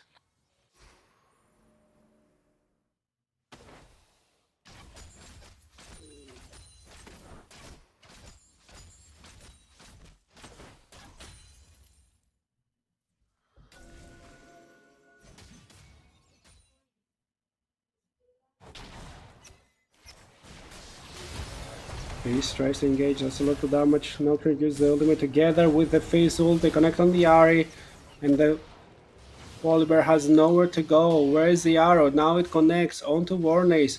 The charm will not hit its target, but Warnace spreads the fire, spreads the blaze, and that's so much damage. I think Akvar will die. Akvar should die over here. He can't reset. 2 more ticks, and he's down. And look at Wukong. He finds the little face. Can he spin? No, he can. He's out of cooldown, but he's very much dead right now. No, maybe he isn't. Maybe he's not dead. No, that last little silver ball finds its mark, and the upper hand does not. Ignacia runs away.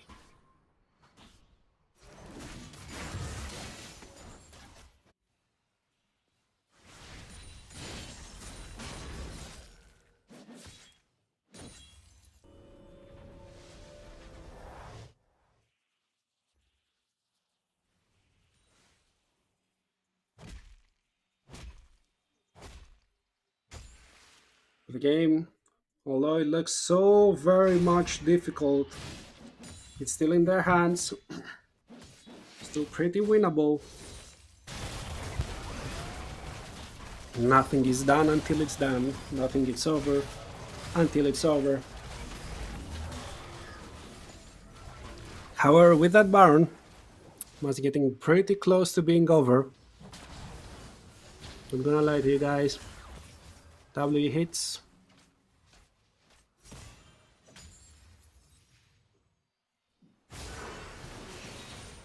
And there's a ghost. They're catching out Unicorn. Unicorn tries to run away. HP low, but there comes Nocturne. Can't really connect with the fear. Volibear wants to engage, but the rest of the team is very far away. Wukong is up, split pushing his way, trying to open the enemy nexus like that. With 2 and 3 inhibitors. And instantly using the Cyclone onto Akbar. Akbar 1 HP. The charm will not connect, but the Pyroclasm will. And he ends up dying. The Ari following right after. But look at little Nasias. He's gliding on top of everyone again. He tries to kill Fish while her team kills the enemy base. And although they needed 30 minutes this time, and although they're so very much tired, they take the defenders of Demacia, they repeat the 2-0 from the first day, and book the second ticket to the grand finals to try and extract their revenge over the Rule 34 Urgot squad.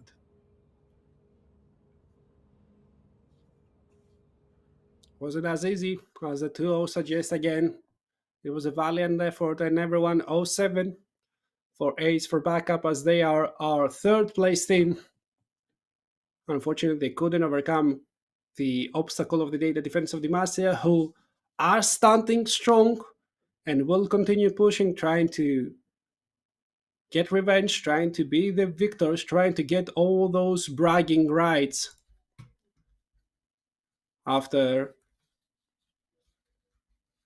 losing in the first best of 3.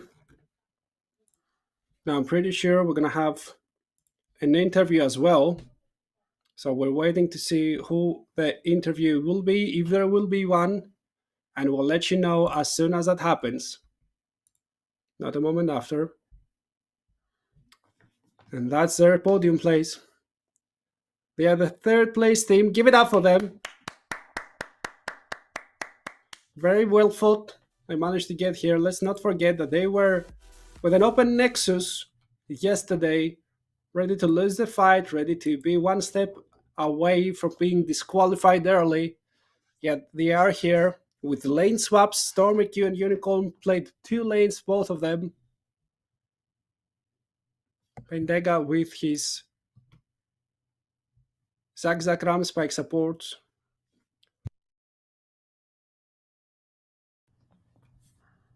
And we're here. They are their third place team. Surely well fought. And congratulations to them. So it's something. I mean, I know everyone wants to win so hard, but being third is not so bad, honestly.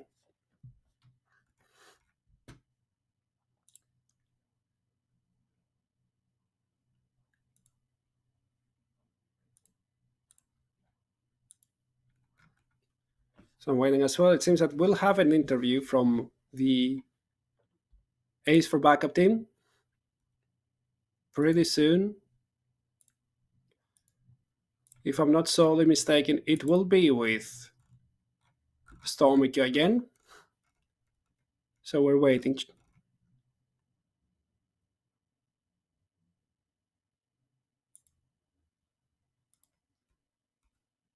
And here he is. The man, the legend. Welcome back, Stormy Q. Unfortunately, this time we're not talking to you as a victorious guy, but you managed to make it to the third place in the tournament. How are you feeling? So I'm grateful. I'm grateful. I can think it's a good spot to be in for how much our team actually trained. So we actually didn't train at all. So it's a really good spot. So we're really glad about it. I'm really happy to hear that there is a positive sentiment there. So congratulations, you made it so far. I want you to talk to me about a little bit about the tactics because you were lane swapping a lot. Was Fizz your only option in the mid lane and you saw a Fizz spot and you say, okay, I'm going to go mid lane, or what was happening? So I personally play, in my opinion, pretty well on Fizz. Achri played really defensive in the second game, so I couldn't get fed on her. I got fed on other champions, but pretty much late in the game, so I couldn't influence the game as well. So yeah, I really like Fizz. It's not something I picked as a counter. I only play Fizz on mid. Okay, maybe Veigar if Fizz is banned, but in worst case scenarios. I get it. I get it. So right now, unfortunately, the tournament is over for you. There's still one more best of three. You've played only against the Data Defenders of Demacia from those two teams, but do you have any opinion? Like, do you want Rule 34 Urgot to win again? Because that's what you said last time. Or do you want Demacia to win? Because, you'll be being kicked out only by the winners then. In my opinion, I would love for the Data Defenders of Demacia to win because they're the underdog. They were really close in the first matches. I watched them with interest, so I think they are worthy of making a comeback and winning the tournament. Yeah, I hear that. Then, since unfortunately the tournament is over for you, do you have any feedback? How did you like the tournament? Do you have anything to say to Veeam? Maybe organize more? Yes, I would like to join more. Maybe make it an open tournament, like also friends and colleagues. Like make it more bigger, if I can say.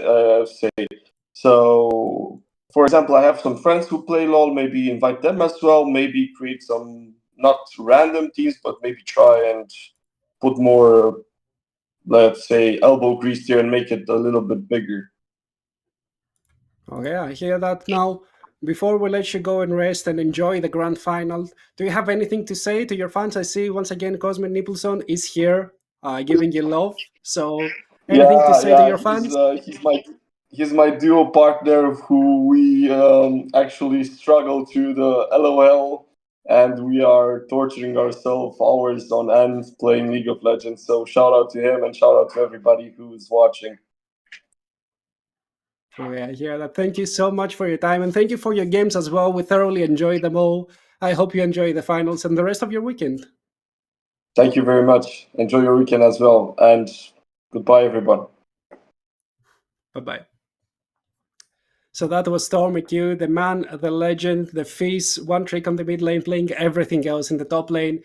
Unfortunately, that marks the end of the tournament for him at the bronze medal stand. It's at least a medal, so we're going to keep it at that. And we still have one more best of three remaining. The grand final where the Rule 34, the unbeaten, no map lost Rule 34 Urgo team will play against the Data Defenders of Demacia at a rematch. Maybe they haven't lost the map yet, but those two games versus the Data Defenders were very, very close, so nobody knows if they will be able to repeat the same task. Of course, the Data Defenders are tired. They've played 4 games in a row. They have to play at least 2 more. So I think there's going to be a very, very small break. As soon as I'm getting any information about that, I'll let you know as well. Okay, so we're going to have a very short break, approximately 4 minutes, and we're going to be right back with the first draft of the last best of 3 of the tournament. Nobody miss it.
Say I'm good-hearted, but I'm just getting started. Got my eyes on the target.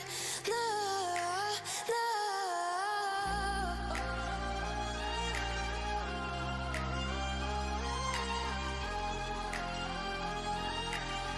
Till the battle's won, till kingdom come.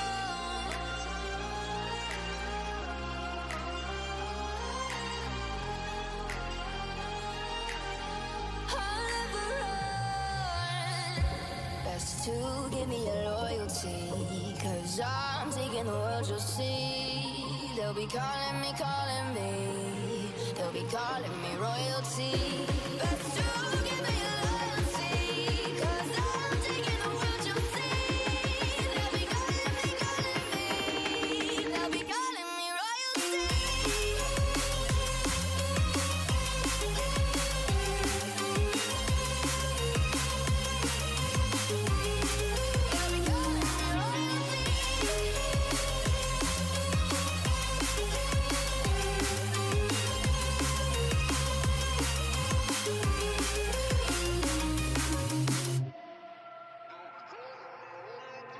They say I'm dangerous 'cause I broke all their cages. No, I won't sit and take it.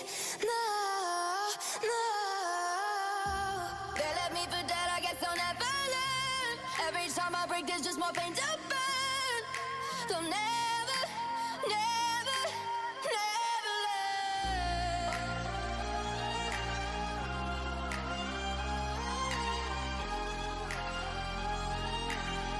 To the battles won, still kingdom come.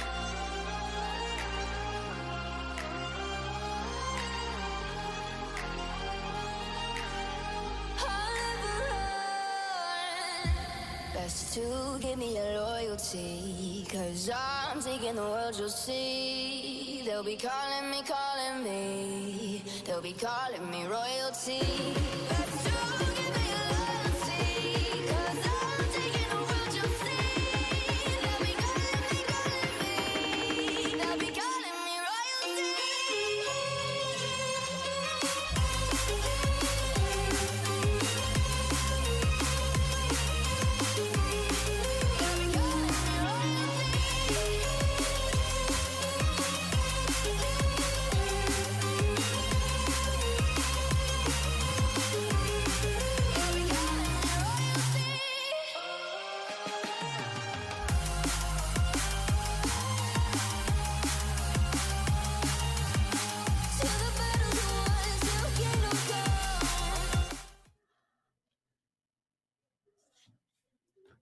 One best of three remaining, two teams remaining. The grand final is finally here for the Veeam Weekend Esports Cup 2024, at least for the League of Legends side of it. And we have the Rule 34 Urgot versus the Data Defenders of Demacia.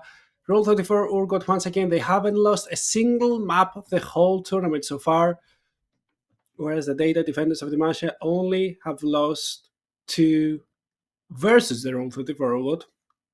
Now we're seeing your comments about making this a bigger event, making it Veeam wide.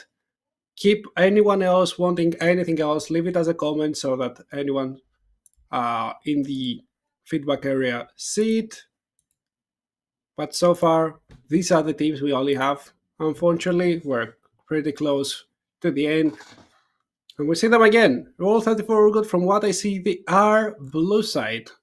From what I suspect, they did lose the Toinkos.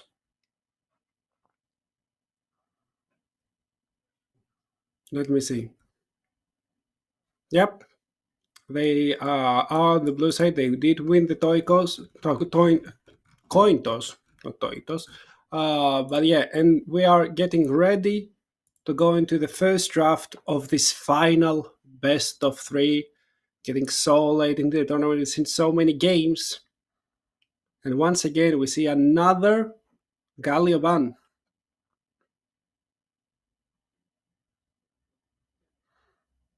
Followed up immediately by the Hui. I don't think the bans will change much from the first series, honestly. Wukong getting picked away. The Nocturnes should get banned, I think, by the defenders if they don't want to say it being first picked. From the Urgot team, Dzeva had an excellent game on the Urgot. Him and Katsi were on point. Skarner, a lot of jungle bans, a lot of mid lane bans. They're giving a lot of respect to both Dzeva and Katsi and to Nefi and Martinek.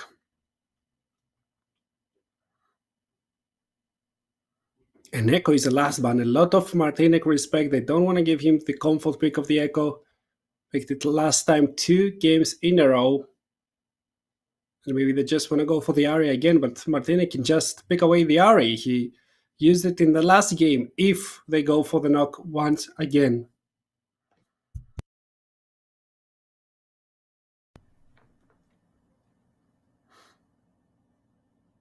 The last one will be the Aurora. It's getting locked in.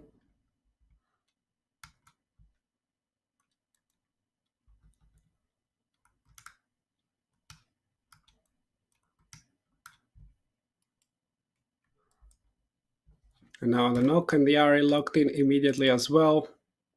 Can say we did not expect that shot, right? We were quite ready. But what do you pick with the Ahri? Do you go for the Vi? Because if you go for the Vi, you're opening yourself up for a Xayah kind of, counter pick. So they're locking in the Xayah immediately. They know the strat. They're locking the counter themselves. And there is a Syndra, pretty good into the area early to the game. Your Trencher, your Damager later, but you have a very awkward state in the mid game where the Ari can just run around the map, run circles around you, and there's not a lot you can do.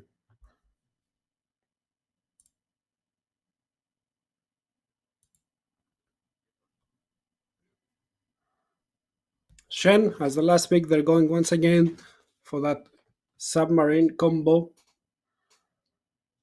So Rakan might be an option there, which may get banned away unless you pick it away as the data defender, since you also play with the Zaya, and the Zaya Rakan is a very good bot lane duo.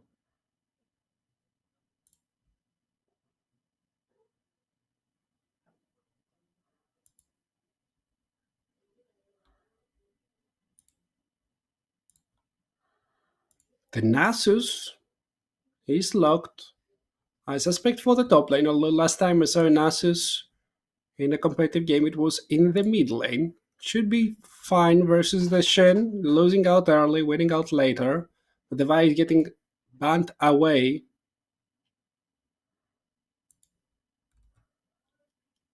Very, very fast.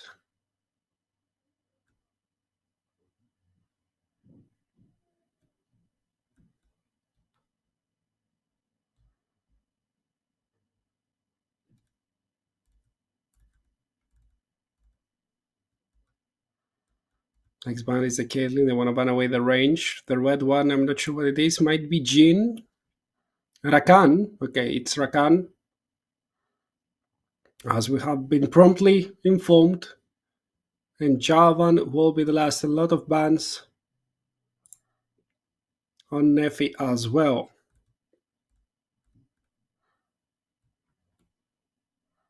We're waiting for the last picks. 4 last picks of the first game.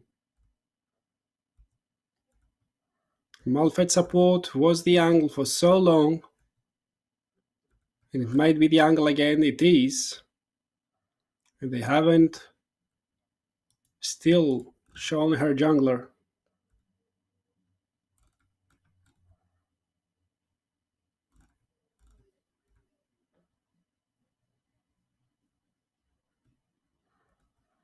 Kaisa locked in, a lot of dive potential once again. And now we'll wait to see what's going to be the support. Is it going to be the Shen maybe? Try to put top laners in the bot lane area. Or do they have another option? Maybe a Leona or something like that, just to go in, just to go aggressive. The Nautilus hasn't showed itself, and it's Lolo. Okay.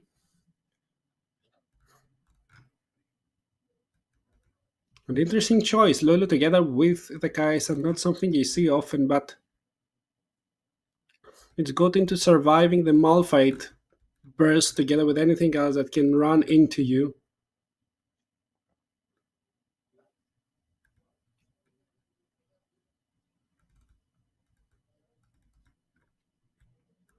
And the Zinza was the last pick. Try and tackle the Nocturne early on the game. Try and have that pressure. Get yourself ahead.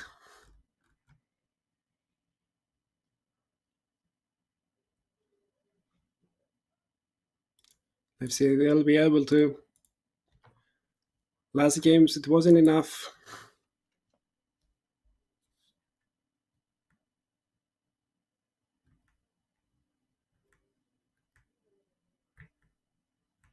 This time it might be.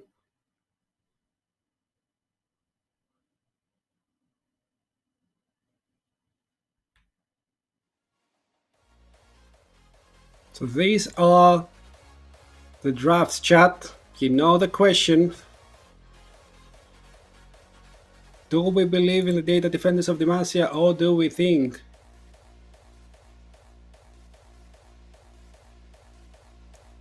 that the Urgot Rule 34 team is way too difficult,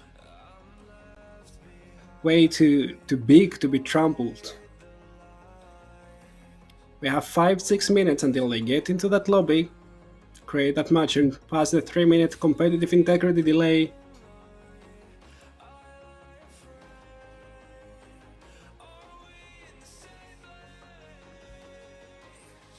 To see if they will be able to do it at least in the first game.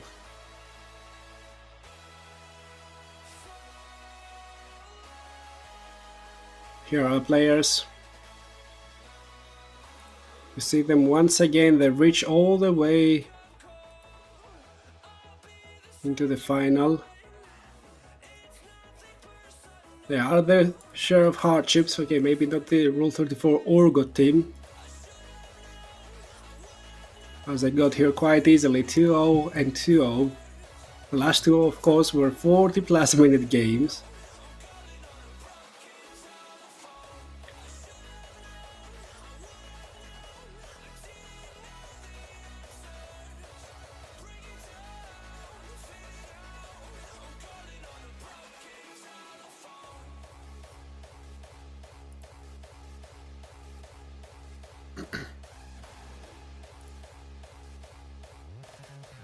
Here it is.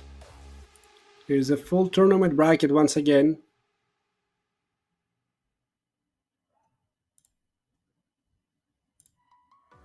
Just as a reminder to see what we went through, who faced everyone, who everyone faced actually. I see that there is believers in the defenders of Demacia. That's what I like to see.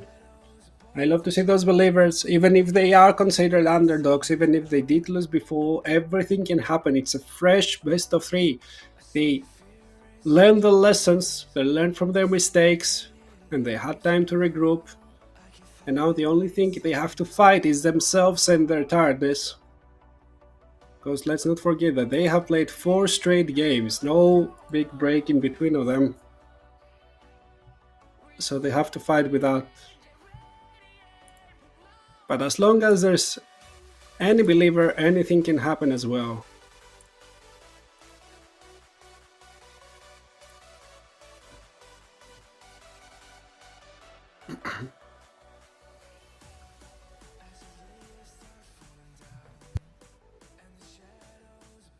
Players are in the champion select. They're drafting the same draft.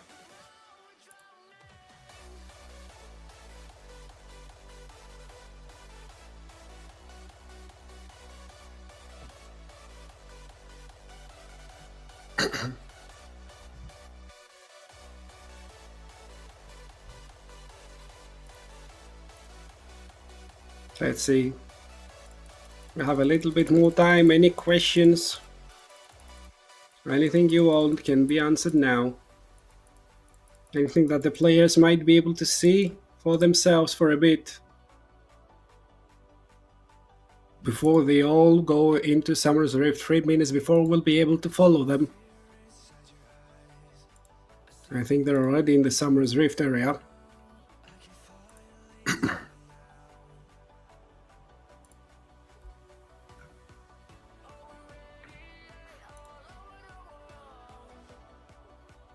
So we should be following them very, very shortly.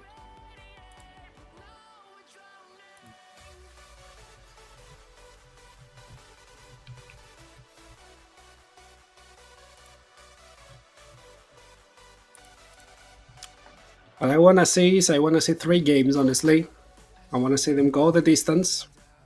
And now I got a little bit of stats as well. So Zievo and Gatsi have played a lot of Nocturne, and Syndra displayed alone, more than 60 games each. Okami is also quite well versed in Kaisa. 50% on 75 games for Borjet. We've seen him play Shen before, very willing to sacrifice his lane for his team.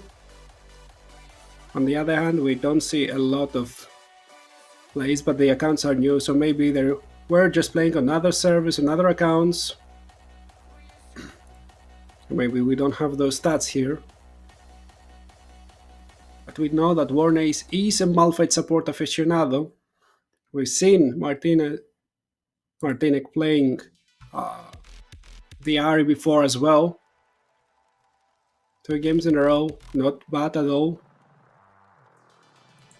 We've seen Nefi being aggressive in his jungle choices.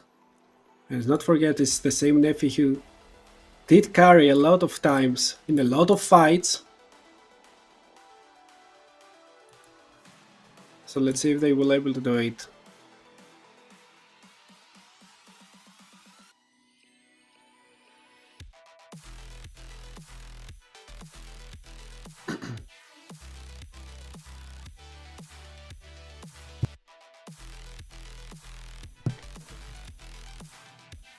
We're almost there. Should be there in less than a minute.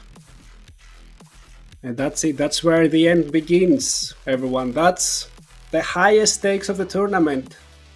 Even if you were backs against the wall before, here it is. You're very close to touching the trophy. You're there at the spring. All that's left is for you to drink the water.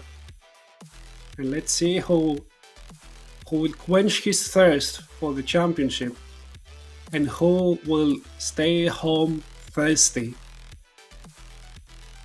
That's all that matters. If there is nothing at stake, even if it's only bragging rights, you really don't wanna get so far only to fall at the last hurdle.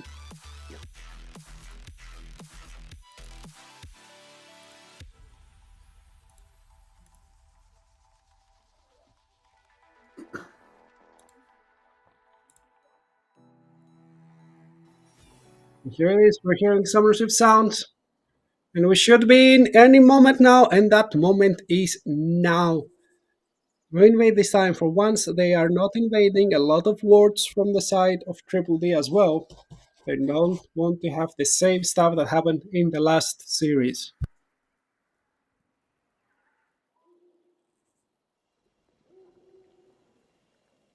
So let's see how well can 34 good teams start without an early lead.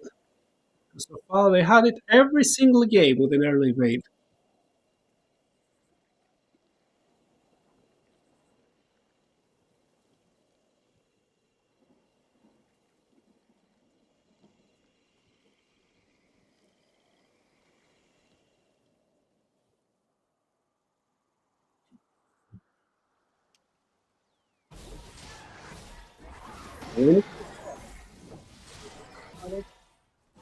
A long lead.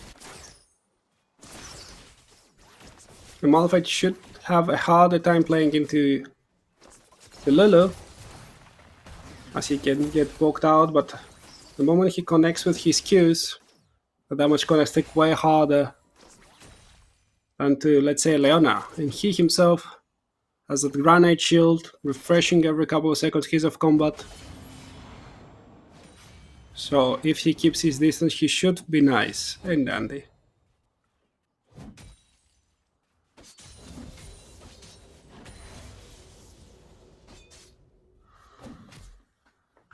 Nasus is also playing with Grasp of the Undying. Usually we see the Fleetfoot Brook, since it gives him a little bit more mobility as well, can be procced on minions. Still feeling kinda nice. Getting doubly level 2 so he can just run around the enemy Shen, get some stacks for himself. Already at 15 stacks, farming quite nicely, honestly.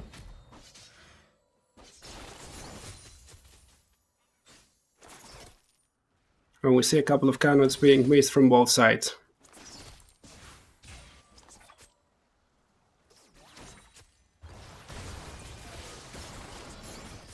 Oh, that's a lot of damage on the Malphite. He'll get out though.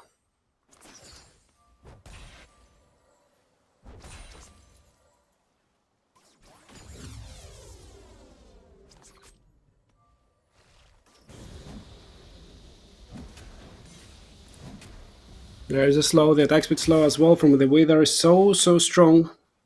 Last 12 from getting the cannon.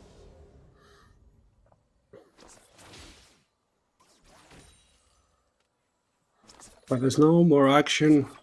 Both junglers on the top side, and Jin Zhao might be looking to do something cheeky up top. Tiago can smite it up. He will. And Shen is not top, so nothing to be done there as well. As Java will just look to go and get the double scuttle, maybe even half a clear extra before his first reset. Since he started Raptors, the moment he completes the scuttle is when the Raptors will start spawning up.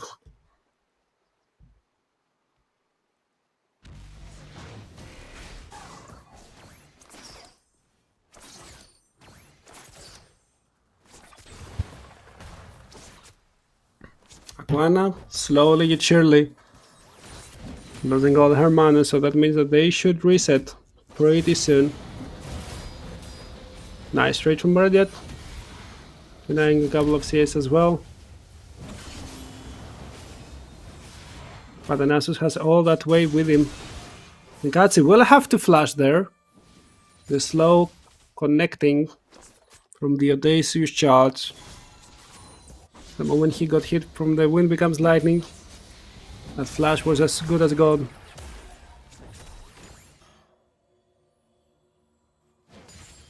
That's a huge wave for Bordia to collect. Has his teleport trying to freeze that? It will never freeze, honestly. So if the wave is as big as that, it will always crash afterwards. I think that since the Nivedi stays there, he's actually losing stuff, even though he gets those stacks. He's out of mana as well, only got mana for a single Q.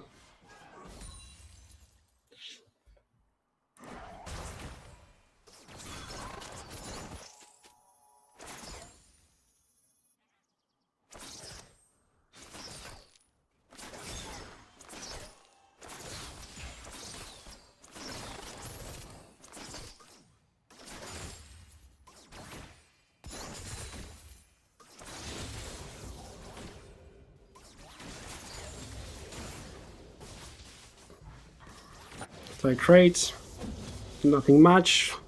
The fact that Little Nasha started with Call of though works very well in her favor. I think Barajet is actually in trouble here. He'll have to abandon the cannon. Has teleport to come back into the lane, but the fact that there's a Warden's Mail on the other side means that he deals little to no damage unless he passes the sword through his enemy. And Nasus being full health, full HP. Very nice, Kachi. Tries to dodge the charm, can't really dodge it from the melee range. Is they away. There's the Shen ultimate, but maybe that's too late. Shen appears, but he's 1 HP as well. Staying in that W field doesn't matter. Nefi gets the kill, but the first blood goes to Martinez. At an excellent start from the side of the Triple D. Because they want to run to the grabs as well. There's already Lulu there. Shen teleports back in the top lane.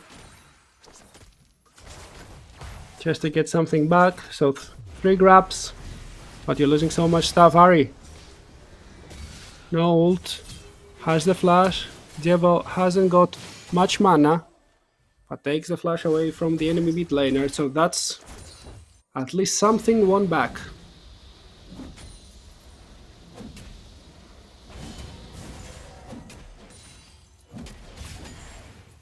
Now the awkward thing with Shen buying Tiamat so early is that if he wants to let the wave and control it really close to his tower, he's not really able to. Which kinda sucks for him. He will auto-push and he's already losing the trades. That's already in an excellent scenario, outscaling. Malphite very close to level 6 there. That may be the turning point of the bottom lane as well. As Aquana needing a few more minutes to reach that point. She did roam a little bit, and that means she sacrificed a few experience points.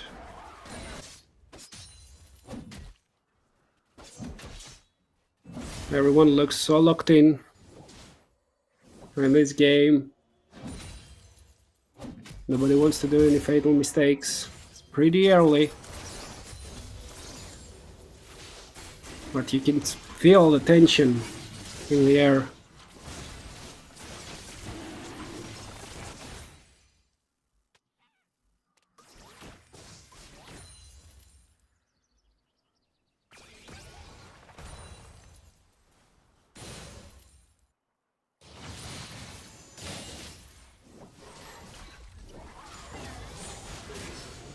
Ari dashes in, there goes Ninja as well.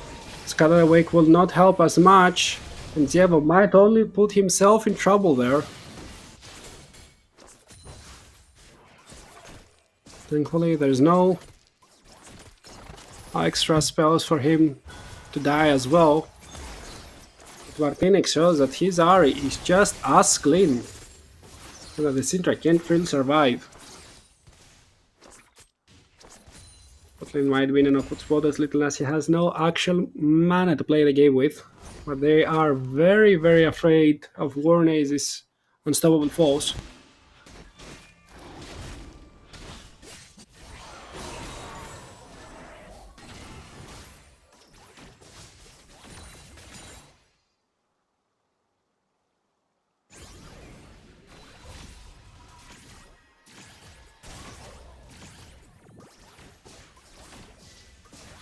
Plate will drop.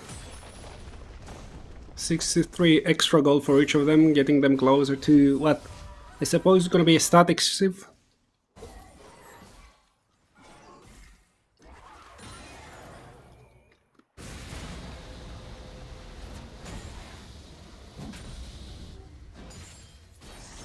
While Katsi is getting slowly yet surely his spells upgraded. 45 stacks I saw, that means that he has one more Dark Sphere to play with.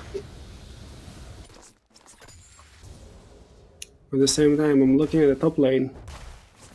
It's harder and harder for Shen to survive. Bot lane gets one more plate for free.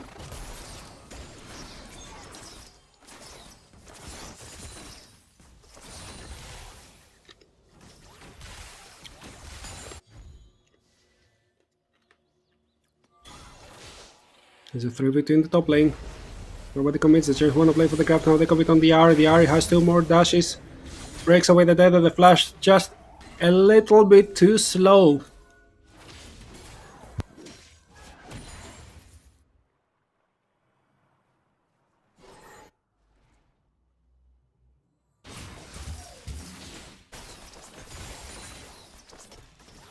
And look, maybe to dive the bottom lane. Looks nice. Tanking the turret one time too many. Well, there's engage. Lulu is there. Has the overgrowth. Returning. The Shen is coming.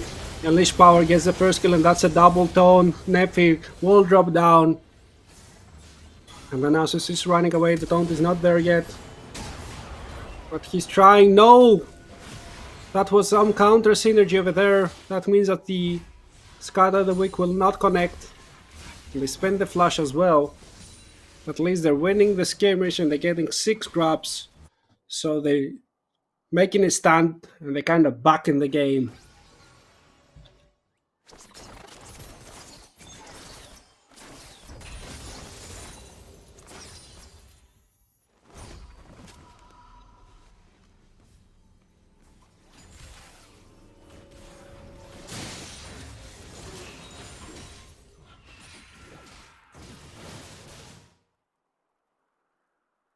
Now let's see if with the 6 grabs they will be able to push out something. So far Okami has been kind of suffering, allowing the CS to just collapse on him under the turret, covering whatever they allow him to. But now he's kind of lagging behind an item as well. 3 plates, start to stack up the gold.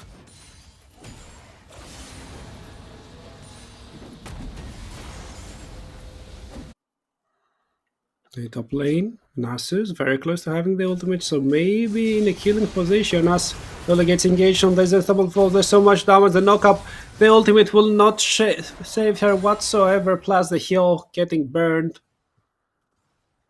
Very nice engage over there, very nice catch out. Now Kami has to pay respect as well. Nephi will try to dive, let's see if he can outplay. That's the ultimate, he uses it just to get a little shield, but that's not enough whatsoever. That tower will drop even without the help of any grabs. And that's the first tower gold for the defenders, who are getting a massive W. And Nivedi, no more mana, he just auto-attacks his way to victory, but the ultimate will expire as well. At the same time, The rest of his team will collect the second Drake of the game. And they are still keeping a hefty lead of 2.5k.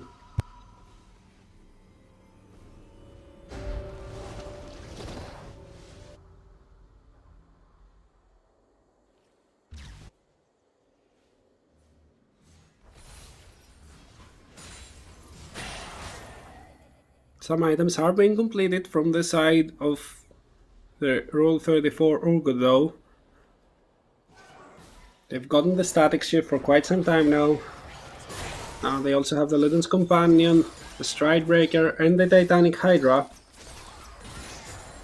On the other hand, two Malignancies, one on the Malphite looks very, very dangerous to say the least. As the defenders arm themselves up to go and become the attackers this time.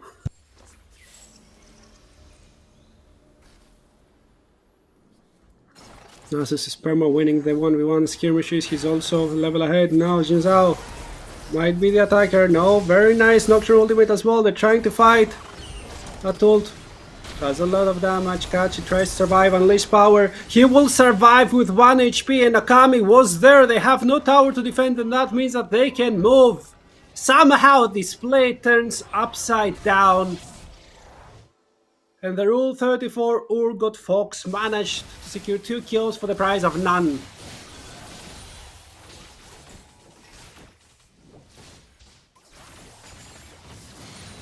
Kami didn't even have a flash over there. No, sorry, Katsi didn't even have a flash to play with. But the Shen shield was just enough. But as it helps a lot. And the rest of your team collapsed immediately. Of course, now. I'm not sure if Katsi can walk up there. Has no flash. And Martinek, I see, has his ultimate, so we may look for a cheeky play.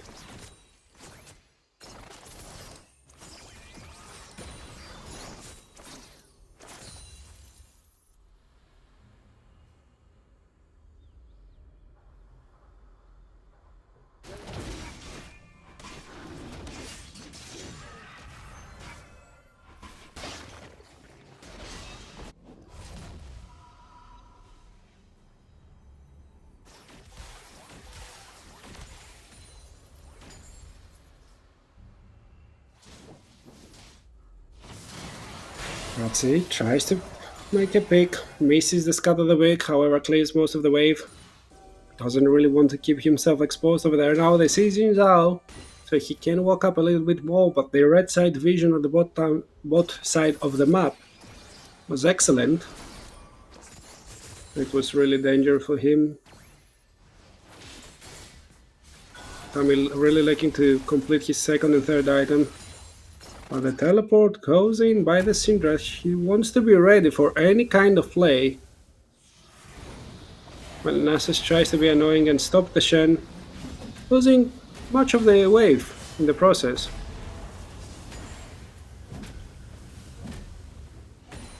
Somehow Shen won this raid, however there's a lot of sustain in the Nasus passive as well. Oh, that's so much damage. Warnace is at 1 HP, 300 more than needed to die. A valiant effort though, also stacking more and more stacks on his passive. I'm not sure if we can see how much passive stacks Katsi has, and also then the Nasus as well.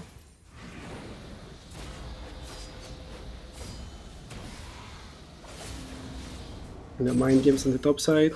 Oh, nice stun on the turret. Uses tower to his advantage. So Katsi is at 76 if I saw correctly, so he's very close to upgrading a third ability. More true damage right now, his W and extra dark sphere. Play with, pretty sure he's gonna have a wider Scud of the Wick with more slow as well.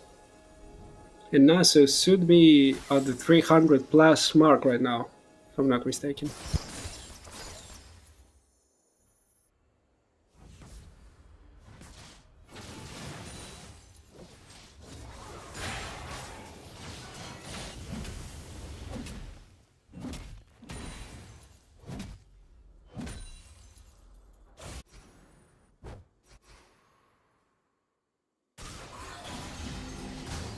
Oh, they're trying to find an engagement in the Malphite War Race.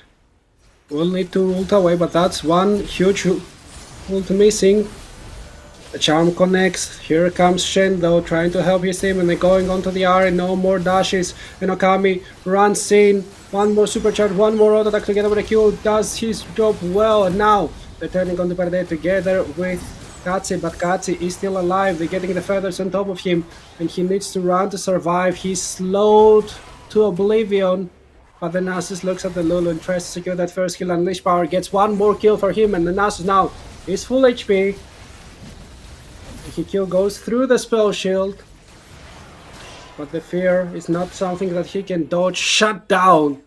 More gold in Catch's pocket. Let's not forget that's his pentakill pick.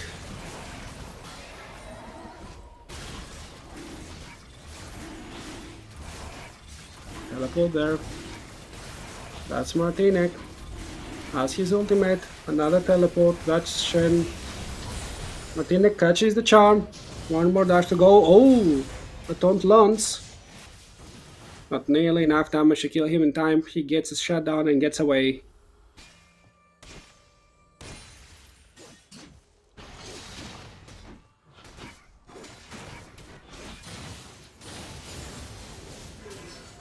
Still a very, very close game. Look at the goal lead. It's dead even. Nobody has any sort of leads. Most of them are 2 items strong. The R will need to reset. Now she completes the second. Look at the goats. They're almost dead even everywhere. Like 500 gold in the mid lane. 600 gold in the bot lane. It's the same. All of them are in so much parity right now. 2 drakes to 1, 6 drops to 0. Of course, the Wraith Herald might do the trick here. Not sure if it was used. I thought it was even taken. There it is. It's popped in the bot lane. That turret may end up dropping. I think it only needs the passive charge, nothing else.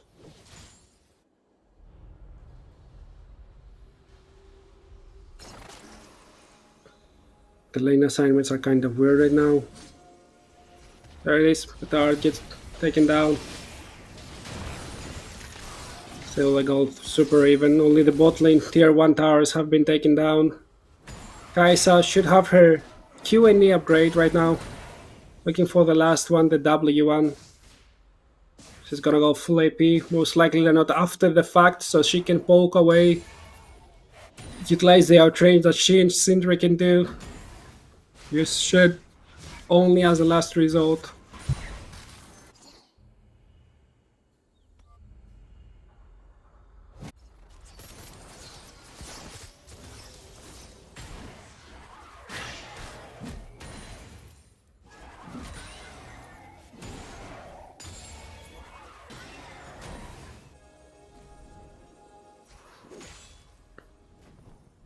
Syndra getting up there in stacks as well. Slowly yet surely she'll get the 15% of HP execute, the 50% extra AP as well. So if she ever completes a death cap, she's gonna have so much ability power. Not gonna be funny. It's gonna be really obnoxious to deal with. To get withered, just scatters the wick away and keeps on marching back to her safety of her own tower.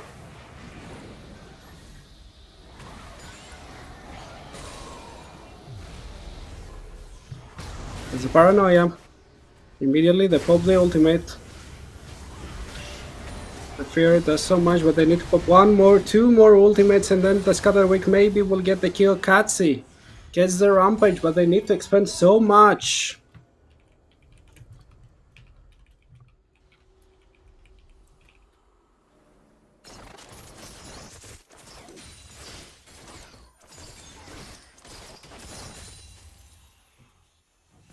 They still get something back now. The mid lane turn under fire. It should drop. A small fight tries to find the engage, and he does. There's no Shen ultimate, but the flash is there. 2-man taunt. And for now, the ultimate from Xin Zhao will keep him safe, but for how long? There's a killer's instinct. They're going. Neffy, half HP. That's an excellent blade caller. And the ultimate gets called as well from Little Nasia, another blade caller. So much damage on her, however, and Katz is unstoppable, but won't get stopped right here. Right now, the shutdown goes into Neffy's pocket. Borjet is getting chased under his tower. Won't manage to make an escape. So that's a 2-for-1 in this play, and maybe they turn their attention to the Baron. They don't have their marksman, but they do have a Fed. Kind of Fed at least, Nasus. Borjet immediately teleports into the top lane to check the area. Baron is dropping slowly. They need a couple of seconds to drop 1000 of HP, and Warner is kind of low. He's just an AP Malphite. There's no tankiness in that rock body.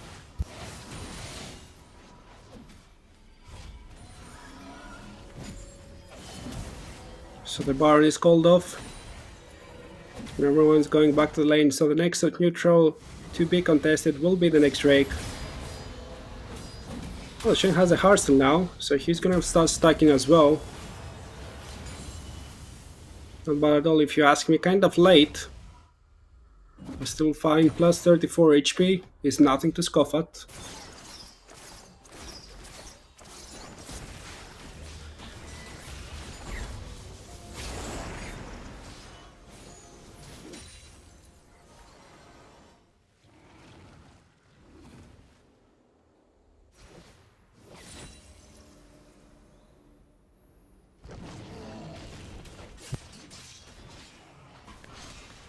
Drake is being started.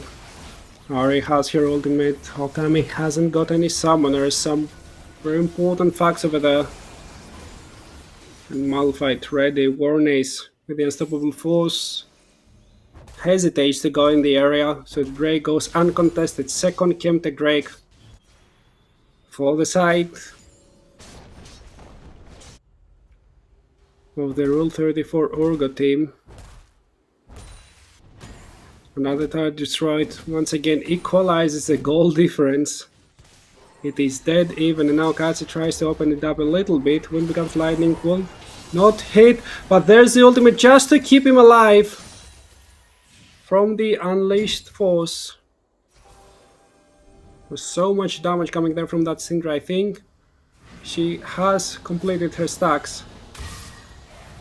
Axel stack over there. Nice W. Still has the taunt if needed. But that plays very patiently, but there's a Malphite ultimate into the Paranoia. They can still dash in. Martinek will flash from the other side, but the Malphite is just left for dead. A little sacrifice given to the gods of World 34 God, but at the same time, because they used once again the Stand United, the top lane tier 1 tower drops immediately. And Zaya also runs to the top to try and collect another one. But do they have enough time? Damage from Nasus starts landing a lot, but there's a taunt. Nasus starts tanking, but they will make deal with the tower. No! They try and they keep it alive for a little bit longer, but not long enough. Nasus uses his ultimate, and that 2-for-2 is looking kind of weird. Look at Kachi trying to go the other way around, trying to close up the distance. But Bernadette will have to find another taunt, and he's so slow right now. That's gonna get very, very difficult. Paranoia still ways off. Katsi, oh no! Does not connect with that combo, and that means that the chase is over. A slight gold lead. 500 only to the side of the Triple D.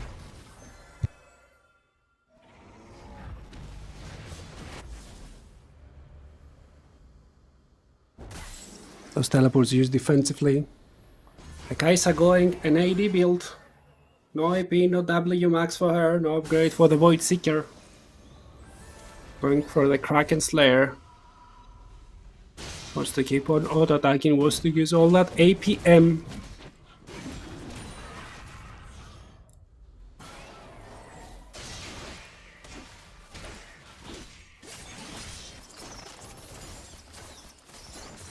And showcase the skills as well. Charm lands. There's so much damage from Katsi as well. Takes away the ultimate from the Ahri. Losing the trade slightly. But I'll take that if you get Spirit Rush on cooldown for at least 40 seconds.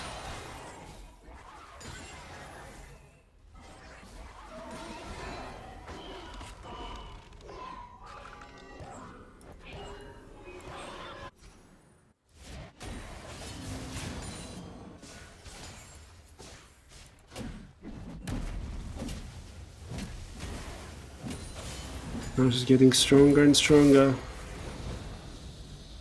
The more minutes go through this game. Shen can't really fight him, it's a scaling monster over there.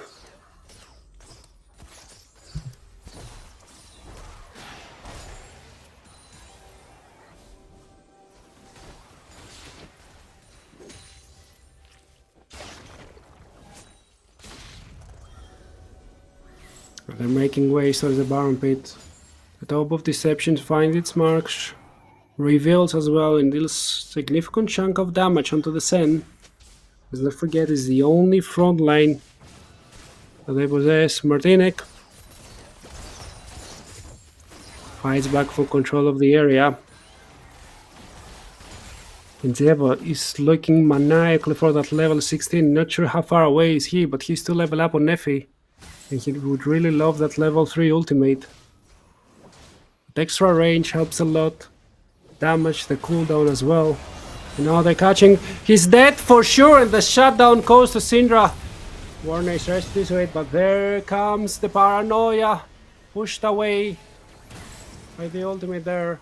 Parajet looks for the taunt. He arrived with his ultimate not so long before.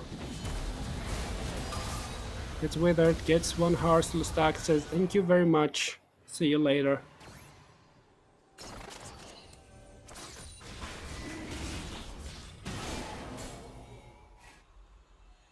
And just one kill, getting the soul point.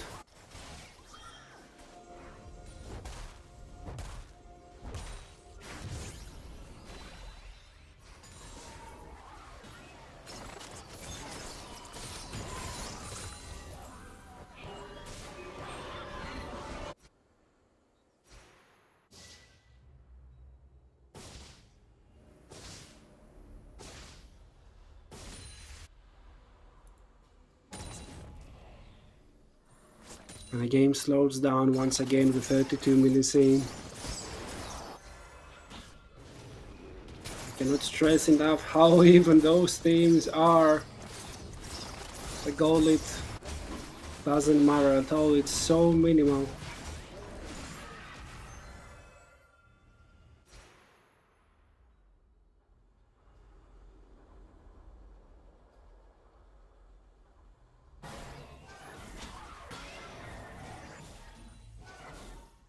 Hatsi has stacked up. He has all that extra AP. We'll go for the penetration item first, instead of the death cup.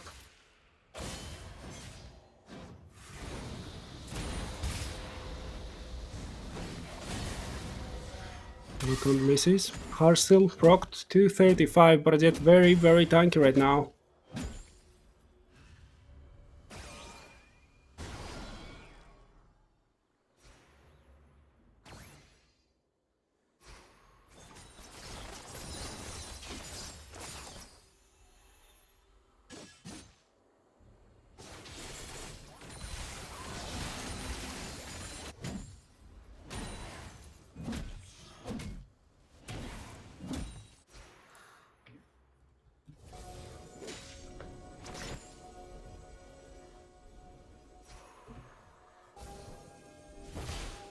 Trying to control back the area. They have their ultimates up, so that means that they can engage in the moment's notice.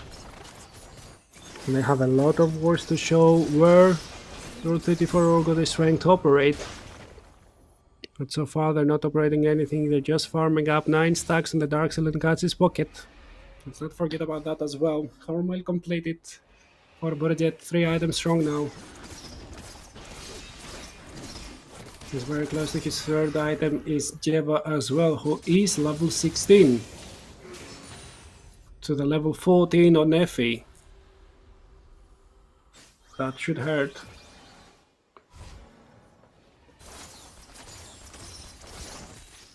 But nobody can touch the other tier 2. Of course, excluding the tier 2 that was already taken by the defenders, the towers are 43.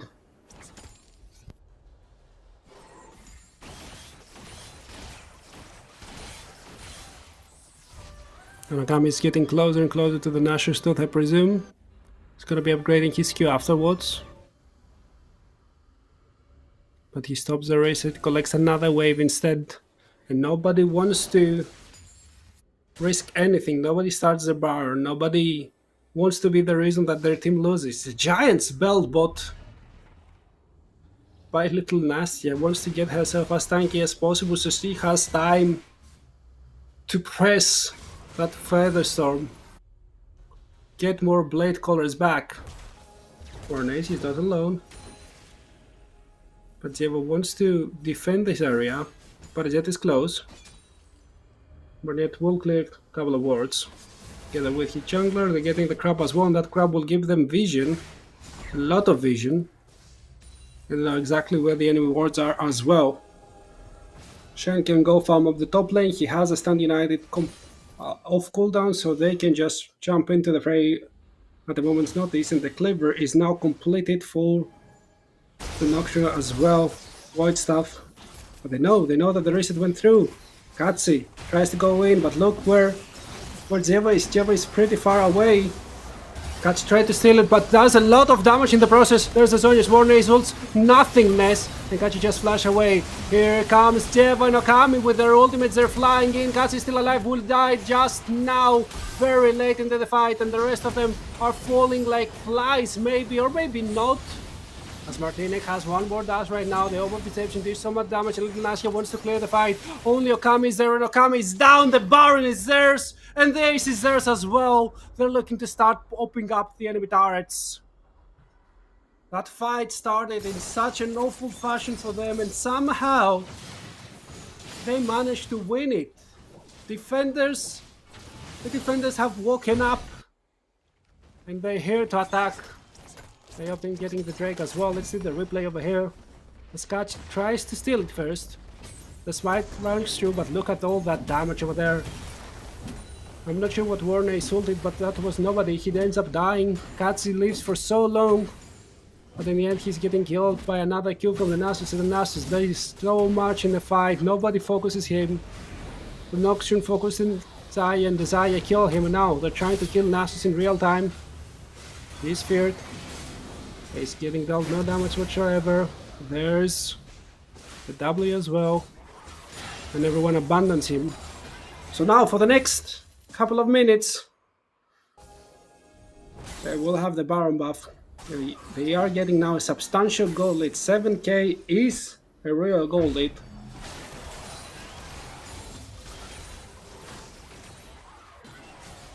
Let's see what they can do with it. If they can actually close out this game, if they can bring in the first upset.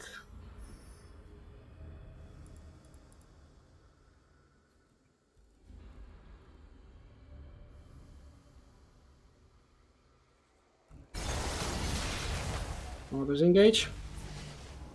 There's the Blastgun as well. He gets away from the Malphite ultimate. Very cheekily, might I add. The ult will be done for the next 25 seconds. 800 stacks. For Nasus, 825. He has that cooldown every 1 second every time he pops the ultimate. 1157 damage pre-medication.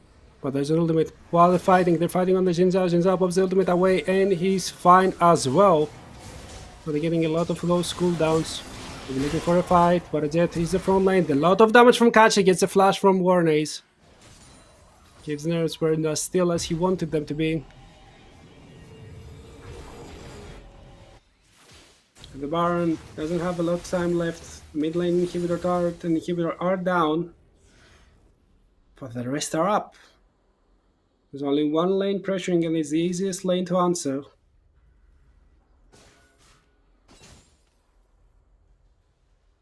Baron has expired right now. Game is becoming a little bit more even. Of course, at 6.6k gold lead, something we can't take away from them. But look at the items. Everyone is getting to the full items point. So I'm not really sure that matters anymore as well. Gold lead in the AD carry position is getting bigger and bigger. But Nasia right now is full build. Nothing else for her to build, so every extra gold she gains is gold gone nowhere. She can only upgrade the boots. And that's only if she remembers the existence of Zephyr.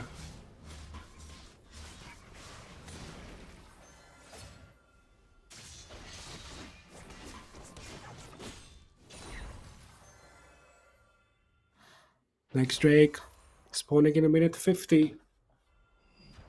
Still a few minutes to go before they need to actually start deep warding. But they want to control the enemy area. As long as they control the enemy vision, it'll be fine for them. They saw a cheeky Malphite just walking in the enemy bushes. They saw more people, but the ward is not cleared.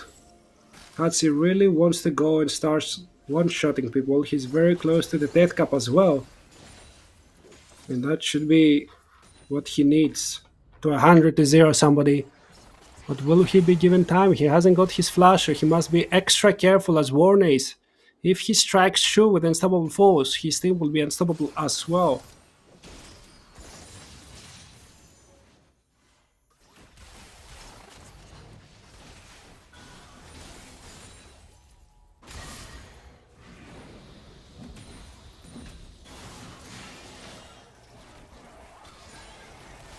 I think we're reaching a point in this game where Nasus can just pop his ultimate and Rodok a whole turret, not even care about anything else. Just go in, no minions. Can't see. Lot of damage. Warnace is dead. That's all.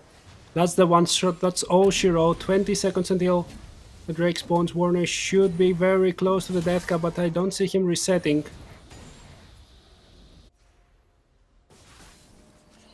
Once again, we're in a very deep late game scenario, 41 minutes, and we don't even have our Elder Drake. They're engaging onto Diablo.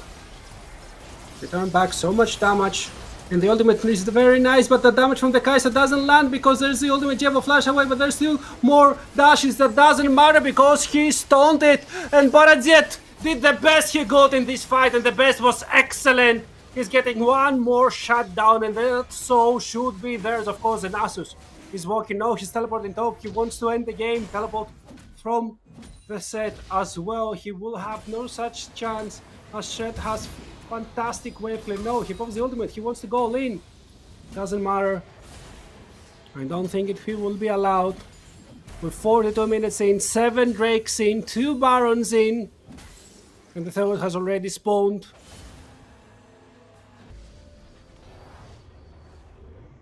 Nocturne just reset. Hasn't even got his 4th item yet. So many control was purchased.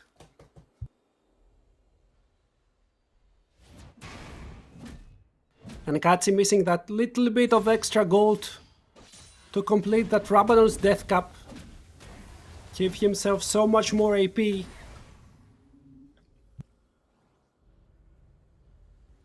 Allow him one shot more than just the Malphite. There it is. Now completed, that stylish hat.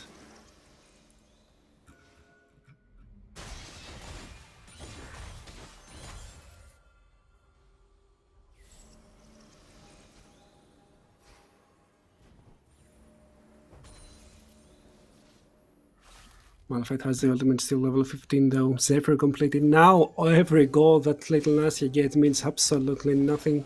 Maybe bar and elixir.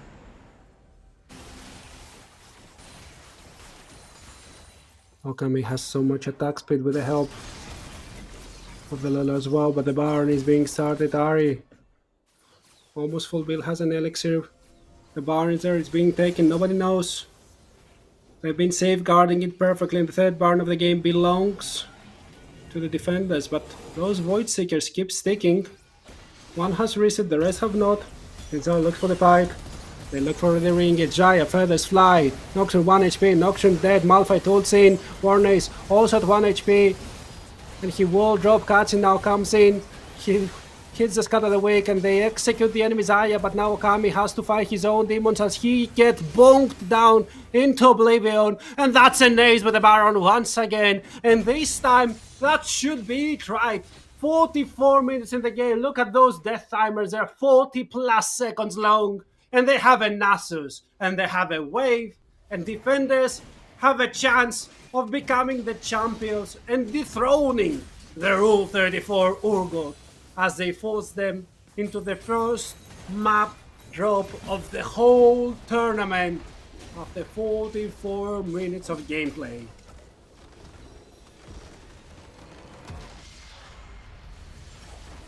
Holy moly. What a game.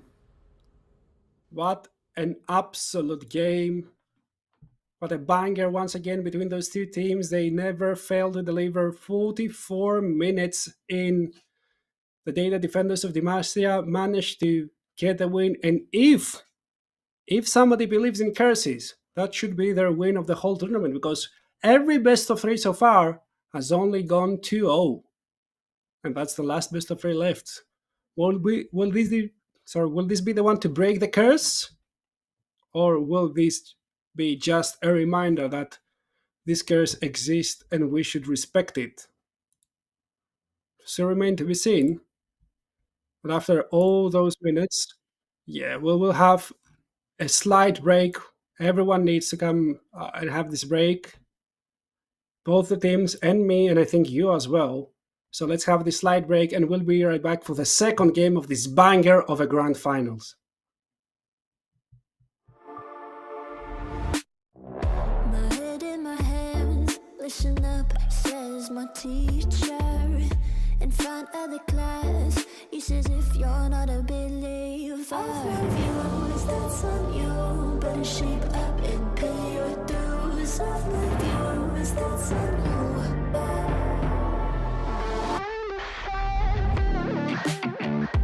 I'll be on a flight soon to the end. I sing you.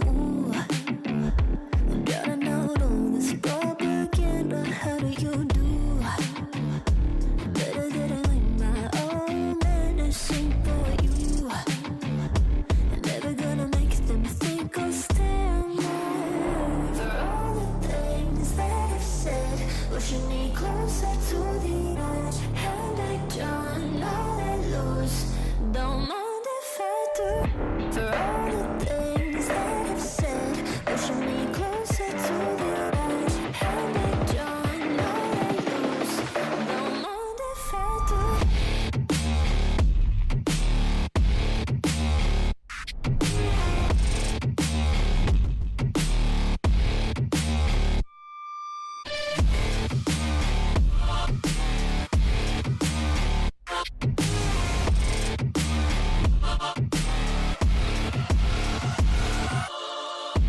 Free as the wind and as strong as a piece of amber. Give me a breath like the fire you'll soon remember. Ooh. I'll be on the fleet soon till the end. I'm singing. Ooh. Gotta know all this propaganda. How do you do? For all the things that I've said, pushing me closer to the edge. And I don't know that lose. Don't mind if I do. For all the things that I've said, pushing me closer to the edge. And I don't know that lose. Don't mind if I do.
Yeah, yeah, yeah, yeah.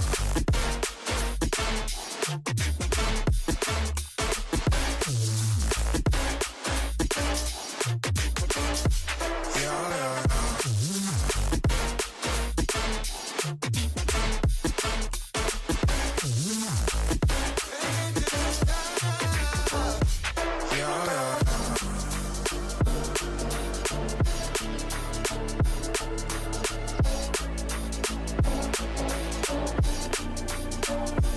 Yeah, yeah.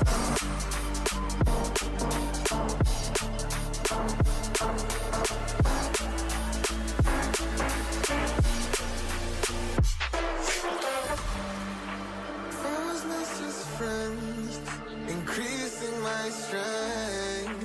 When I remember myself, life can be hard, but it's what we do. Take it to the top. Yeah, yeah.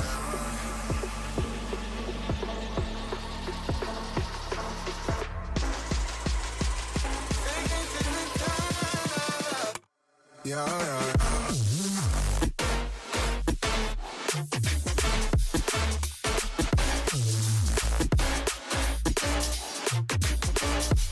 Yeah, yeah.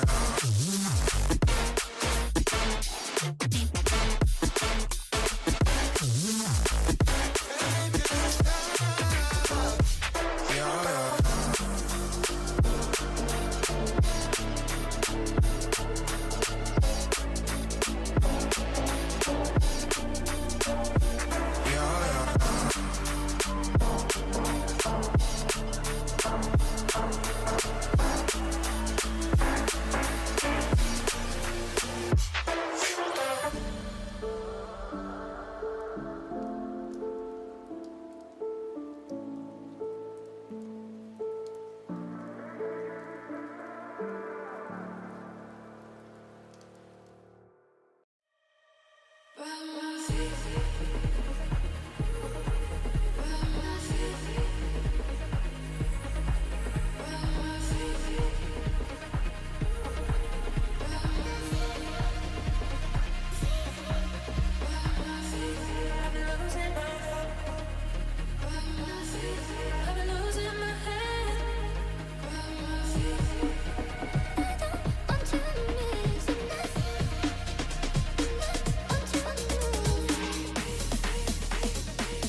Tell me if you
We saw something that we haven't seen all weekend long, and that's Rule 34 Urgot bleeding actually. They've lost their first map, and if the curse actually exist, they tend to lose the second, as we've only had 2 O's up until this point. Of course, it's in their hands as well to proof that the curse is nothing but childish fantasies and that they can come back into the game. So they've already won before versus the data defenders of Demacia, so they should know the way. But it isn't as easy as everyone else predicted. Will the data defense of Demacia manage to close it out cleanly with a 2-0? Or will Rule 34 Urgot force our first Game 3 as a final should go? Now the Scarrier was open because Nocturne was banned and Rule 34 Urgot immediately slapped that in. So what the answer should be, you can go Viego here, you can go Sejuani if you want to answer the tank with a tank, and you can also go Vi together with an Ari since the Zaya is already banned. You've removed the best answer from that combo.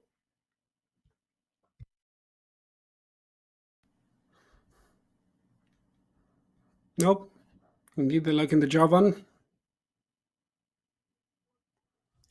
Still fine. Most carries are immobile right now, with the art being taken away.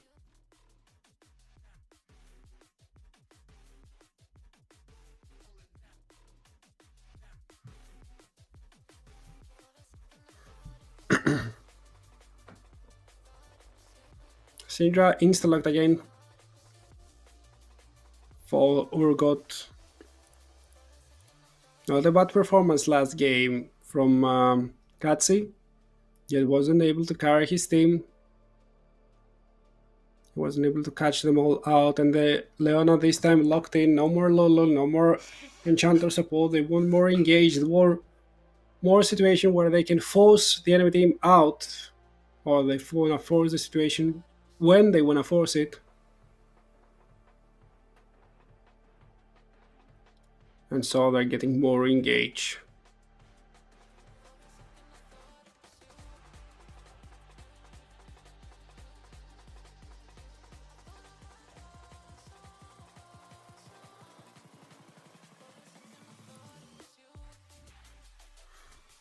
The Brown locked in from the other hand. They don't want to go for the Malphite this time. They are afraid of the Leona, want to keep their range away. Let's see if that's the best option though.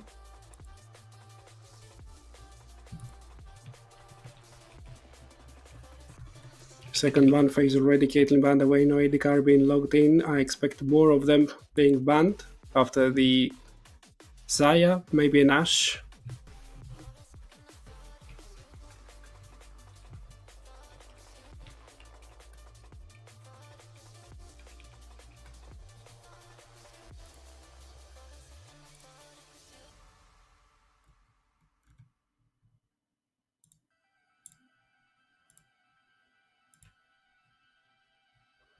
Tahm last ban.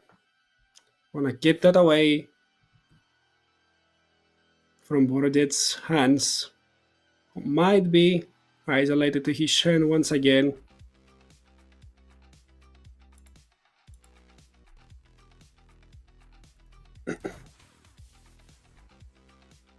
Has been playing a lot of Malphite as well, so maybe that could be the option here. Wouldn't hate it at all, especially versus a Jinx with a brand. If they see a full tank Malphite just running on them, 5 max. That's what you can do there apart from flash.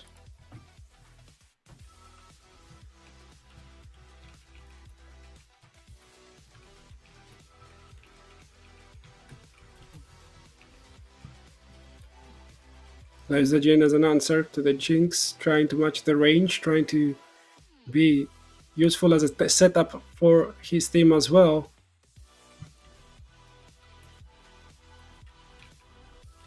And there's the Malphite. Got battle.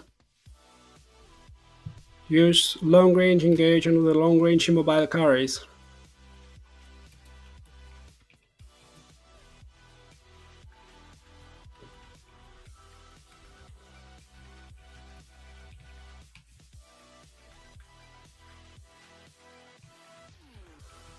We're just waiting for the top laner now. The order is a lock-in back to the basics. Can push Malphite away, especially early in the game.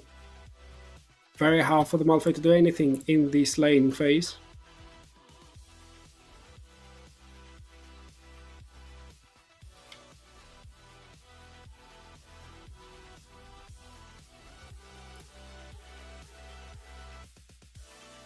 But that's the draft phase, chat. So what do you think? Will the curse remain? Do you think that Data Defenders of Demacia draft is good enough for them to get through the hurdle of winning versus Rule 34 Urgo 2 times in a row? Or will we have a third game? I want to hear your opinion as well. We've been here a long time together. We've been seeing all those games.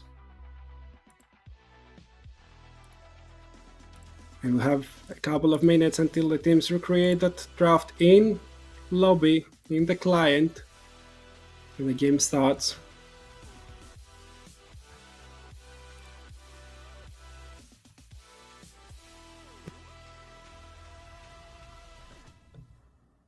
Adjustment into the champion select. We're gonna need a minute and a half for that, for them to set their runes. Get everything up and running.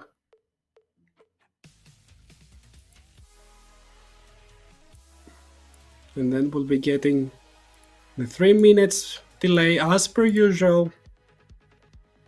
You already know it, chat, better than me.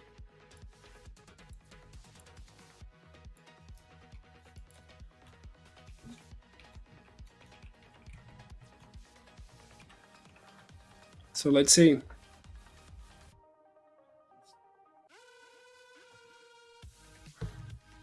If they manage to fight it out.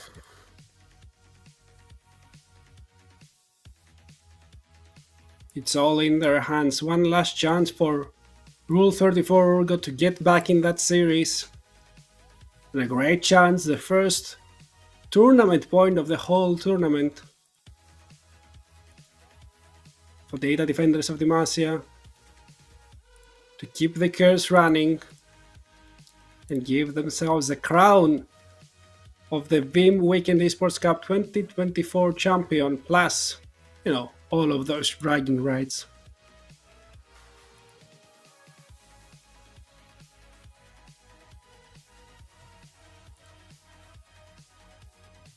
And it seems there's gonna be a remake in the draft. Not gonna lie, I'm not sure how long will that be. Might be a couple minutes, as there has been a DC. Sorry about that, you know, we need to keep up the suspense. We can't let it end like that so easily. But you should never forget to hydrate yourself. Like, drink something, eat something. Don't forget about all of that.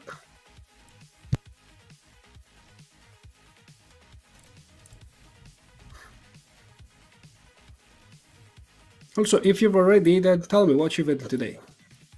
Give me ideas. I'll have to find something to eat afterwards, so I need your ideas there.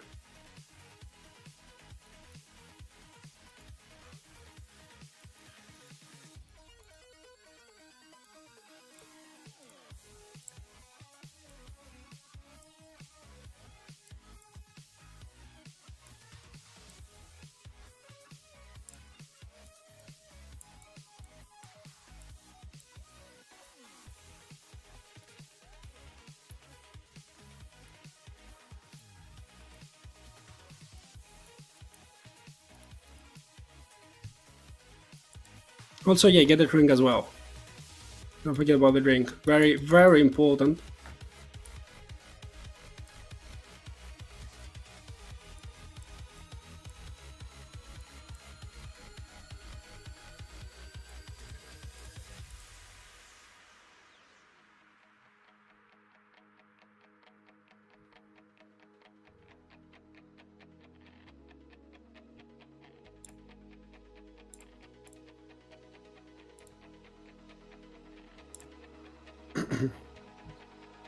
Still waiting for the news, still waiting for the DC to come back online.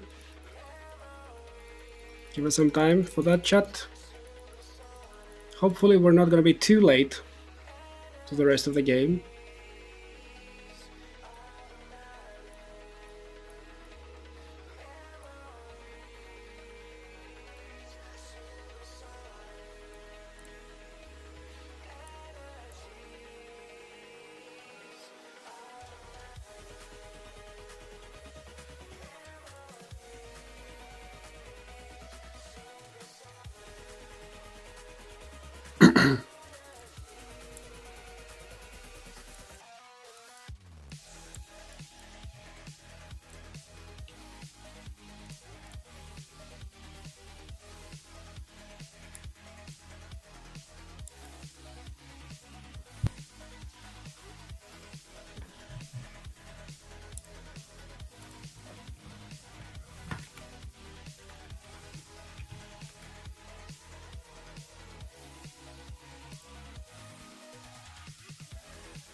Okay, so the DC is back. We're getting back into action. And we should be getting in-game pretty soon, like in approximately 4 minutes.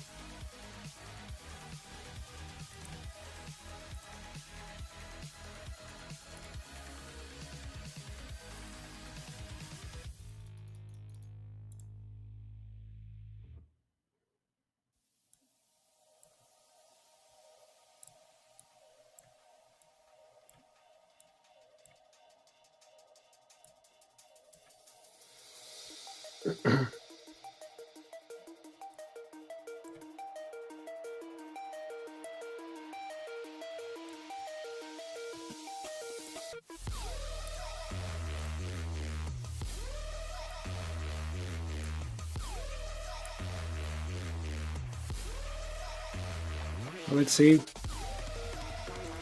When exactly will we get there?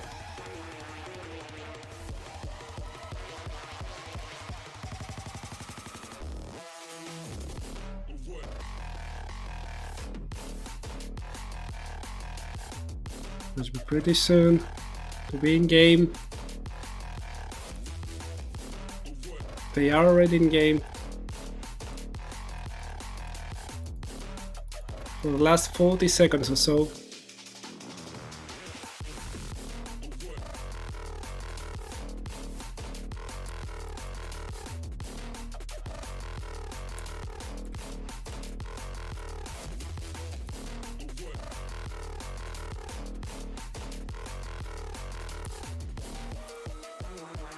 So we should be getting there in 2 minutes time.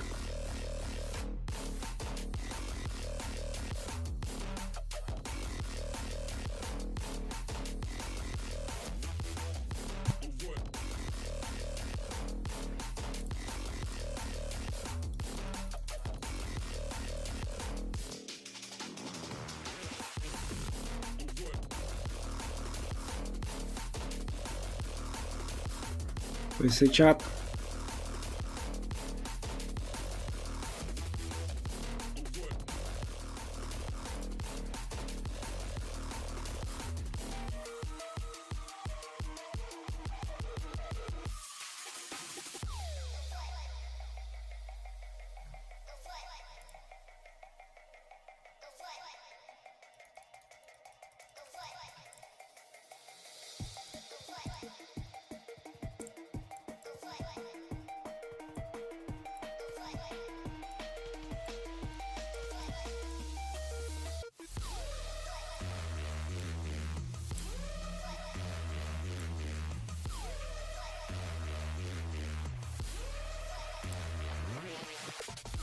Approximately 1 more minute and we're gonna be there.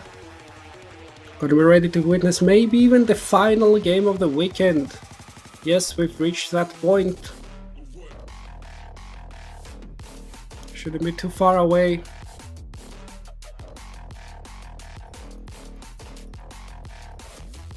Let's see if there's something to be said about that.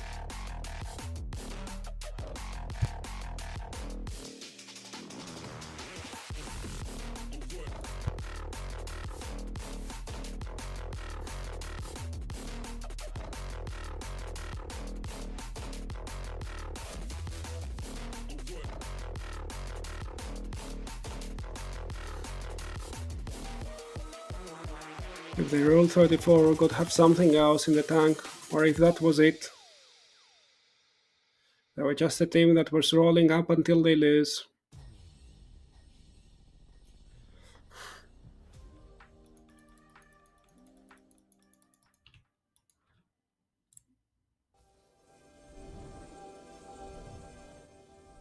I'm hearing Summoner's Rift sounds, and I'm seeing Summoner's Rift. So we're back in to see if they can finish it here and now. Or we have more. I'll invade once again after all that time. Iguana flashes in, that's a lot more damage, but can he ghost away? The answer is a definite no. As he's getting caught and he's getting executed right there and then.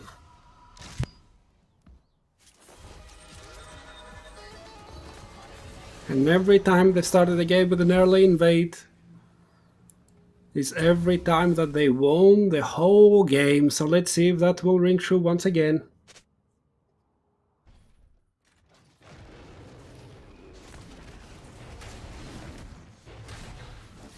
They're starting in the enemy jungler as well, knowing that Javan will not start from that side might give them more info than they need. And Javan might even look to early gank the top side as well.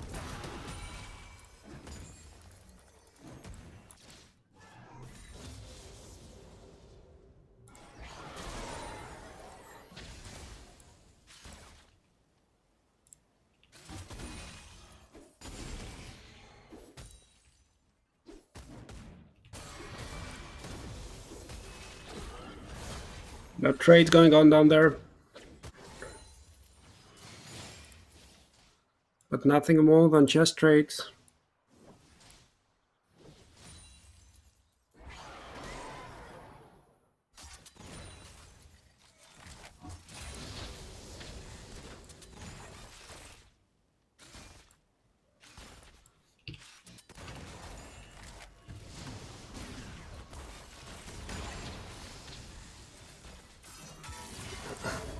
And engage. Makwana, they want to get more than that. Ignite it down. Little Nasya though, was this a significant portion of her HP. Next time she might be under trouble.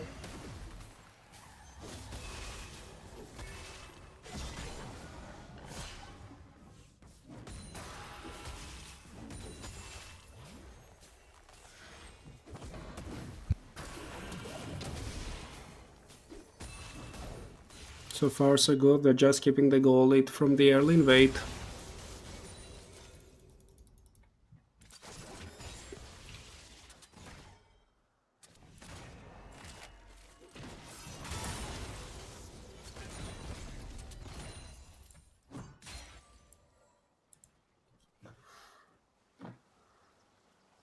Javan is very close to the bot side.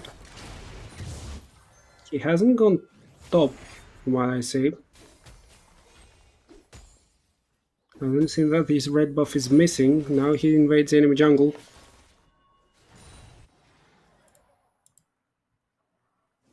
Wants to jump behind the mid lane.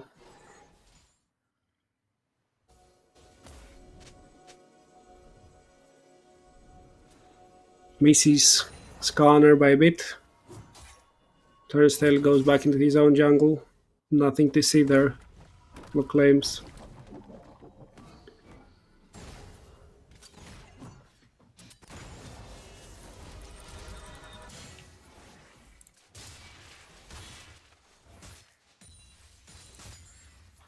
This reset has come through for most of those players. See a few defensive stats in the top lane. A Giant's Bell there. Couple of long swords. Jinx started with Doran Shield I didn't even see before. Wants to just survive, it seems. That extra 30 HP.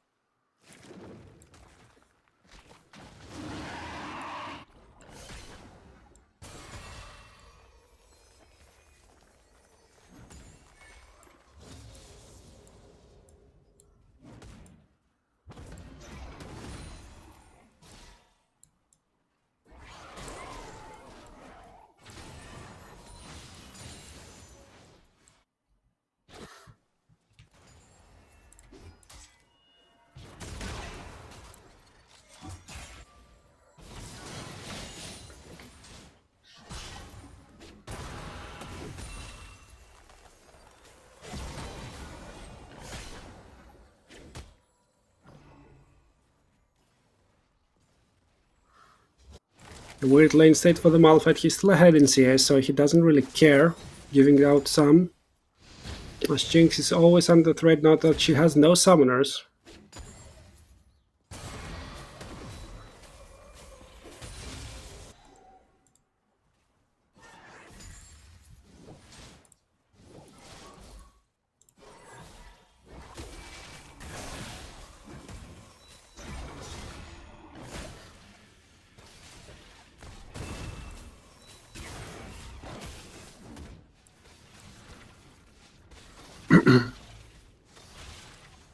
Grabs very often are contested by the Rooted for Urgot team, but they're catching out. And Nodri as well, Subtle Fall, he smites it down, no ult there, Ghost is popped, and I think he's just away unless Katsi has something to say about this. And in reality he hasn't, unfortunately for him.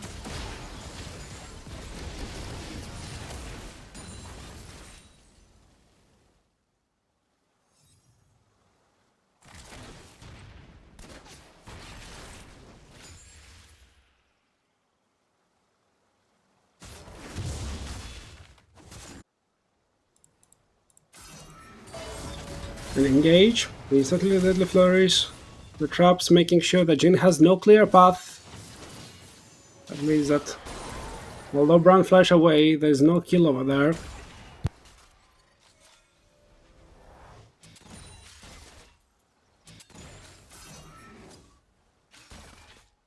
Another respectful attempt.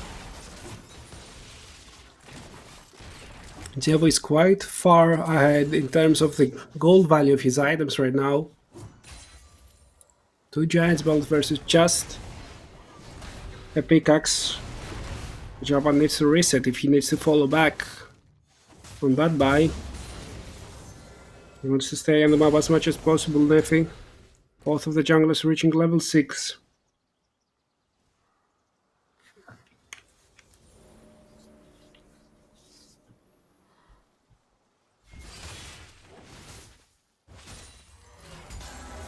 Oh, there's an ultimate, it sticks. The Brand can never move right now. No, sorry, that's the Jinx and she's getting slowed as well. An ultimate there will connect onto 2. Jinx is already dead, Brand is the next target. The curtain calls, but nobody answers. Kachi flashes in, he wants to be there as soon as humanly possible, but misses the scatter the wake, and now will run back straight into the Ares embrace. That's the charm. The plug and drag misses. The Scorpion misses as well. They deal as much damage as humanly possible, and they do get the return kill, but Ari has 2 more dashes, 3 right now, 4, as the super mega death rocket collects a shutdown. No more dashes there. Murakami has a difficult time surviving. He has the barrier. He has to dodge the charm anyways, otherwise he's just good as dead. The charm hits, and that's 1 more kill for Martinek. And there's a proxy going on in the top lane as well. That's an excellent return from the side of the Triple D. They get the right foot into the matchup.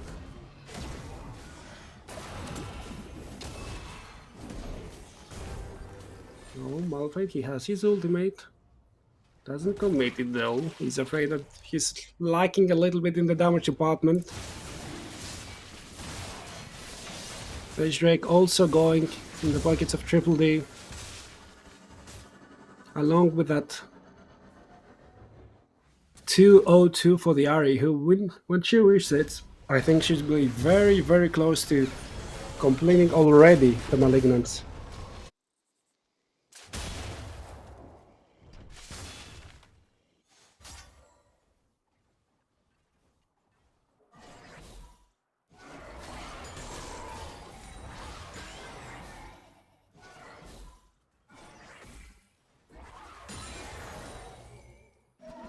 The question is, how will the Rule 34 Urgot team manage to get themselves back into the game? Malignance is indeed completed. Martinek losing a wave.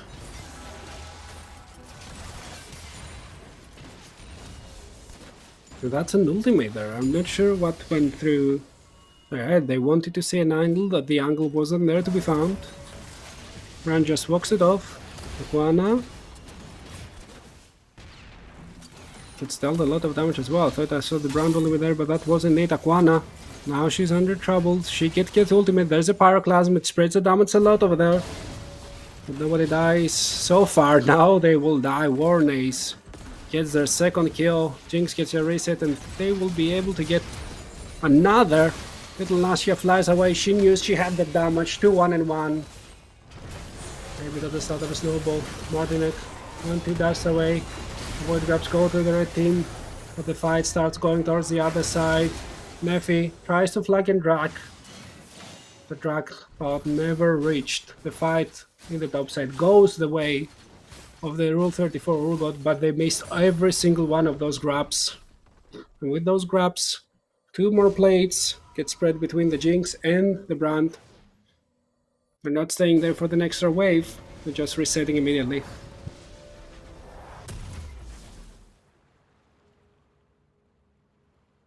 Boots of Swiftness for the Jinx, by the way. Wants that extra little bit of mobility, doesn't care about attack speed.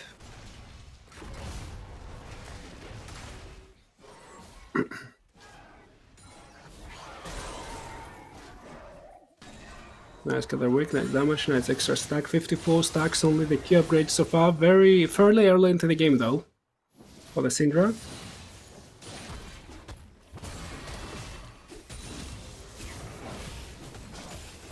And that's the classic, I might add, from Nivedi. His score looks negative, but his plays are positive. He's still ahead in CS, he's still pressuring the lane.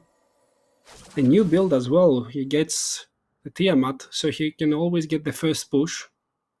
He's gonna get the W max with the Ravenous Hydra. We'll see. I've only heard about it.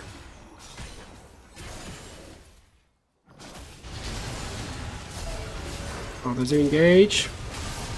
Jinx using her auto attack as much as possible, no attacks, but then she gets a reset and reset to there. However, this Skarner way too tanky. Leona goes back in, and there's a teleport from the Malphite. The charm hits on the Skarner, but the Malphite is there with no ultimate, I might add. So who's killing whom? The last dash from the Ahri doesn't connect with anything else. Skarner tries to survive over there. Naquana gets the after soak, but the Ahri gets the kill and gets an extra dash now from the other side. Warnace is being caught out, but so much damage being dealt from him as well. Jinx gets one more kill and looking for the third. She's getting the third. Maybe a shutdown went into Skarner's pocket, but that Jinx is getting really fed. But I have to look at hard look at the weights tomorrow morning, because she might start to have losing weight after all that food. Same time, Nivedi solo in the top lane, doesn't care, gets a plate under his belt.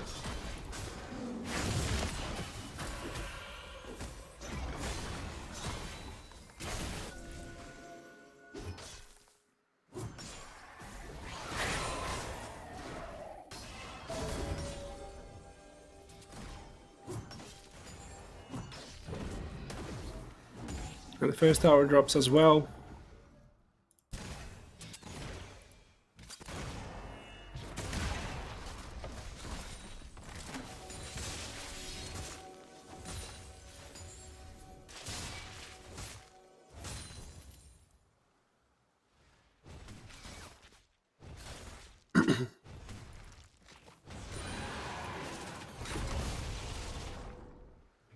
Second Drake has spawned. Kander's already there. He's very strong, very tanky. But on the other hand, there are some items completed. The whole Infinity Edge for little Nashia before she even gets her whole car. Lot of damage, not a lot of attack speed. Nerfy getting caught, wants to flash away, and the Ahri also uses her dash. Someone needs to cover the charm. It's only the Leona. The Leona is quite tanky, and look at Nivedi. He's almost solo killing the Syndra. The Syndra uses least power, but she will die. That ult from Leona goes wide.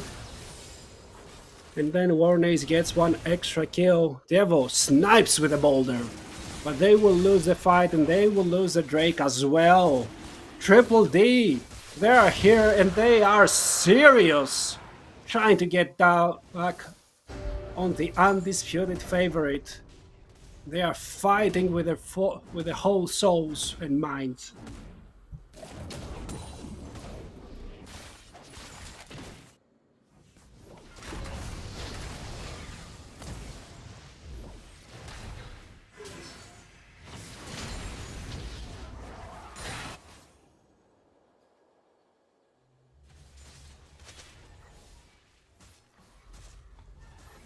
The goal lead is close to 3k.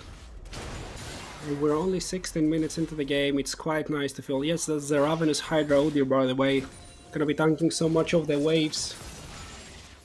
If he's in the midst of the enemy team, pops double W, presses the Ravenous Hydra, he will heal up full HP from 0. But that's a lot of damage from Kachi as well. That electrocute, along with the Scatter Weak, getting almost the third of Martin's HP.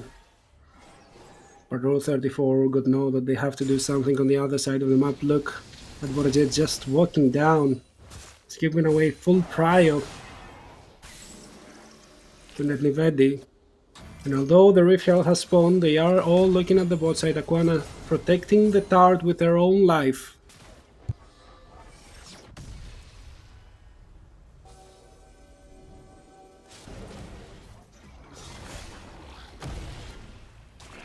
Started trying to get the Rift Herald. There is a cheeky Udyr there though, but he's alone. Can't really get the Herald. Just want to dissuade anyone else from doing it. The middle lane tower shall drop though, and that's the first start of the... No, that's sorry, the third tower of the game. The two in the top lane have already dropped. And they're engaging onto the Udyr. The Udyr is still alive so far, but not for long. We've used 1 and 2 ultimates on top of him, and yet the rest don't seem to want to fight. Aquana finds engaged, but that's a very nice jump. Flag and drag away, and the Pyroclast deals so much damage. The passive, will it finish her off? No, the W should keep her alive for the next second too. But the Comet! The Comet almost did. Warnes gets the kill from downtown, and there's the Super Mega Death Rocket as well. Okami, with just the skin of his teeth. This corner is still on the other side, collects the Rift Herald, but his team is fighting while his team is kind of losing there. I wouldn't say losing anymore. Kachi gets an excellent catch, killing Nefi. The game is much closer than we expected it to be 3 minutes ago. No team can get an absolute lead, as every misstep is being heavily punished by every other team.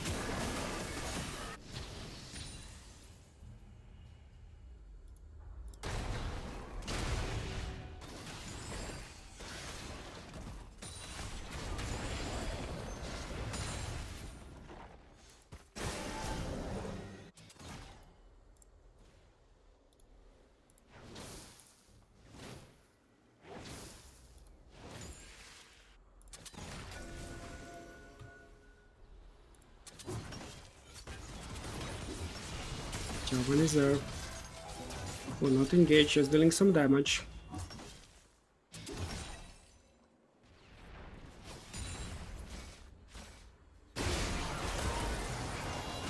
That's it, and this power over there on the Ari. Ari has to flash away, but the Pyroclast bounces on himself, and Warnes 5, 1 and 8. What an absolute beast of a performance in this game. Being everywhere and everything his team needs.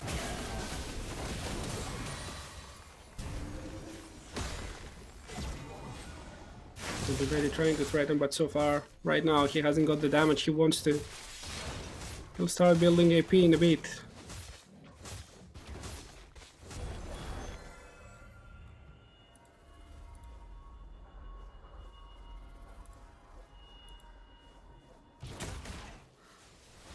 The next Drake is spawning. Teams have been fighting tooth and nail around those Drakes. The Jinx with the full AD build, by the way. Edge of Night, the spell sheet, she wants to just survive. No attack speed allowed. A nice jump onto Aquana.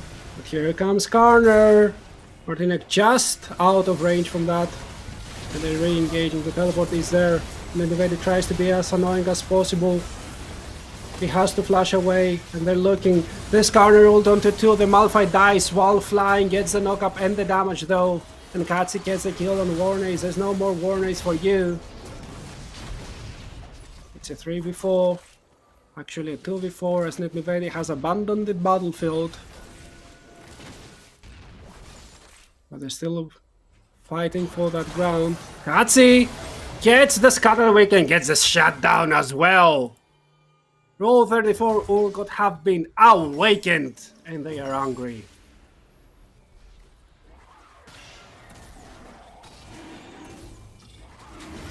Still in a pretty heavy goal deficit. With that Drake, they're giving themselves 5 more minutes of time before that soul becomes an urgent thorn on their sides.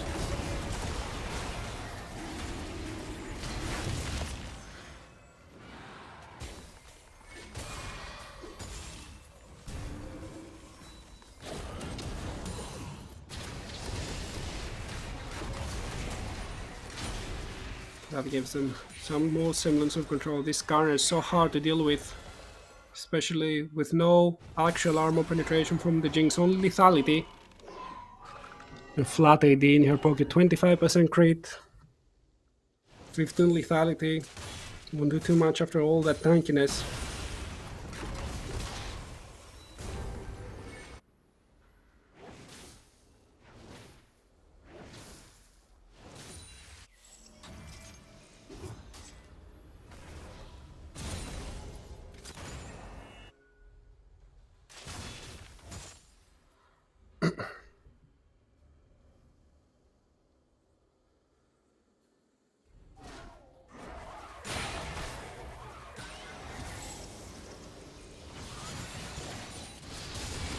That's a level up on his lane opponent. Extremely strong as well. But Varna is so annoying. Not sure which item he's going for. He already has completed the Leandri installment. That last chapter, not sure what it is going for. Maybe the Malignance, to have his ultimate more often, to use it to initiate fights. And Tatsi, his sixth sense helps him avoid the trap going on the bot side. Warner is might be in trouble. Call of the Forge gold. Look, Triton's Call, sorry. Everything hits, shaves half of his HP and the flash away from him. Jinx is there, a little bit more attack speed on her side. Tries to walk up, dodges the Dark Sphere just. Aquana may be in trouble. There's a dust, there's the charm. He hits Katsu, but they need to go away. He can be slowed, but he can be damaged. They go all in. They go into Okami. Okami is still alive. And the Scarner misses his ultimate, but doesn't matter now. The Jinx hits the first reset. And that could be what turns the chaos. One more auto attack would do, but she's not playing front to back. She's trying to go for the back lane. And now, here goes Varnos. He's gonna get one kill, but that's a quadra kill for Katsi. And he's looking for a second penta. Warnes is still not fully awake. Now he's just turned tail and running. Rule 34 Urgot still winning those fights, still lagging behind in gold somehow.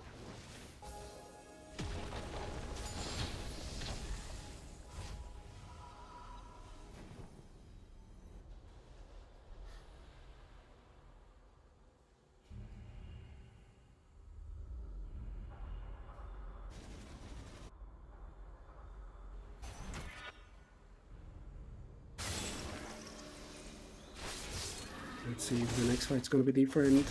It's still so close. Next Drake.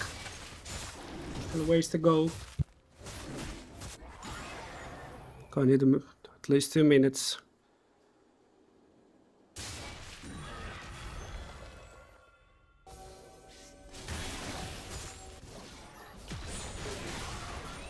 Oh, the charm, it goes wide, but the damage is there, so close to being a one-shot. But it's the same one-shot from Katsu, who's legendary!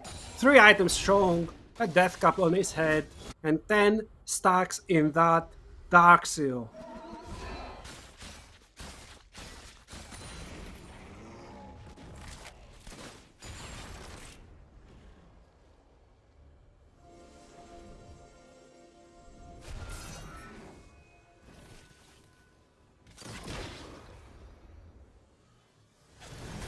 Pretty much even. The Jinx is under threat. Gets that spell shit away from here. The Malphite now getting dealt a lot of damage. That magic damage shield doesn't help. One man knock up. And the Jinx can pre-hit. Leona tries to get her away and manages to.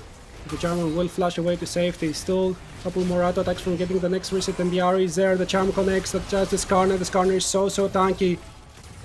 The Curtis Cole will hit the Jinx just on the edge, and Okami may have gotten the winning kill over there as they can now turn towards the Baron. Maybe no. Well, they still can, but Katsi is smelling blood in the water. He wants more. He wants the Ari. The Ari will not face check there. They got the root. They got the Scatter the Weak. Then they got the Flash. Skachi would have killed, but that was an excellent charm as well. When Martinek saves his own life.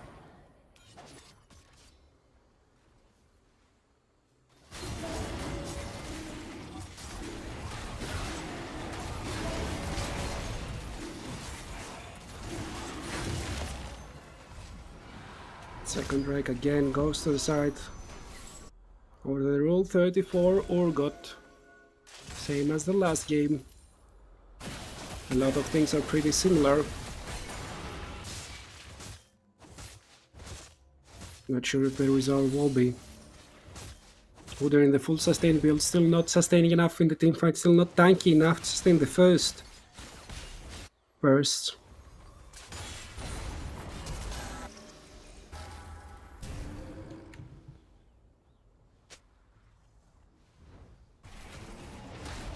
The flash blow from the Glacia might come back to punish her, but that was the punishment for her to escape the solar flare over there.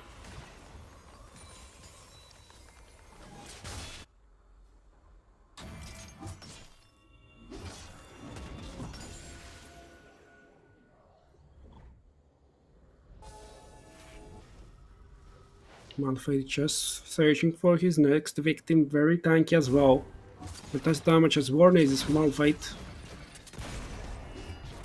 But it doesn't matter if your team is there to finish them off.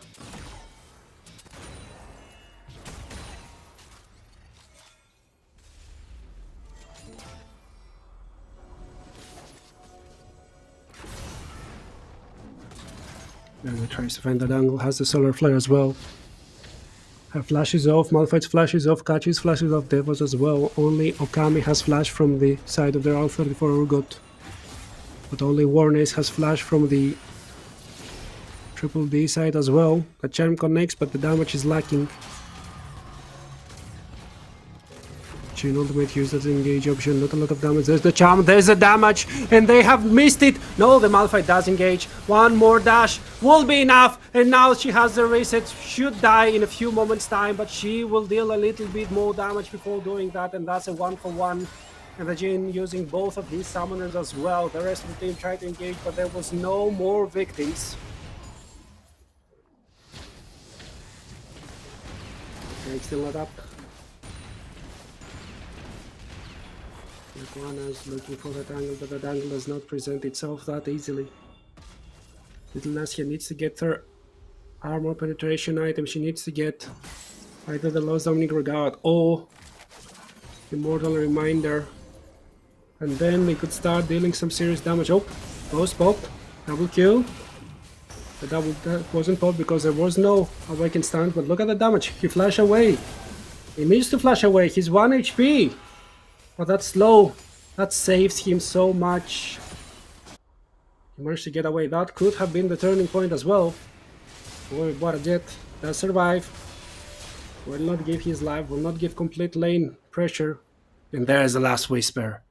There is the item we've all been waiting for.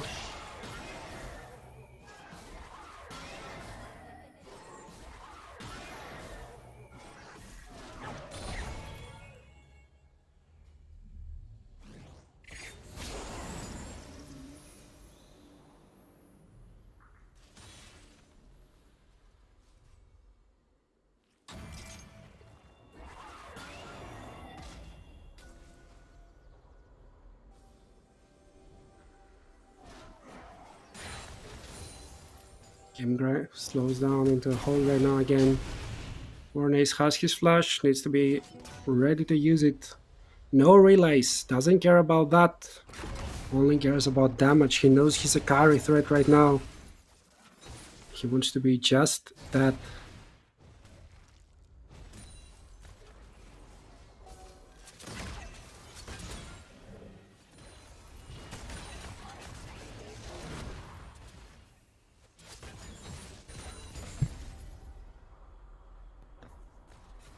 The Jin is still lagging behind in item 3, 4, and 12. It doesn't mean he's not a threat. He's been used as an initiator so many times. As the only thing the teams have been doing for the last couple of minutes is bouncing waves left, right, and center. Skarner walking up. Getting challenged immediately. For your level 15. Level up from the Dividi.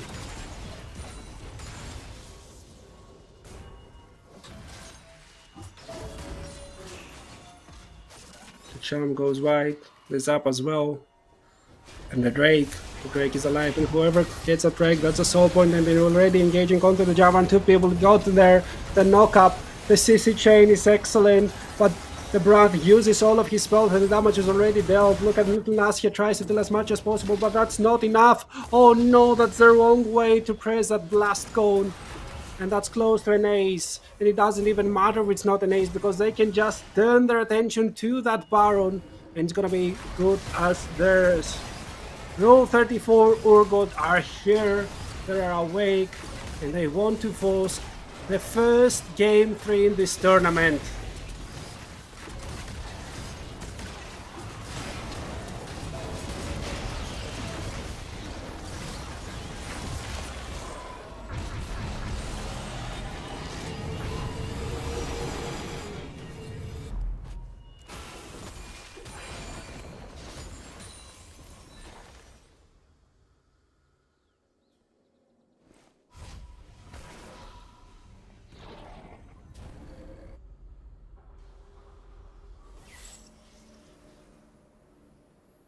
The game is still not over.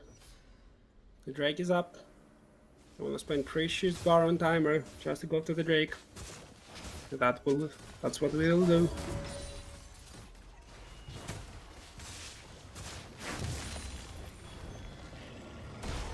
Blue buff spread to all of Triple D's team. It's looking weird. They're now behind in gold, but for so long they were ahead. Yet it didn't look like they had control of the game.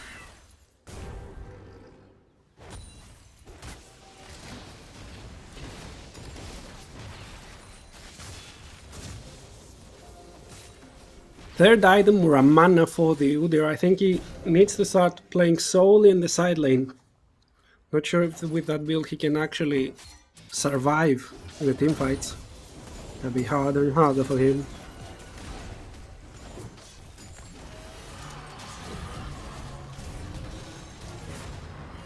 There's a Jhin ultimate, there's a Leon ultimate, half HP, he's getting wounded, and there comes Karner trying to get something.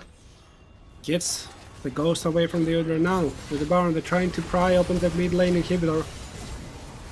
That's a nice passive though, the Pyroclasm as well. It does spread only on the minions. However, with the Malignance, he should be having that spell up back in a jiffy. But he's getting rooted, maybe that's the option. No, it's not.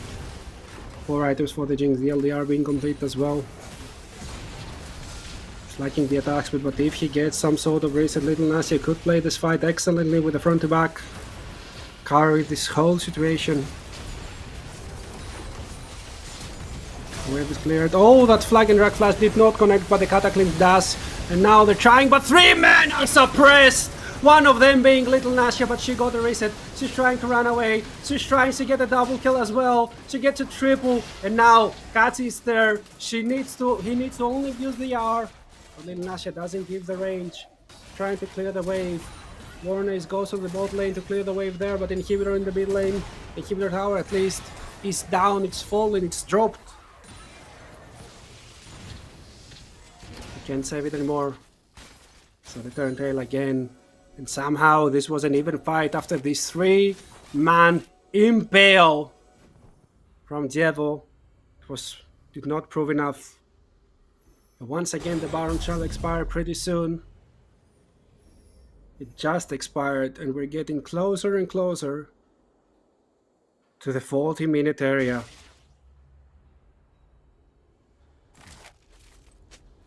These teams always deliver.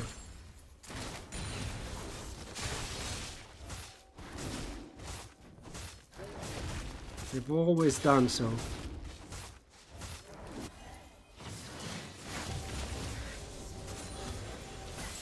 The Jinx is getting closer to the 4th item. Oh, Katsi did not place every spell, but that was enough together with the Deadly Flourish. The Leon ultimate double kill for Katsi. Katsi just wants to carry by themselves.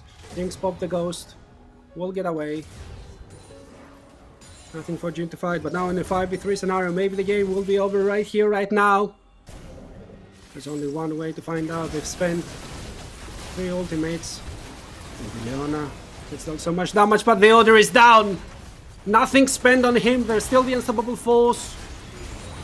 Nasia is so scared, but they're hitting on the R. The R needs to flash away, plus use the ultimate. And Okami is still looking at them. Nasia goes back into the base. I don't know what she's looking for. She gets the pot. She needs to do her best. She needs to deal so much damage as their turrets are dropping. One turret is down, but the wave is expired. There's nothing else for them to do. Katsi, 1 HP. Katsi is dead! And the shutdown goes to little Nasia. He cannot be slowed. But there's a Pyroclasm, and there's so much damage from that brand. Okami uses the barrier to survive for now, and there's a slow little Nasia, and everyone has turned tail.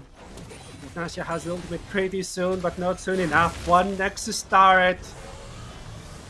He's still alive.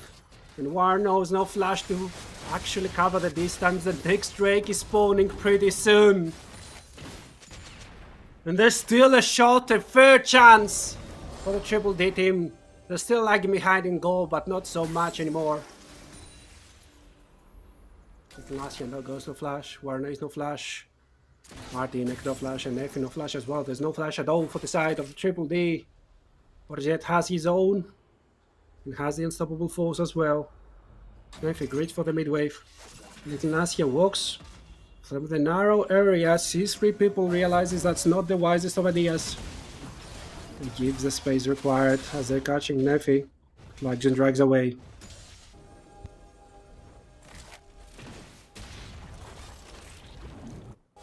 Just hitting everything in their side. The charm connects, the damage is not there.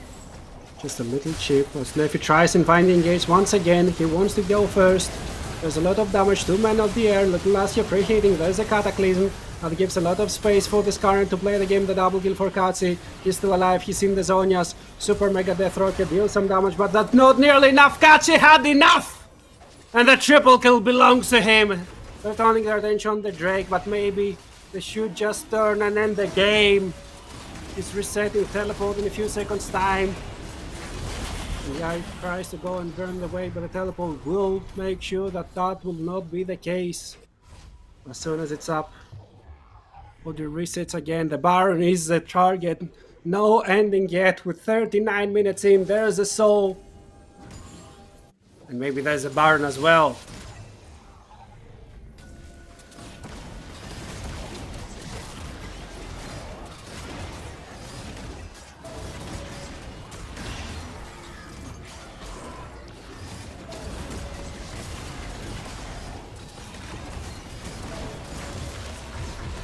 Baron is down.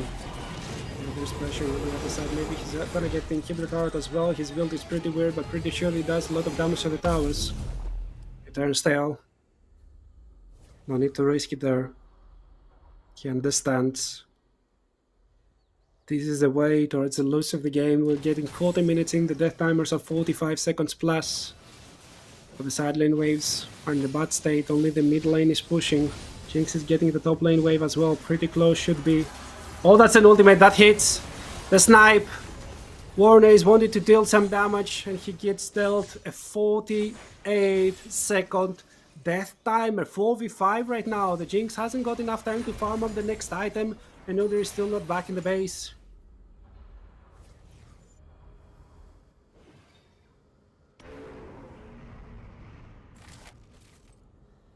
Only one Nexus turret between Rule 34 Urgot and another victory. Kill shield is still up. Some attack speed is still there. 75% critical for that little Nasia build. She tries to run back. Realize not enough gold for the item. She needs to hit. She needs to not be afraid. She needs to find the reaction speed, but she's not trusting herself enough. Second inhibitor drops, only one wave in the base. Get cleared up pretty easily so far.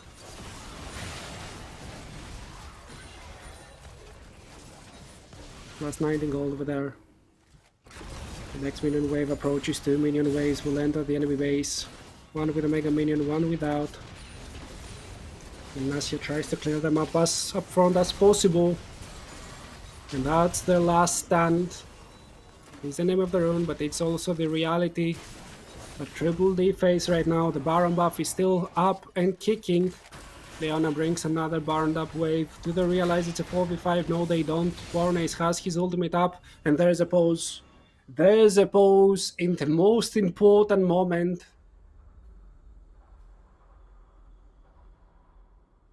Oof.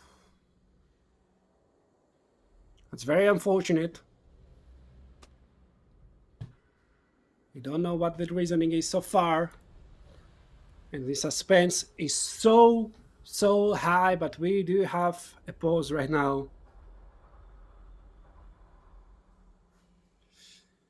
We're moments away from either a game 3 or the end of this tournament, of the crowning of a new champion. We still don't know which one it is. So many leads blown. So many turnarounds, and we're back in the game. Already back, the inhibitor has just respawned and it will drop immediately. Tievo got the spell shield. That's very important. We're all getting out of the Curtain Skull, but the Curtain Skull is down as well. One singular cannon minion dealing a lot of damage. There's the older double ult as well. There's the next wave, there's a mega wave, and that's... Oh no, I think that means that the game is over. Unfortunately, sometimes server likes that, like, no, it's not. What is it? Wants to dive, he shows it. With every inch of his mind, the Texas Star drops, but there's a Pyroclan, so much damage. Jarvan, make sure that everyone is in that tight space, and Jinx, she's using every single rocket, but that's not enough. This is not Arcane. It's a 2 for 3. But no, maybe it is. Maybe the R is enough, but no, she just dashed in. Warner is by his lonesome. He gets one more kill right now. Devil will not be able to survive. It's a 1v1, a double kill for the brand. He uses the spells to clear the way. Pretty soon he's gonna have the Pyroclasm again. Okami, no summers, half HP. If he gets tagged by one of those burns, he's gonna go down. But look at that Nexus, is getting tagged by all the mega minions as well. Neff is respawning in 20 seconds, but at 25 has to teleport. But it's gonna be such a tall ask and such a risky one at that. Kami realizes it, Ghost Top wants to get the triple inhibitor. He knows that Warnace can't really disconnect himself from the Nexus, otherwise he's gonna see game defeat. He's tanking so much from the wave as well. The inhibitor tower will drop, the inhibitor will remain for now. As Jinx responds, Blade for the Ruin King completed as well. The game goes on. At least for now. The Nexus start will never respawn, the mid lane inhibitor will take so long. And it's an impossible task right now for the Triple D team. But we've seen one impossible task before. By a different team, but yet still. Everyone's at full item almost. Nice plug and drag, but the ultimate, it does connect! And Warnace is dead, the big hero from the last fight. Gives up his 8th death, and the death timer is huge, it's 55 seconds. These 4 items can be used to use. Get the Nasia now together with Martinet. Have to find that angle. You have to find something. They teleport back. They're trying to do the backdoor. Little Nasia is alive, but she's getting caught. 1, 2, 3, 4 shots. And together with the Skarner's help, they execute him. The Malphite will be enough distraction for the Order, and that's game over. That must be game over. No way they can still return from that. It's only 1v4. They pin down the Ari. The Ari is dead. And after 45 minutes again, we're heading to a game 3.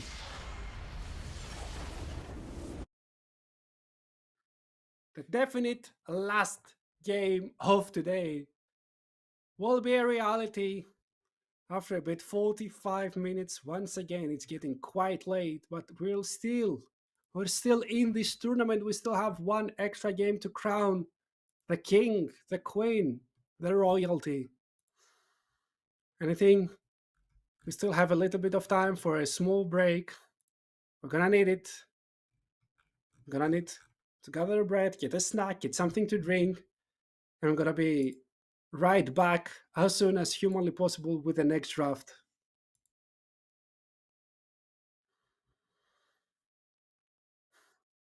Okay, no, we're gonna save for a bit over here. We're gonna wait for some details.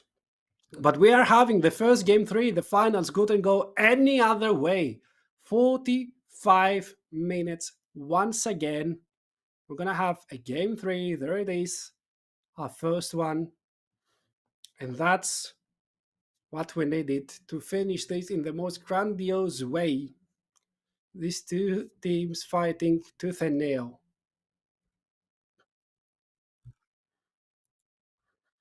Okay, now it's official. We're gonna go into a small break. Go get something to drink. Go get something to munch on. We're gonna be here. There's one more banger game to be had.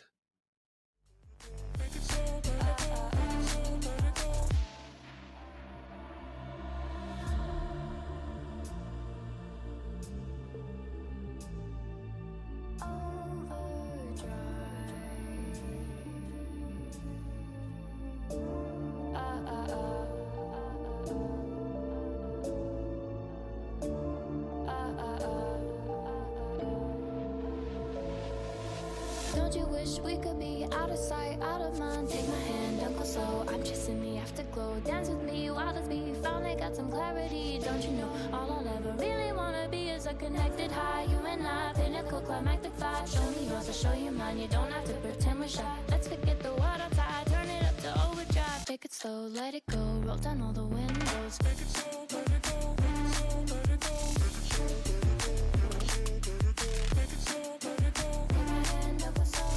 To show you mine, you don't have to pretend to shy. Take it slow, let it go. Let it go.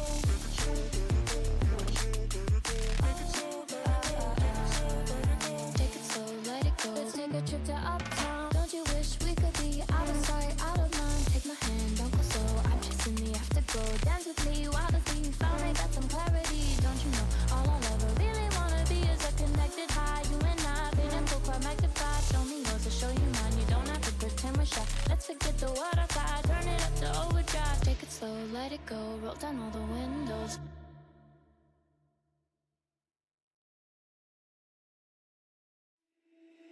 Dear left brain, don't say we can't, oh, just don't say another word. These thoughts you've imagined aren't real, aren't adding up. You fetched your ideas from nowhere, all from another world. Your logic's impaired, your full picture is cropped. Cause we both know one day they're just gonna try again. Without doubt, might say if all's gonna mend. We both know that one day the sun's gonna rise again. So don't pout for our sake, cause this ain't the end.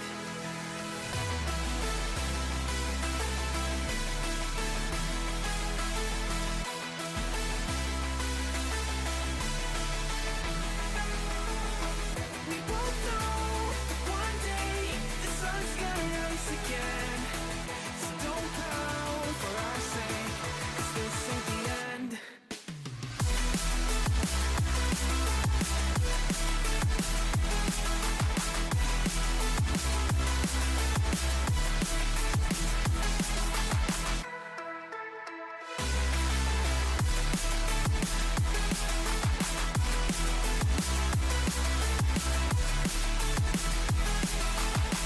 We both know that one day it's just gonna try again.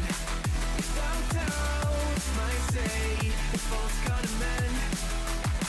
We both know that one day the sun's gonna rise again. So don't pout for our sake, cause this ain't the end. Dear right brain, you're so far off, oh, it's like you can't see ahead. These feelings you've caught don't make sense. Your plan's gonna flop. You keep raising doubts without cause. All you feel never gonna stop. Cause we both know that one day he's not gonna cry again. Without doubt, might say if all's gonna mend. We both know that one day the sun's gonna rise again. So don't pout for our sake, cause this ain't the end.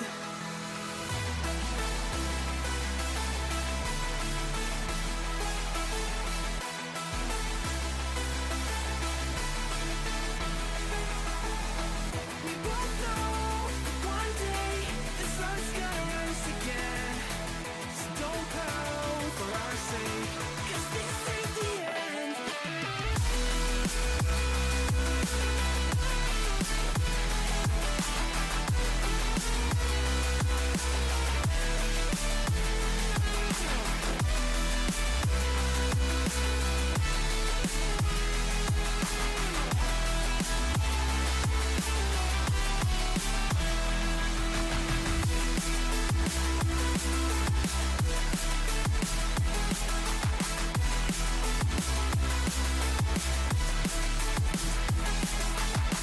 The sun's gonna rise again.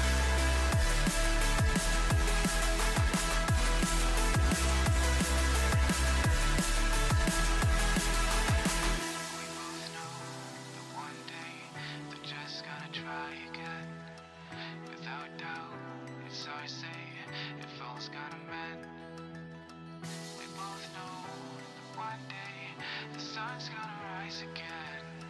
So don't pout for our sake, 'cause this ain't the end.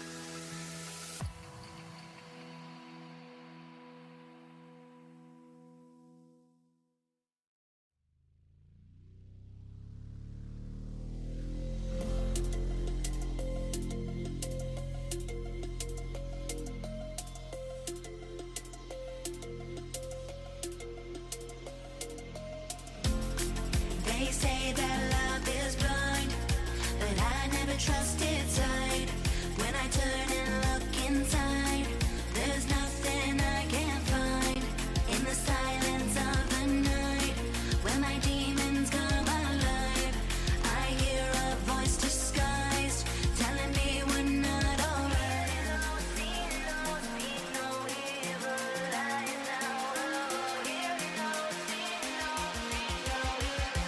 You're always on my mind. On my mind. You're always on my mind. On my mind.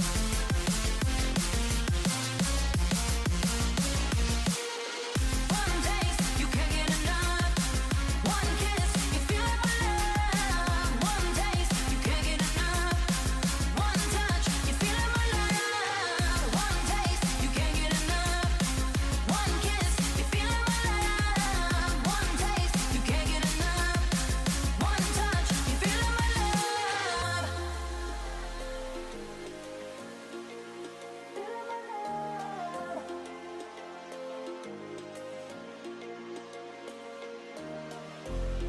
They say that love is blind, but I never trusted sight. When I turn and look inside, there's nothing I can't find. In the silence of the night, when my demons come alive, I hear a voice disguised, telling me we're not alright.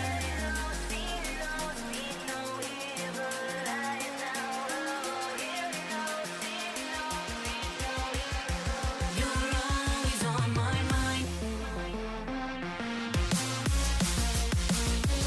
On my mind. You're always on my mind. On my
one last game and one last chance for each of those teams to not go home empty handed, but to grab those bragging rights, to grab the crown of the Veeam Weekend Esports Cup 2024, as they are both with one hand holding the cup.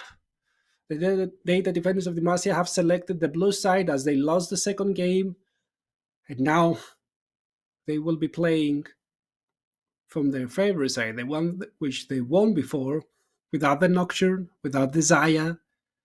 Let's see what they have in their pockets, as they themselves have banned away Hui, Syndra, and the Skarner, and have been getting banned the Galio, the Zaya, and the Nocturne. And that's our first Aurora, if I'm not mistaken, of the full story tournament. It was banned away many a times, mostly in the second ban rotation. So let's see if there's an answer there. Viego locked in for Jeva.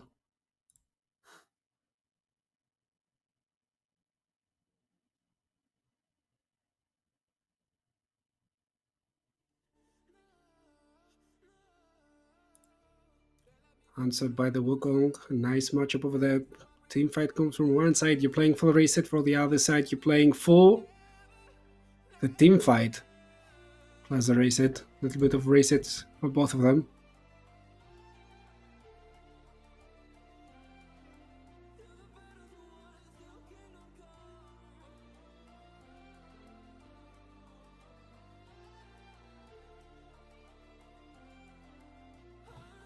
And there's a Varus. We haven't seen it quite in a long time, but it's a very lane oppressive pick. No, it's a Malphite. Never mind.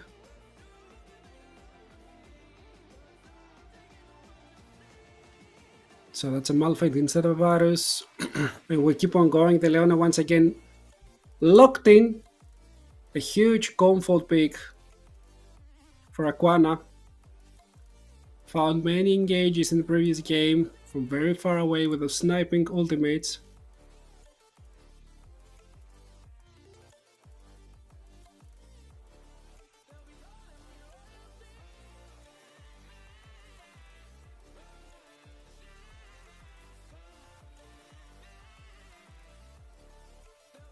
Yorick and Tam Kench. And the Nasus as well.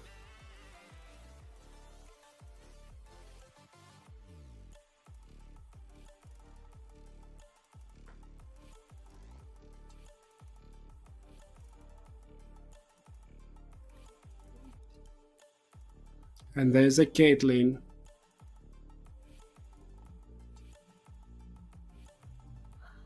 The last ban of the whole tournament.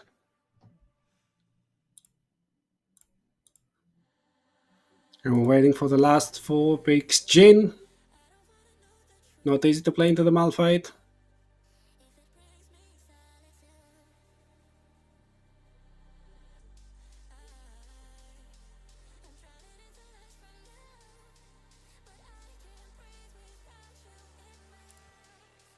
And the answer might be the Sivir. It was picked before. Just wanna stand back. You want the biggest safety.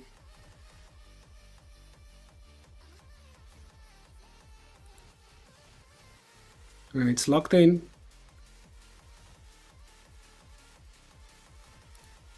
Waiting for the last 2 picks of the whole tournament, guys.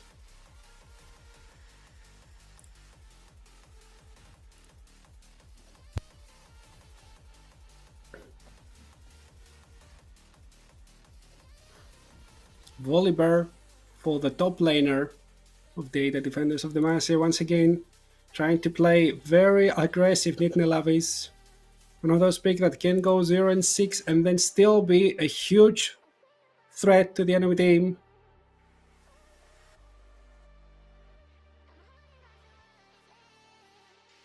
And it's answered with Dr. Mundo.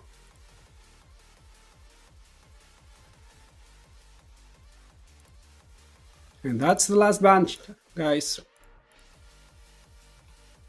That it is. Get it in your eyes. Instead of the Varus, there is a Malphite. And that's a support Malphite once again.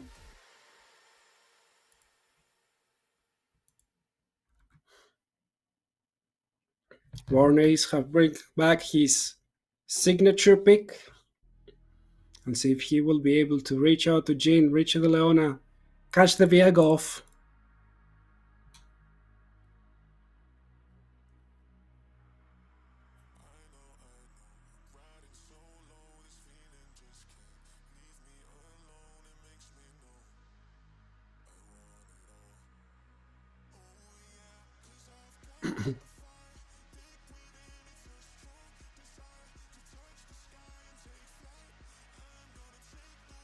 We're waiting a bit.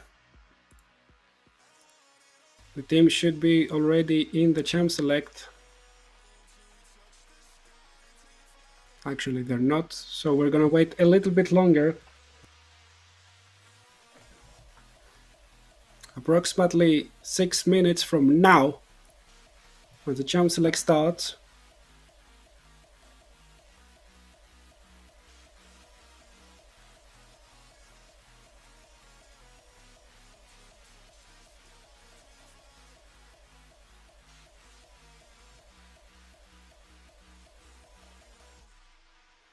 And here are the players.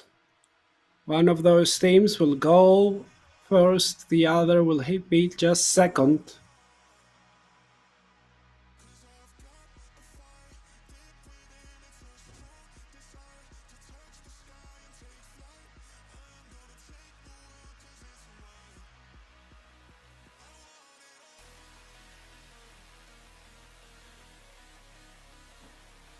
Who will be that winner? Who will go home victorious? And who will have reached up until the water and haven't drank anything?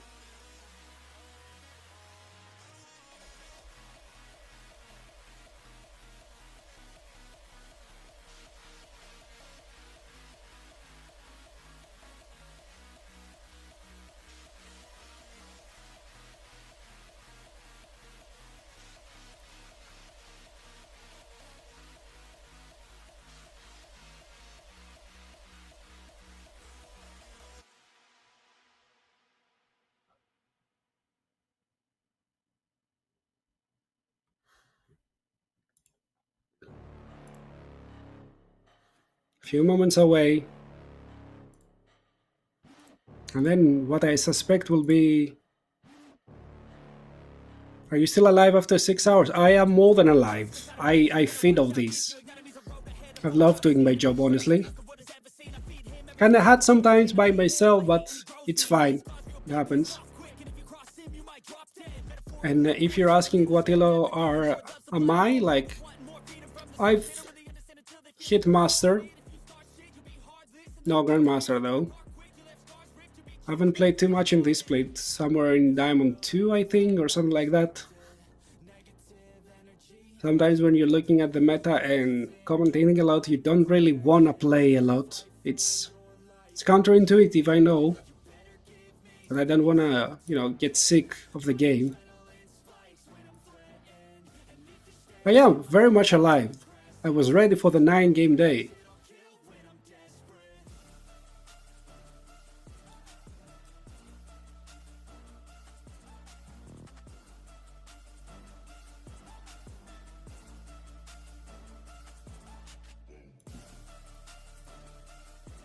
Fancy feed power, yeah. We got all of that. So yeah, I was ready for the 9-game. I've casted a lot of games before. Tips for living iron. Okay. Stop yourself from tilting. Like never, no matter how bad the game is. The enemies are also in your elo and they can also throw. Stick to like 2 to 4 champions, which you learn, so you learn the matchups. And if you have a farming role, learn to farm well, because that's most of your income comes from. And you should be good with those 3. That's all. Just don't play and you'll never be iron. Well, technically true, technically, the best kind of truth. Start winning. Yes, but how? But how? That is the question.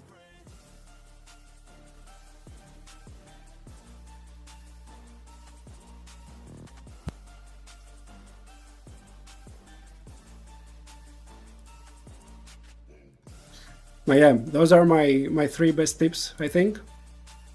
You should be fine with that. I think that the best one of all is the not tilt one. You don't imagine, like, even in the highest of elos, how many games are won just because somebody wanted to be the one carrying and they couldn't, and they tilt, and instead of playing 5v5, even if in a losing position, you suddenly start playing with less players. And I know it's hard. Sometimes you feel like everything's out of your hand, and that's the worst thing ever. But that's the price you gotta pay.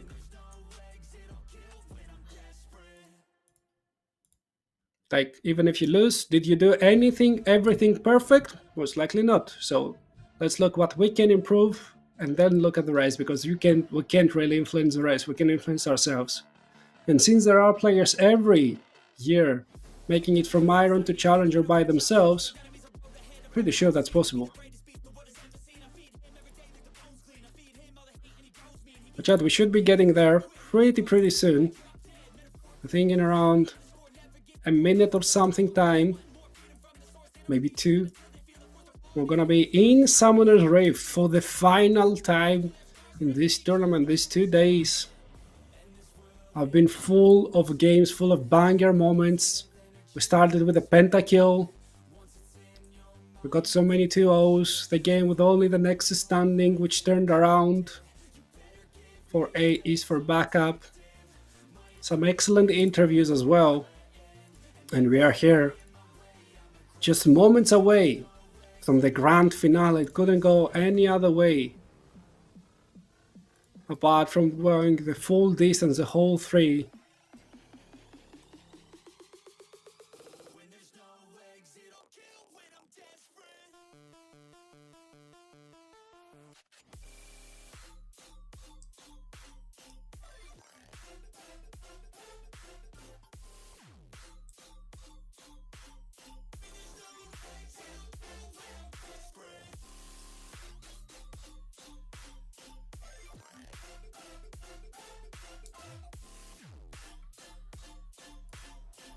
Do you think it will be harder for players to climb in the upcoming season with 3 rank resets per season now? I mean, didn't they remove? I think they removed the resets, no? Like, this season had 3 resets, so I was playing with 3 resets. But the next season is going to be a full season. It's going to have maybe soft resets. No, it's going to be the whole thing. It's not that it's necessarily harder, it was more annoying, if I'm going to be fully honest with you.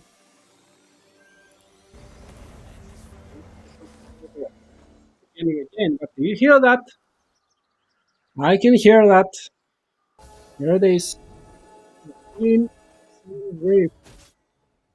And we have the usual early invade shenanigans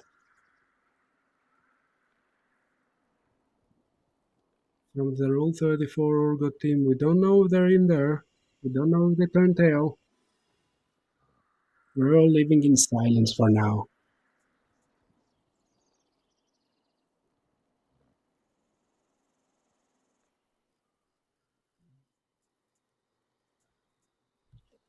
Once again, Little Nasia starts with the call, trying to scale up.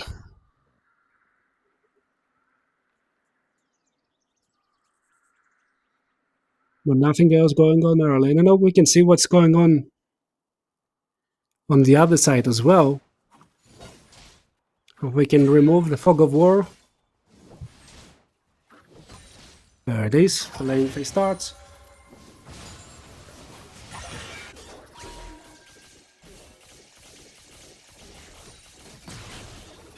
Lassie starts with W just to get some lane pressure. And the vehicle starts from the Raptors.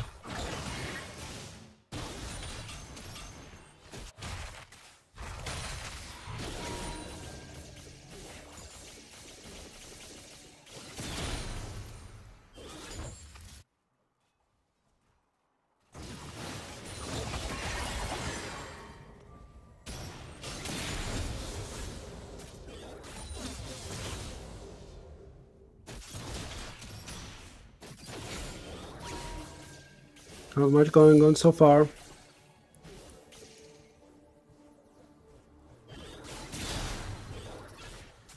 They're just farming, not even trades are going on. Maybe a few in the top lane with the briefcases from the Mundo, but that's all. As the tensions are very, very high. Nobody wants to do that mistake that puts you into the ground.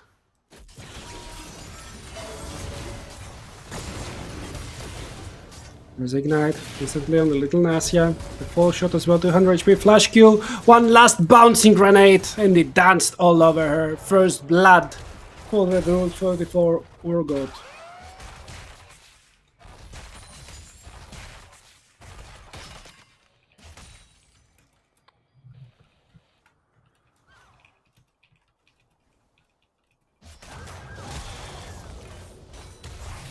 Some damage on the Mundo, just drops his passive and he's fine.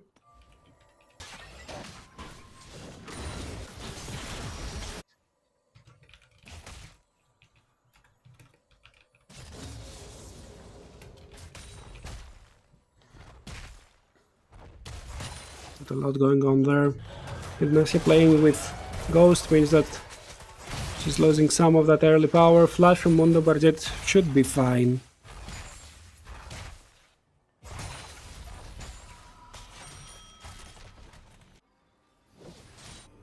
You hear the kaching as the passive goes up.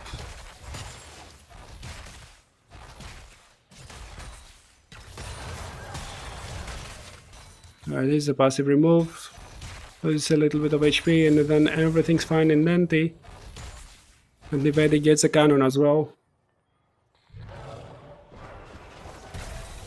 Whereas in the bot lane, Seaver's life must be a little bit harder now because Jin came back with a full serrated Dirk and early in the game that's so much damage. Whereas Katsi trading nicely. He doesn't hit, but Viego is there. He can flash, doesn't flash. So they're just doing a little bit of damage, proccing an electrocute and getting back into their scheduled laning shenanigans.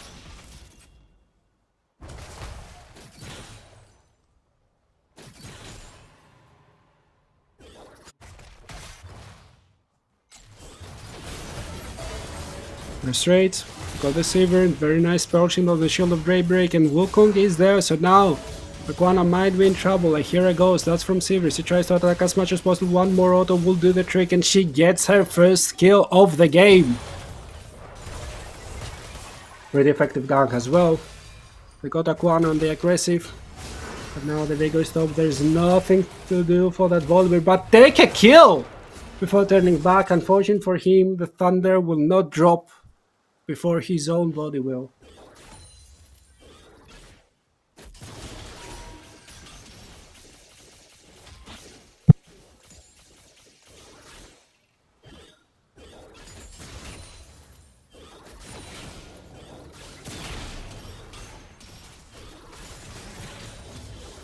Just keep on farming it now with even CS and even kills.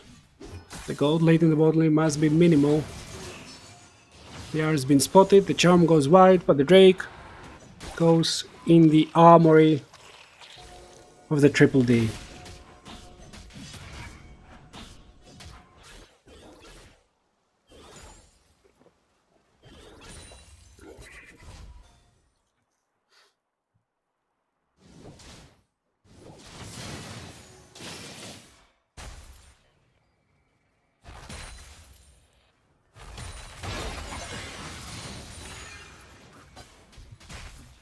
So once again, as per usual, the game starts as even as humanly possible. BF sword start plus boots. For the Sibin kind of equalizes the situation in the bottom lane, 5 more AD. Just lethality though. Sporajet wants to be annoying, wants to freeze the wave. Not much of a wave remaining there for it to be frozen, but it will put Nived in an awkward scenario where he has to walk up with Viego being kinda close. Viego doesn't want to commit, wants to rush himself to level 6. So he's fine.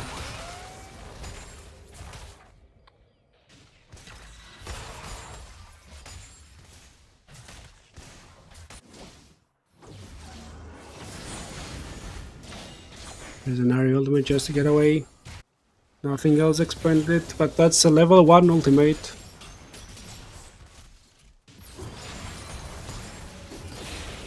And that's a bigger cooldown. A more important cooldown as well, especially with the Cyclone being up right now.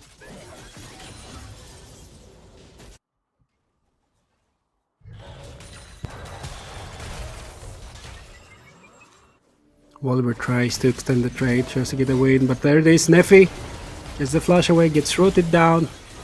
Not that much landing on top of him though. So he's fine and dandy, trying to take a loop around, clicking the vision, just applying a little bit of pressure on the enemy bot lane, while giving a solo play to Little Nasia. Very nice of them to collect that 125 gold on early ADC is fine, and top. The Nivedi needs to use the ultimate to get away from Jeva's ultimate as well.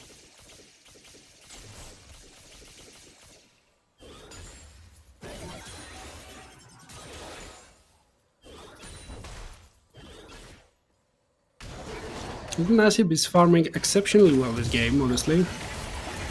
Ricocheting that she died so early. Katsi getting a bonk, getting away. Nothing more for him to do there. But nothing more for Neff to do. He hasn't got anything in his own bot lane jungle. Only now the Raptors are spawning, so he has to go top side and full clear top to bot.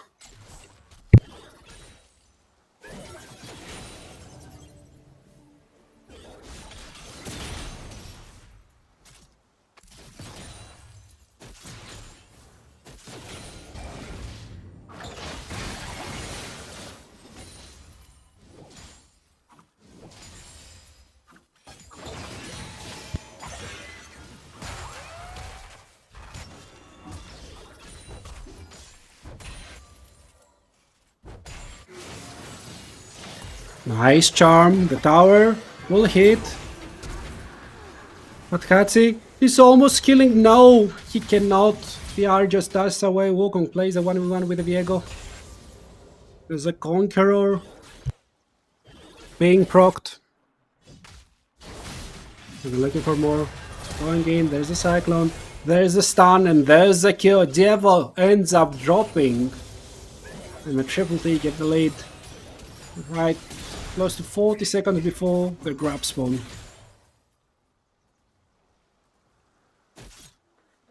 And a good timer as well, gets in with Raptors, can get the scuttle grab. Can either turn to the dragon or go there. For now he's just pressuring Katsi.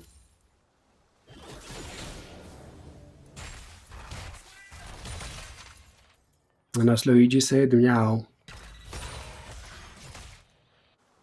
Little Lassie also needs little more than wave to complete the call. The drops contest is gonna be kind of awkward. Ari has the ultimate. The Viego has, that's the extra ultimate that they do have, but he has run away. Dodges the charm, but the damage is there. Uses a clone. 2 more autos will be enough. Flashes in, gets the kill. And Neff is at 1-0 and 2. And now the grabs are his to take.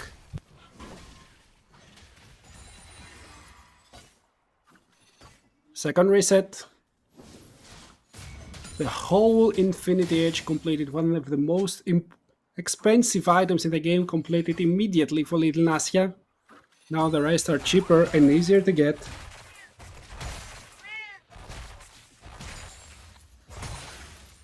Mundo getting closer and closer to what I assume will be a Warmox, but so far isn't. Grabs have been taken away. If I were that Wukong, I would just full clear into Triforce, but maybe they want to contest the Drake as well. Malphite being level 7 gives them that extra little bit of power to engage. And Ari is very close to having their ultimate, but the Drake is already taken away. So they did what I like to call the tourist objective, and they go and have a proper look, but nothing more.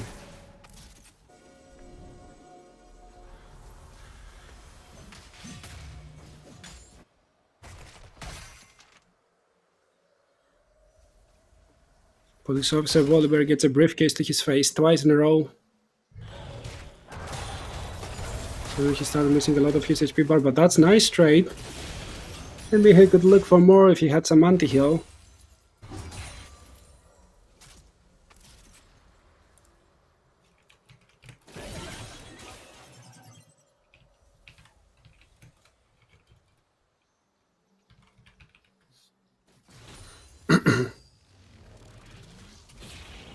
With 30 minutes in, slight goal lead in favor of the Triple D team, but Nefi has been allowing himself to get behind this top lane.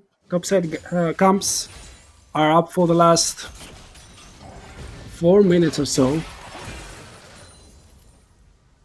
Well, Martinic loses half of his HP for just one combo. That Luden's companion Aurora seems to be hitting hard like a truck.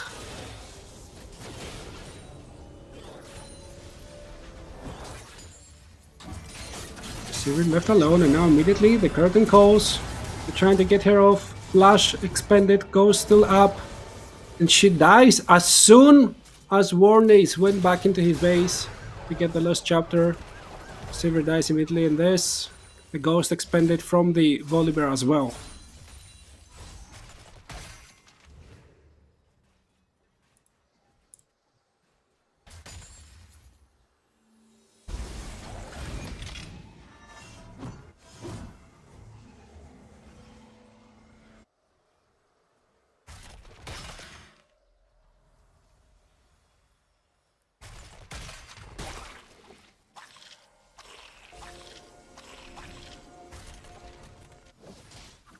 And if he tries to find an angle,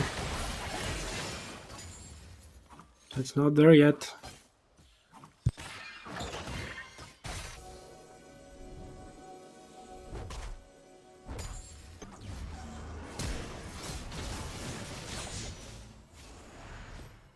Nara gets to use her ultimate defensively, but she looks for something more.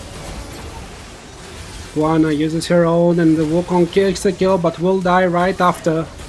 Mundo flashes in, that's a lot of damage, get the flash away, and the volley has nowhere to go with the ultimate dies while jumping in the air. The solar flare misses, but that's not the case, that's not what's important there. What's important is the Roll 34 Goat are getting so much for so little.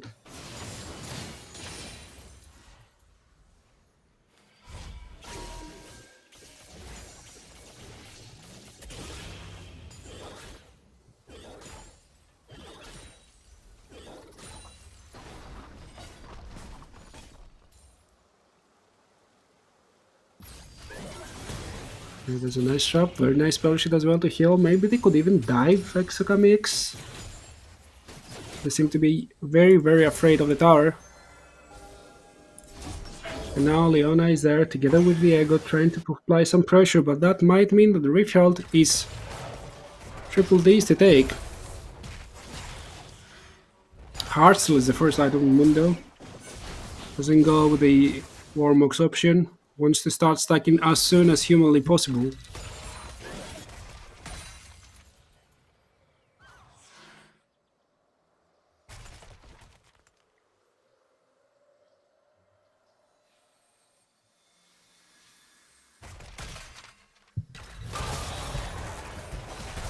There's a trade, the passive being picked up once again means that he heals a lot.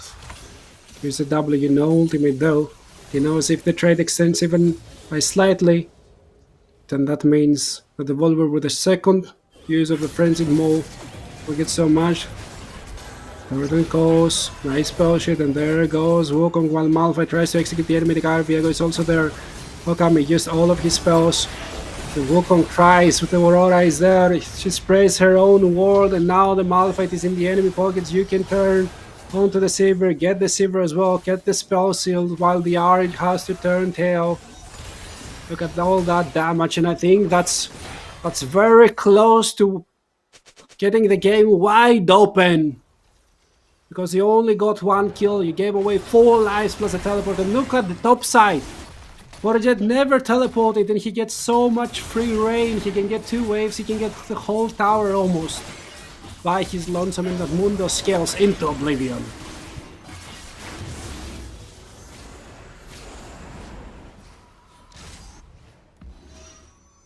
And now we see why that Aurora was banned this whole tournament long. Now we know.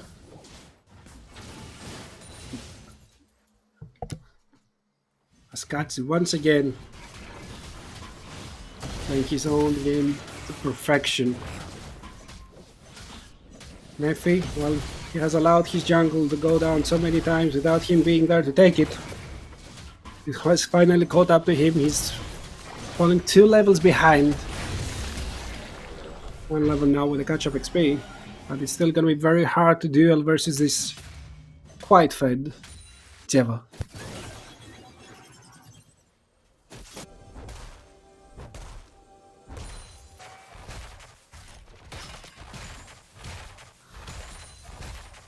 The goal made now, steadily. In order to rule 34's favor. Even Mundo not losing the trades while not participating in the trades as well. He's just running away. Doesn't really care.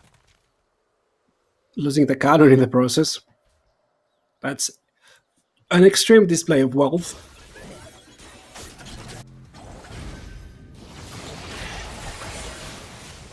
Oh, that's so much damage Aurora tries to deal.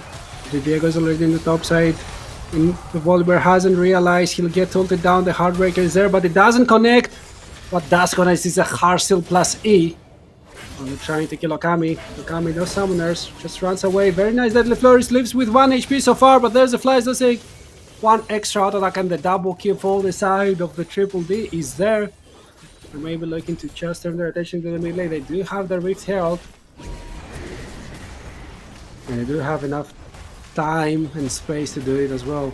If they ride the Rift Herald, they can go to the second tower, and that's what will they do. Nastia stops the reset, crush it down, but they don't commit.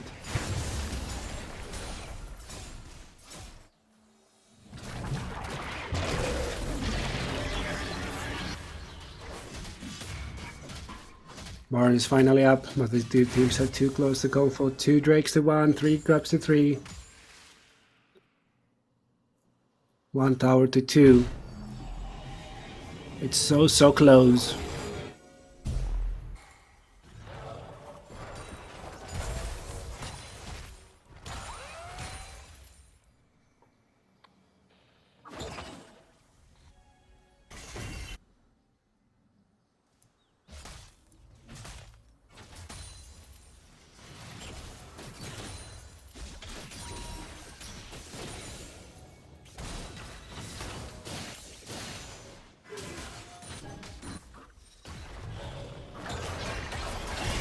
Volibear turns to the bot side, doesn't got a chance to catch her.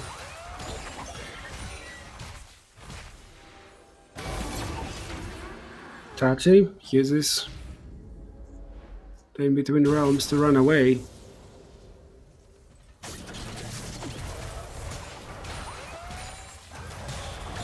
He will be able to, but will the Volibear be able to? He's 1 HP, and he's just dead. Jeva is on the rampage, 5, 3, and 2.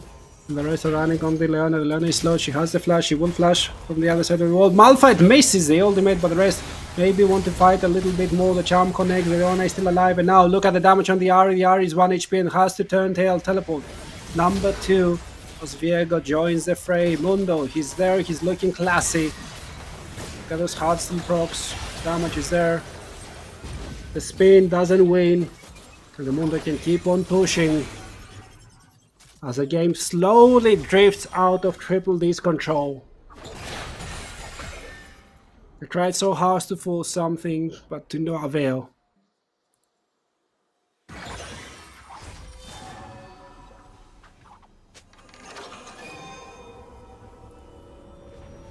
They don't want to force anything more. Just reset, sending everyone to their respective lanes. But now, Triple D has a double teleport and it's their turn to make a play.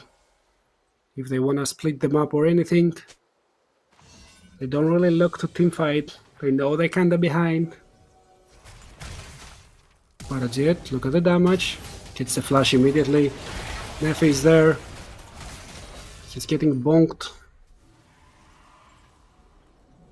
They know they can control the area over there. Leona is looking for target for her ultimate, and Mundo still has the ult as well. He just don't commit as the Volibear teleports together with the Ahri. Diego is there, he's in the fray. And he's getting saved by his team. The Malphite ults the Drake but can't kill it. And here comes Mundo. He goes wherever he pleases and never dies. Okami uses a deadly flourish but doesn't die himself. And there's 3 different fights as Leona has got Little Nasia. And there's a briefcase, there's a bonk, and there's a triple kill for Deva. And they turn their attention straight to the Baron Nashor.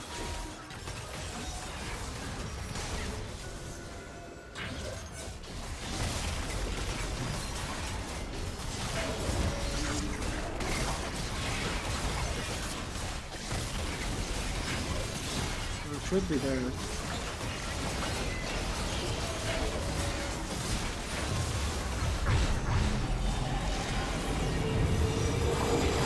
They get the Baron on all 5 members pretty early into the game this time.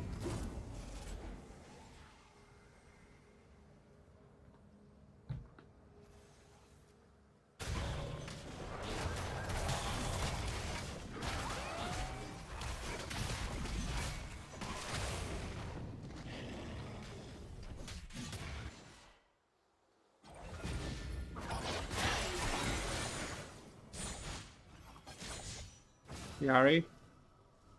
Let's run away. Spending the ultimate, and that means 1 less tool to play with. Of course, such a low cooldown with the Malignance. Still will not be there to defend the tower, no teleport now for her. Volibear tries to threaten, but I don't think that Mundo should be ever threatened. I think he should just run in. But yet not sure where the enemy team is. He gets ulted, dodges away magnificently. And now uses his own ult to just heal up, and here comes Viego. Just playing it safe, just getting the resets. That's 1 more. For Jeva's pocket. 9, 3, and 4. He's been everywhere. He's been everything his team needs. And look, Warnace plays wisely in the space, but he's getting respected so much, they don't care. But yet even doesn't hit the tower. Well, Warnace looks for the angle. He just hits the tower, he will get the kill, can get the stack as well if he wants to. He is the Mundo after all.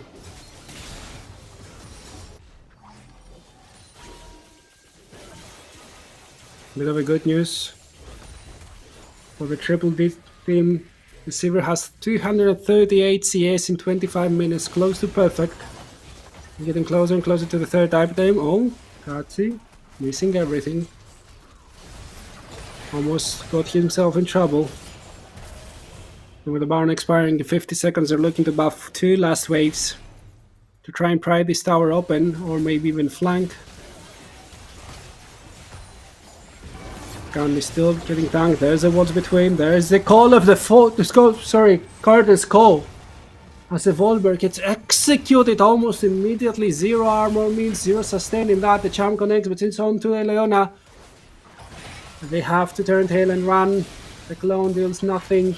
And the Mundo does whatever he wants. Gets 1 more. Heartseal proc. 204 is the number now. As they lost the tower, but the Baron expires in 12 seconds. Aurora. This is a Q. Neffy picks up in the air. There goes Malphite the goat. 1 more. But they can keep fighting. No. Viego makes them go away. But now they have to turn tail as well. In a minute's time the next Drake spawns. And they have to prepare. They do have the whole vision of the right side quadrant of the defender's team. But they need to go and reclaim it as soon as it expires.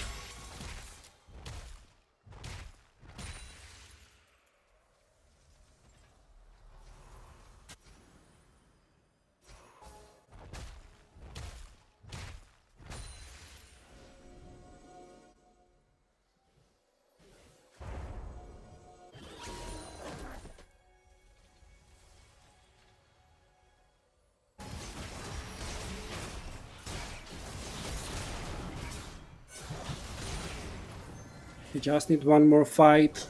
But the last times they needed one more fight, they needed in the end 15 more. Wukong tries to find an angle.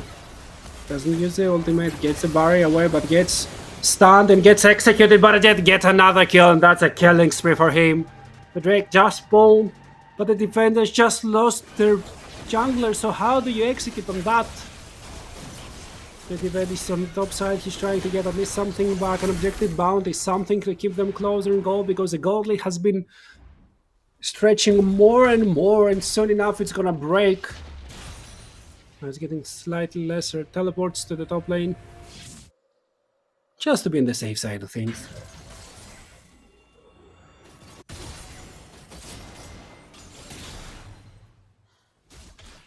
And that's a soul as well. They outrange.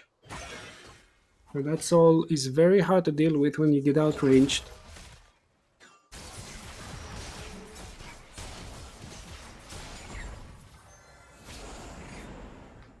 This time it's hard for the Malphite to find the engages. Ornace is at 0-2 and 4. Mickey Jungle, Nefi has been got 5 times. I'd say it's still up. Yari is still on that.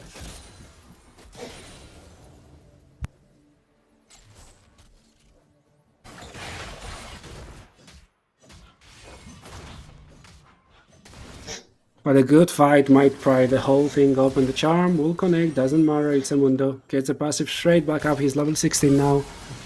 Connects with a briefcase, forces the Spirit Rush away. Level 16 is lower cooldown as well.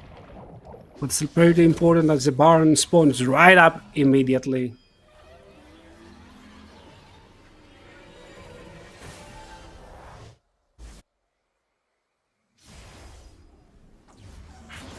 Pushing half an hour into the game, and everything connects. They get the Volibear ults away, but there's a Heartbreaker, and it breaks the heart of the Demacian defenders' fans. The Ari looks to do something in the bot lane, but just clearing the other way. The charm connects, but the cannon will go down with nobody collecting that bounty.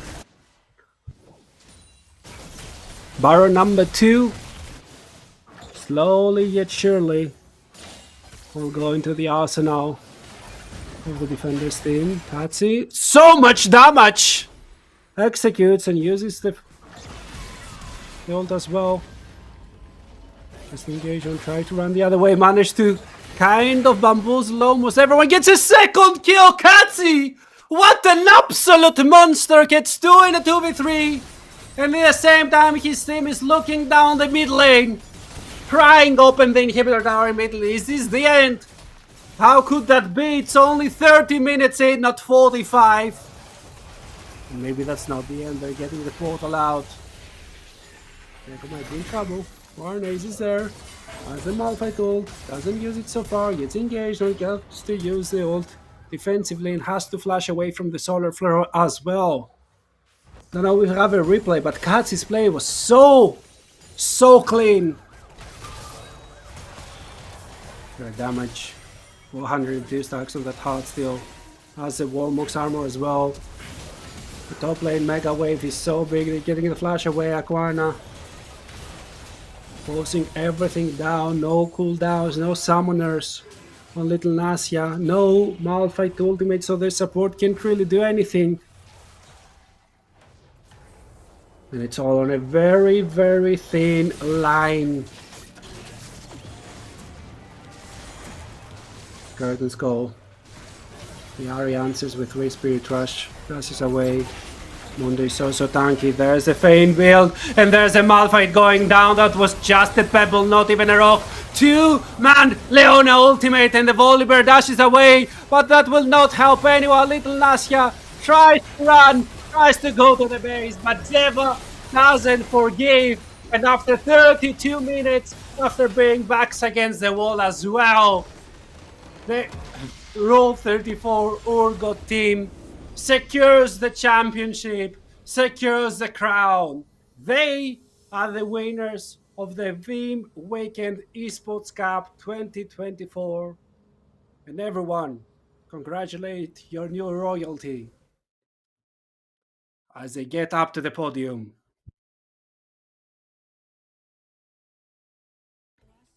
There they are, all five of them. I'm gonna call them from top to bottom, not the way we see them. But yet, Deva, Katsi, Okami, and Aquana only dropped a single map, almost the most important map, but that's the only one they dropped, and they managed to secure this whole tournament weekend. The pre-made squad remains victorious, but of course, get it together for the runner-ups, for a team that was just made for this tournament.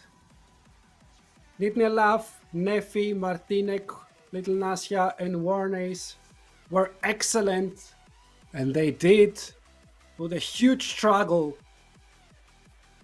making every fight as hard as humanly possible to the winners.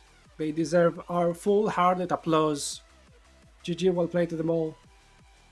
And let's not forget the third place team. Got Stormy Q. Here we go again. Unicorn, Akfarm, and Dega, or Pain Dega. You see them. They are the third place. They got a medal as well. And here we are. Those were our full teams. This was the Veeam Weekend Esports Cup 2024. Very hard fought, very much a banger from all sides. And we're gonna have an interview as well, of course. We couldn't let you like that. Nefi, here, congratulations for reaching that far. I know you wanted this interview to be a winning one. Unfortunately, it couldn't be the case. How are you feeling? You were so close.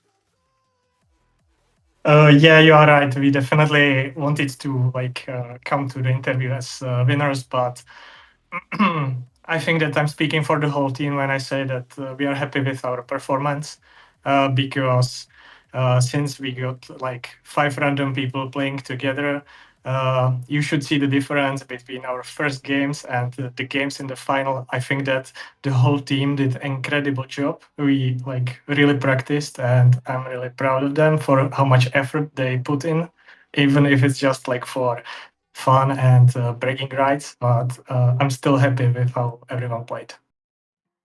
I mean, for sure, especially considering that today you were forced to play 7 games in a row. You didn't have any actual time to rest. Tell me, how was that experience? Is it something you're willing to do again, or is it like, oh no, please never again? Honestly, before the tournament started, when the brackets were announced, I was a little disappointed that there is not enough games. But after today, I'm completely exhausted, and I don't want to see League of Legends for at least a week. I mean, a week is fine. Maybe even less. We're gonna see. Now, it was an experience I know that hasn't been done for Veeam since 2021, if I'm not mistaken. So, from your perspective, you've lived through the tournaments. Maybe the first day hadn't got enough games, but today had. Do you have any feedback, anything to say for the people that maybe hesitated to join this time around and maybe would like to join another? Yeah, personally for me, this was the most fun I have had playing this game for a very long time. So like I really enjoyed the whole experience from the practice together to like cooking some interesting drafts to finally playing in the tournament. So like definitely recommend everyone to join because I think like more people already said that with more players it would be just much more fun.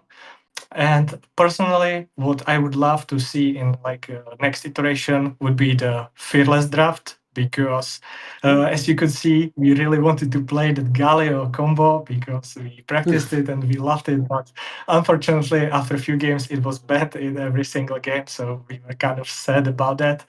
And yeah, fearless draft for me would like make the experience even more fun. I can hear that. Also, I saw that through the course of the games, you developed a lot of fans. You were kind of the underdogs, and people love the underdog story, and you were so close. So, do you have anything to say to those people who maybe got inspired? Because, as you said, you were five random people playing against Primate who have played before, and you put up a valiant fight. 4 out of 5 games went to 40 minutes long. So, Anything to say to those fans you created? Yeah, I would like to thank so much to everyone who watched and who cheered for us. And like, mm, yeah, that's it. Well, that's lovely, and that's enough. And thanks so much for your time. I know it's only a silver medal, but I think it's time for you to pat yourselves in the back. Maybe go to your team, celebrate what you achieved, and I don't know, maybe not today, but tomorrow some flex games. So thanks a lot for your time, and have a lovely night. Okay, I would like to say one more thing. Congratulations Oh, to yeah, sure. the Urgot rule Urgot 34 insurers. Do not Google it, by the way. And I would like to thank to everyone who was participating, not only participating in the tournament, but to the whole production team. To you, I think you are great as a caster. I really enjoyed the games that we didn't play, and I will definitely watch every game we played because I'm really looking forward to see how we did and what were your reactions. Thanks a lot. Well, thanks a lot. I suspect that everyone else thanks you as well. They just can't really say it right now. And once again, have a lovely rest. Thanks a lot for all the content you provided, and pat yourself on the back. Congratulations for the second place. Thank you so much. Goodbye. Bye bye. So that was Nefi, the Challenger Macro Silver Mechanics guy. You saw him cheerful as ever, even after 7 games in a row, in which 4 out of the 7 went 40 minutes plus. So, this guy has energy for days. I'm not really sure. I suspect we're going to have a winner's interview as well, as the whole squad is still there, just waiting for. Okay, so we're going to have a winner's interview as well. Just give us a little bit of time. And I see your comments as well. 5v5 Aram's friendship match, it's an excellent idea. This could be in a tournament as well. So the Aram tournament, I remember somebody yesterday said AR URF tournament, which would be excellent. It's time for grind, not love. And yeah, maybe you will get honor from someone this evening for sure. Yeah, he was very, very honorable, very, very uplifting as well. Very chipper, loves his energy, and the fearless draft would for sure be nuts. Like, imagine you have to play versus a Malphite, suppose you have to play versus a Brand. Then what's next? What else has this guy cooked?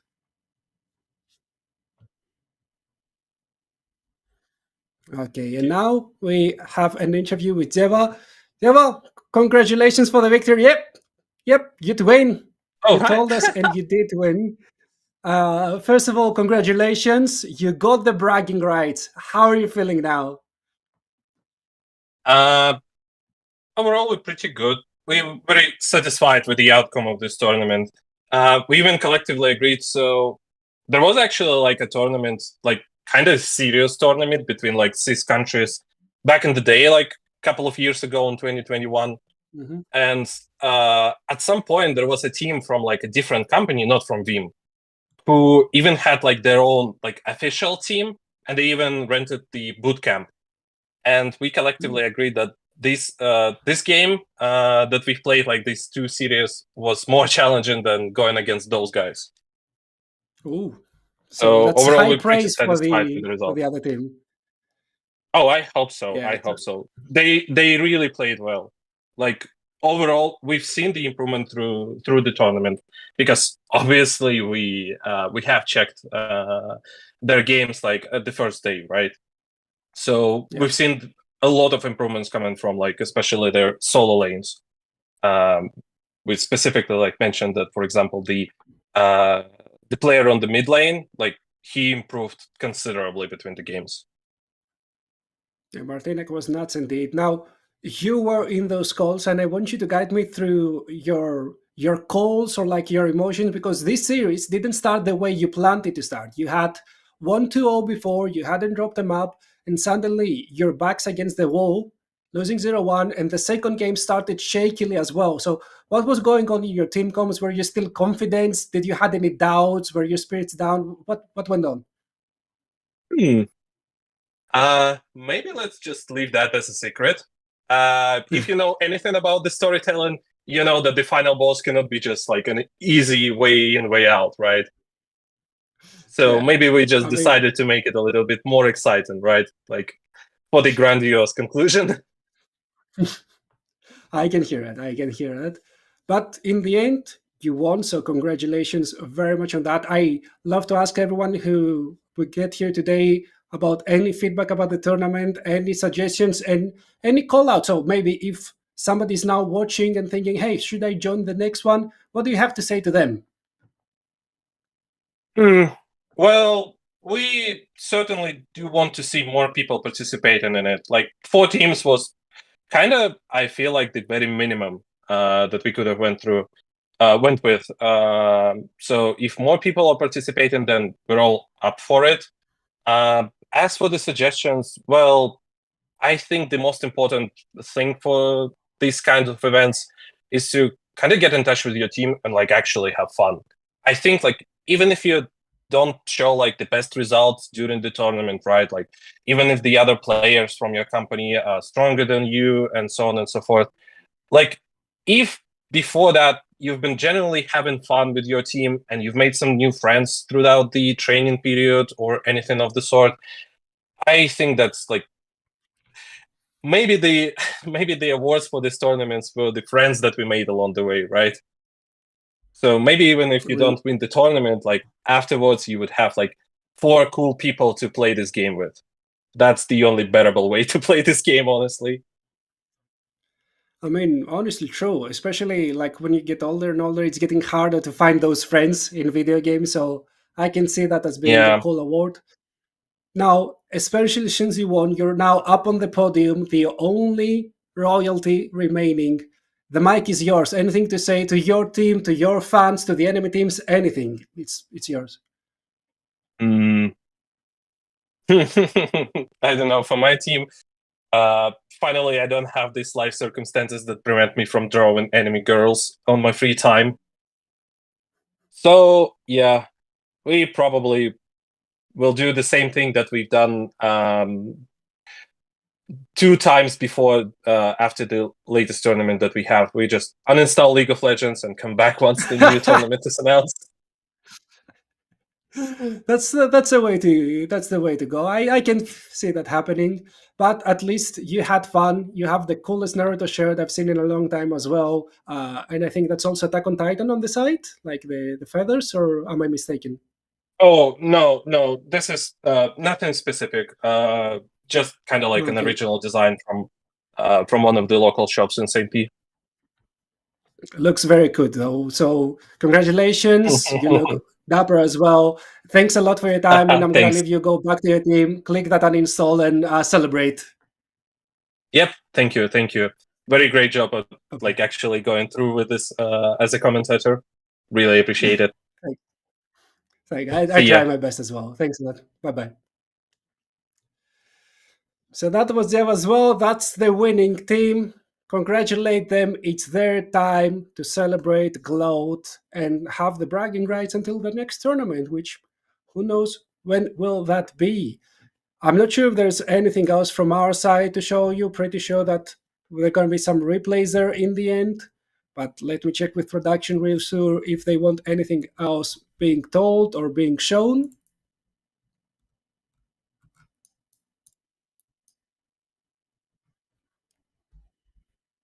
Okay, so chat, join me in applause. We're gonna show the teams as they are.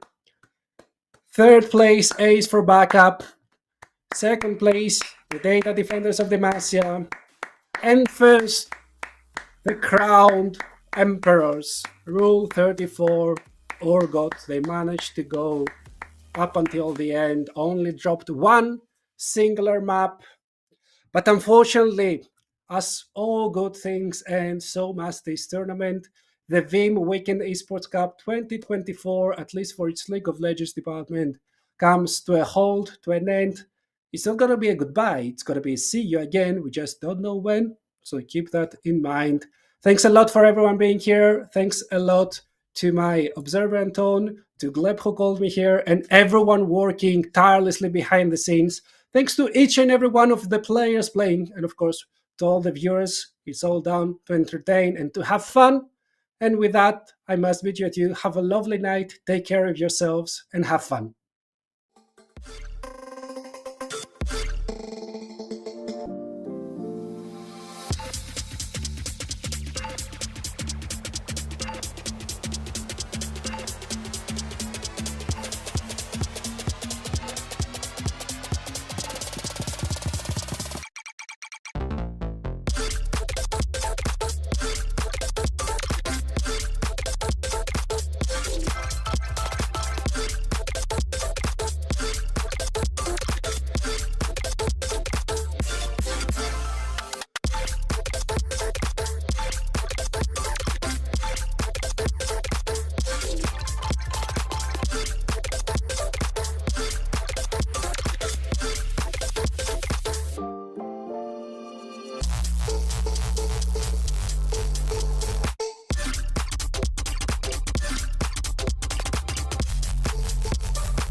It's so hard to open my eyes. I'm blind to the light from the sky. I'm dealing with things I can't write. And all of you know it's been no easy road.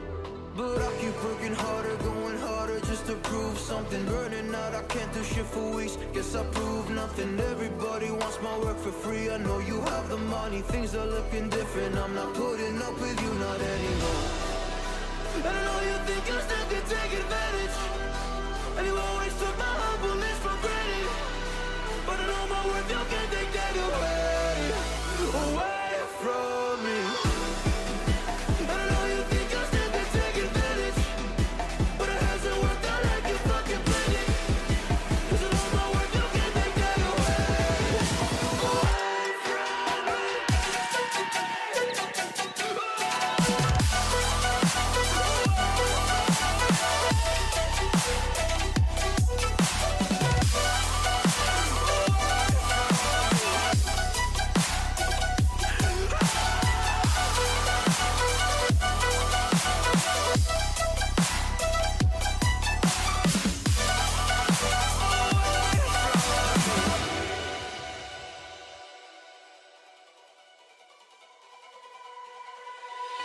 Lost myself, now I'm fully disguised. My heart got bruised up, so I put it on ice. Been told that I wouldn't make it in this life, but now all of you see there's so much room for me.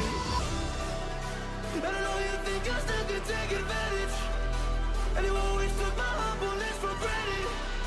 But I know my worth, you can't take that away from me. And I know you think you still can take advantage. But it hasn't worked out like you fucking planned it. 'Cause I know my worth, you can't take that away from me.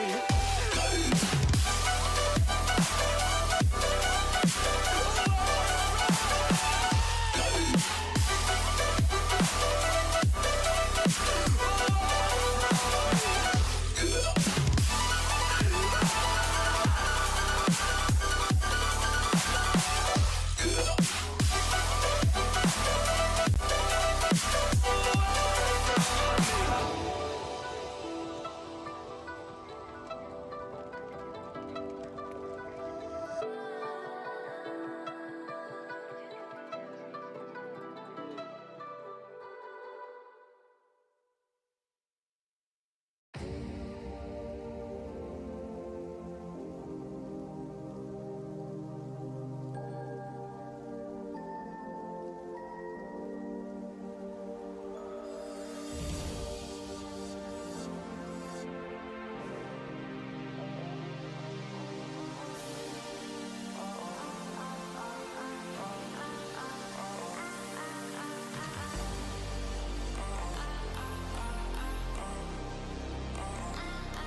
I could set you free,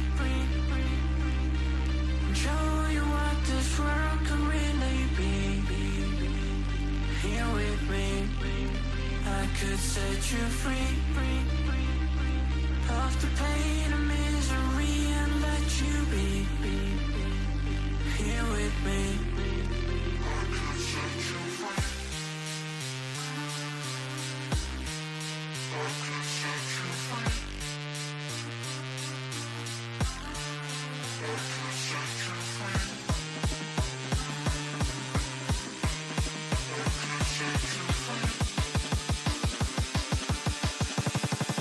I could set you free.